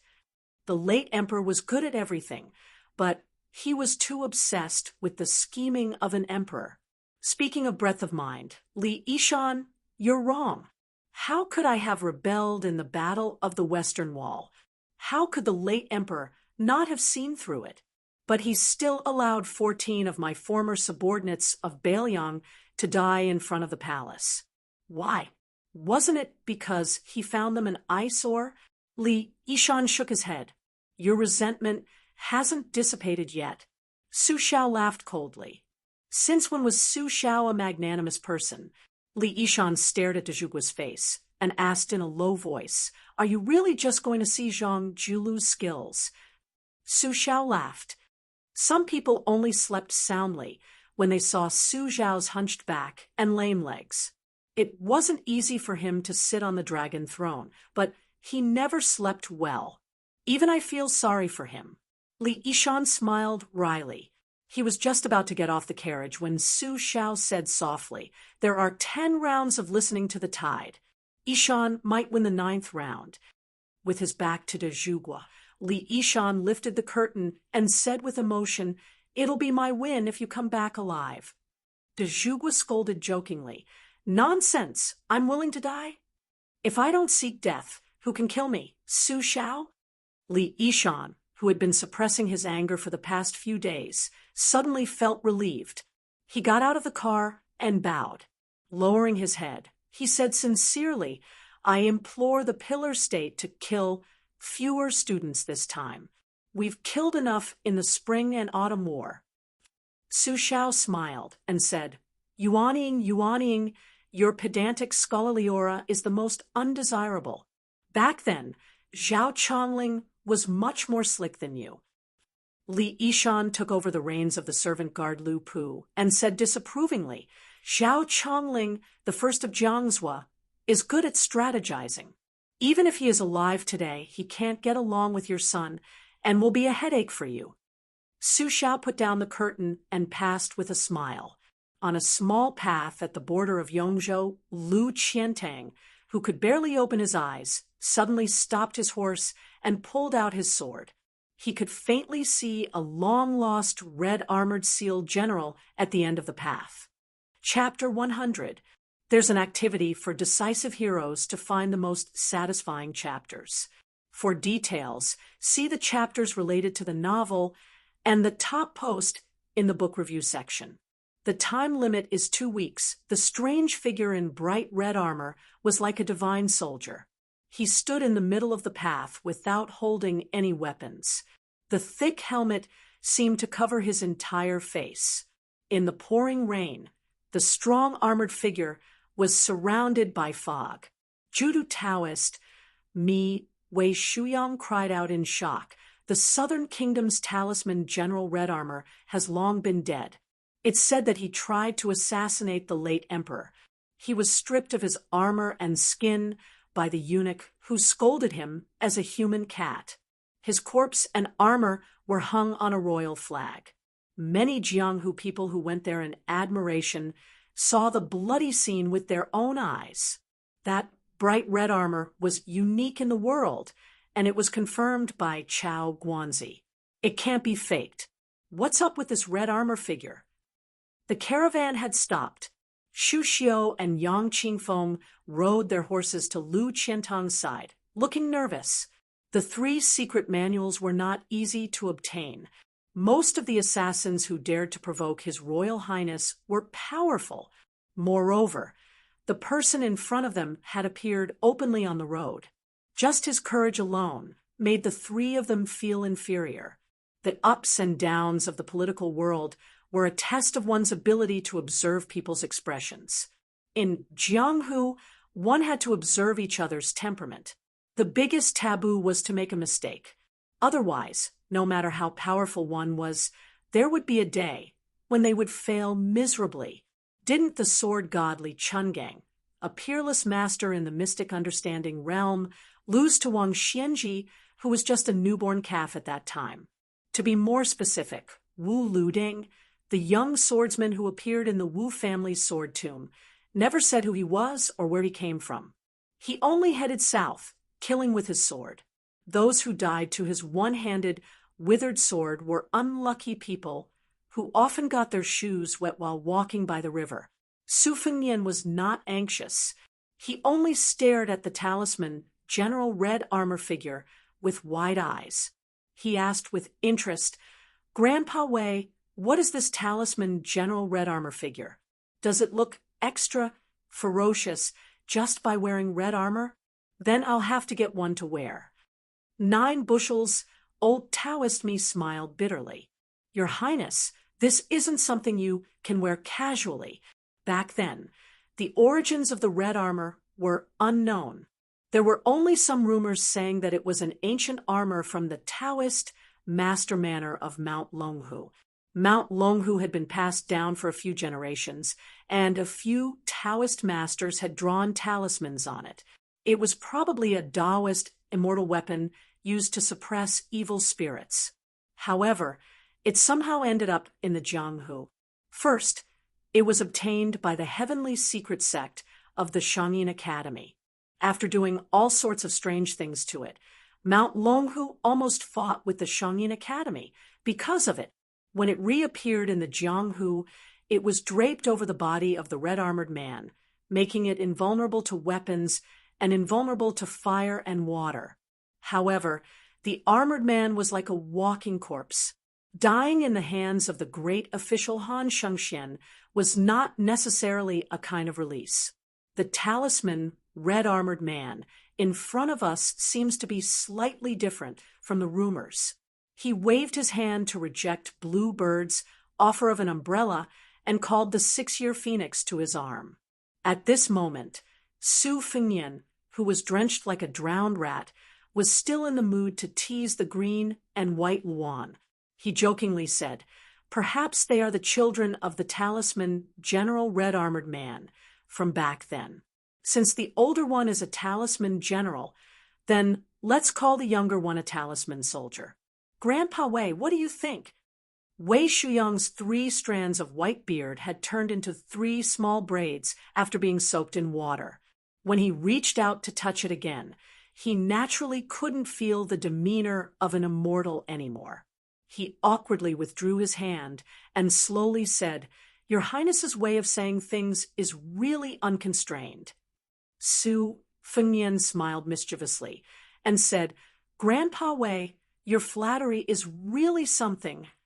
The old man and the young man laughed heartily, subtly dispelling the monstrous killing intent at the end of the path. Su Fengnian narrowed his eyes and said softly, "Lu Qiantang's red cloud sword, Xu Xiu's embracing simplicity spell, and Yang Qingfeng's art of controlling ghosts. I want to see if these 3 people are qualified to make it to the martial Emperor city alive." The old Taoist seemed to have not heard this ruthless sentence. He rode forward on his horse and was a dozen steps away from the carriage. With a shake of his sleeves, the rein above his head bounced away as if it had hit an iron plate. Lu Qiantang pulled out his sword and stopped the horse. After waiting for Xu Xiu and Yang Qingfeng to catch up, he spurred his horse and rushed forward. From the moment he picked up the crouching dragon mound sword controlling technique on the 5th floor of the Tide Listening Pavilion, he knew that he would have to risk his life today. It was just that it was much earlier than expected, but so what? If one wanted to learn how to control a sword, one had to use a strong opponent as a whetstone to sharpen one's sword heart to an incomparably pure level. Only then could one have a chance to obtain the essence of swordsmanship. As the old god of swords Li Chungang said, "Open your mouth and spit out a magnificent sword aura, slashing out a vast field of stars." There were more than 100,000 young wanderers in the world who wanted to learn swordsmanship. Who didn't want to slash out with a sword that even ghosts, immortals, and Buddhas couldn't match? Lu Qiantang's figure was already very tall and sturdy, and the horse he was riding was even more rare. For a moment, the small path was trampled by the horse's hooves, causing mud to splash everywhere. One man and one horse were unstoppable. Perhaps because the swordsman L.V. Qiantang had aroused his killing intent, even Xu Xiong, who only knew how to moan on the bed, gave a heavy snort. Amidst the muffled sound of the heavy rain hitting the small path, it was particularly ear-piercing. Yang Qingfeng, who didn't need to hold the reins, could still control the horse's running speed to perfection. She slowly bent down and placed her snow-white hands on the horse's neck. the empty-handed red-armored men of the southern kingdom stood still and let the 3 people and 3 horses charge forward. Through the dense curtain of rain, Lu Qiantang could almost see the cloud seal Sanskrit on the red armor. It was actually written in both Buddhism and Taoism. With just a glance, he felt the qi in his chest stagnate. Suppressing the distracting thoughts in his mind, he let out an angry roar and spat out the murky air in his heart. Borrowing the momentum of the galloping horse, he slashed out with a domineering sword strike. The curtain of rain was instantly torn apart. Unfortunately, the raindrops that came into contact with this huge sword seemed to have dripped onto a piece of hot iron. With a sizzling sound, they turned into a puff of smoke. The huge puppet, which was similar to the rumored red-armored man, stiffly but quickly raised one of its hands. Its 5 fingers, which were wrapped in red armor like its face, opened up and tried to grasp Lu Qiantang's sword strike that contained the essence, energy, spirit, and will of the most powerful sword strike in his life. As the red cloud sword and the red-armored man's 5 fingers brushed past each other, a series of sparks flew out. The red-armored man failed to grasp the sword, and Lu Qiantang, who was already famous in the southern Tang country at the age of 30, also failed to grasp the sword strike. Lu Qiantang took full advantage of the time and place to slash out this sword strike, but the red-armored man only stood still and gently raised his hand to resolve everything. Shu Xiu was surprised to see that Yang Qingfeng had sped up and rushed out. She actually wanted to use the horse to violently collide with the red-armored man. In the blink of an eye, Lu Qiantang and the red-armored man exchanged blows. Chapter 101. Yang Qingfeng, who had her hands on the horse's neck, suddenly jumped up. The horse, whose eyes were filled with blood, charged at the red-armored man as if it had gone mad. First, there was a loud boom. Then, even Su Fengnian, who was far away, heard the sound of bones breaking inch by inch, as if the horse had crashed into a mountain. The red-armored man didn't move an inch. The horse's head and neck had been broken, and it had died in front of him. Shu Xiu didn't care how powerful the red-armored man was, and she couldn't care less about the fear in her heart. She dismounted from the horse and leaped forward like a rabbit. She placed her white palms on the armor on the monster's chest and suddenly exerted her strength. With her and the monster as the center, countless raindrops exploded in the air. Shu Xiu's strength was, after all, vigorous internal energy. The red-armored man finally swayed a little. No matter if it moved an inch or a foot, as long as it moved, even if it didn't fall down, it was still 1,000,000 times better than not moving at all. Shu Xiu's attack hit its target, and she used the force to bounce back.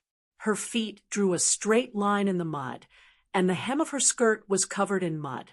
Lu Qiantang, who was behind the red-armored man, continued to charge forward with his horse. He fiercely pulled the reins, raised the horse's hooves, and stomped heavily on the ground, creating 2 holes in the muddy road. Lu Qiantang turned his horse around and took a deep breath. His expression was incomparably solemn.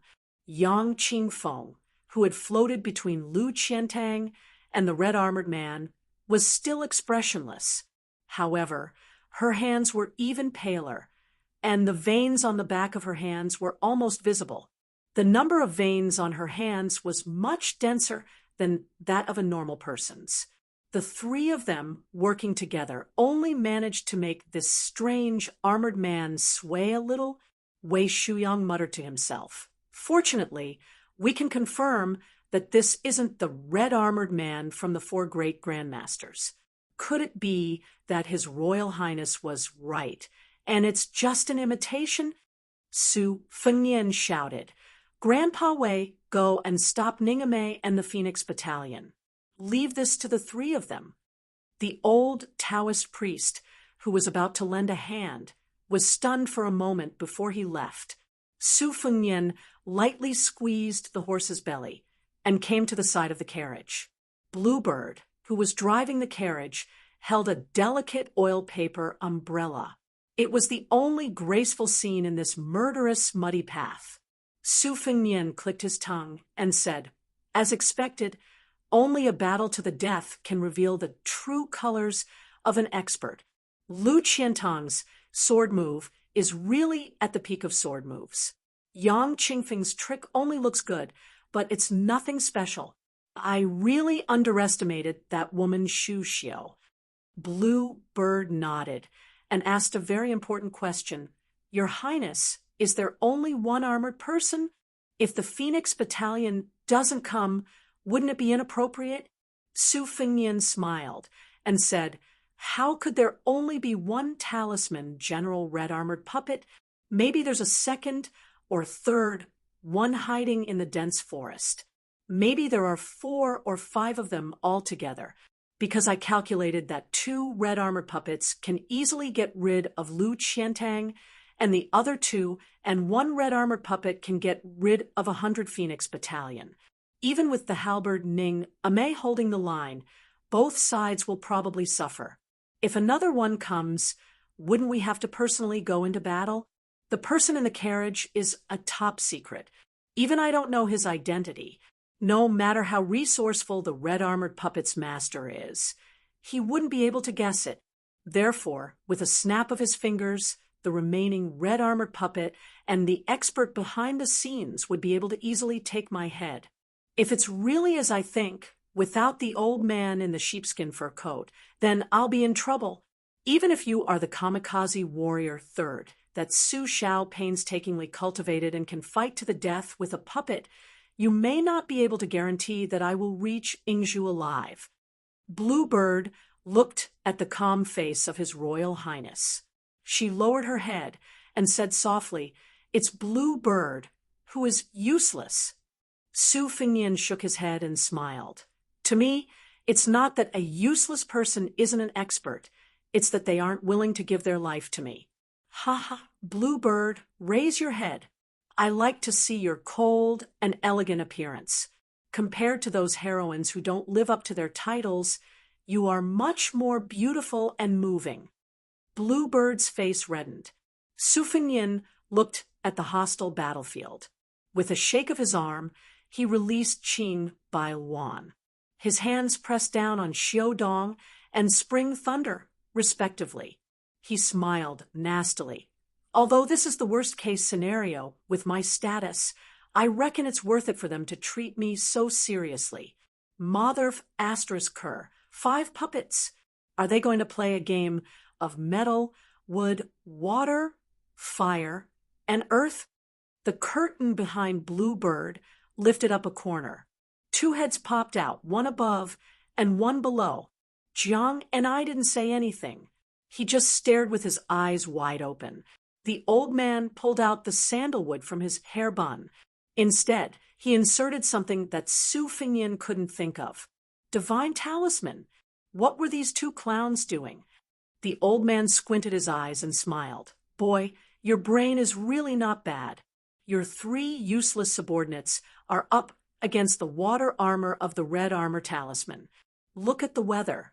If you don't throw them out to calm the situation, wouldn't it be a waste of your status? This old man kindly reminded you that the earth armor talisman might come out from under your horse's belly and tear you in half. The fire armor talisman is standing on a hillside 600 steps northeast of you. The wood armor talisman is squatting on a tree 300 steps southwest of you. As for the gold armor talisman, did he not come? Or was his presence concealed by an expert? Or did he go to cause trouble for your Phoenix Battalion's light cavalry? You really make this old man worry.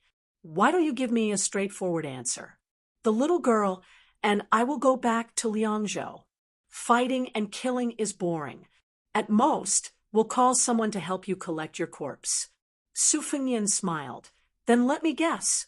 Su Xiao and you have 3 rules. Did he mention that you are not allowed to touch weapons?" The old man opened his eyes wide and stretched out his single arm to show his innocence. "Kid, what does this old man have in his hand?" Su Fengnian stretched out a hand. Give the talisman to me for safekeeping. Jiang and I loudly protested. That's mine. Mine. Su Fengnian ignored this naive little clay figurine and only stared at the old man. The old man shook his head. Forget it. Remember, this old man didn't make a move for you. It's for the little girl. Su Fengnian smiled and retracted his hand. His meaning couldn't be more obvious. Jiang and I was so angry that his cheeks puffed up. He couldn't wait to take back the talisman and stab that cunning fox's face 100 times. In a trance, the old man had already bent over and walked out of the carriage unhurriedly. He stretched out his finger and flicked. Pa! A drop of water was flicked and floated away. Su Fengnian suddenly turned his head and followed this unremarkable drop of water to the end of the path. 1 drop, 2 drops, 10 drops, hundreds and thousands of drops, connected into a line, converged into a sword. From Su Fengnian's side, it went straight to the chest of the red-armored talisman general. The water sword lightly pierced through that undefeatable talisman, General Water-Armored Talisman General. The sword energy that filled the sky burst apart. That puppet collapsed with a loud bang.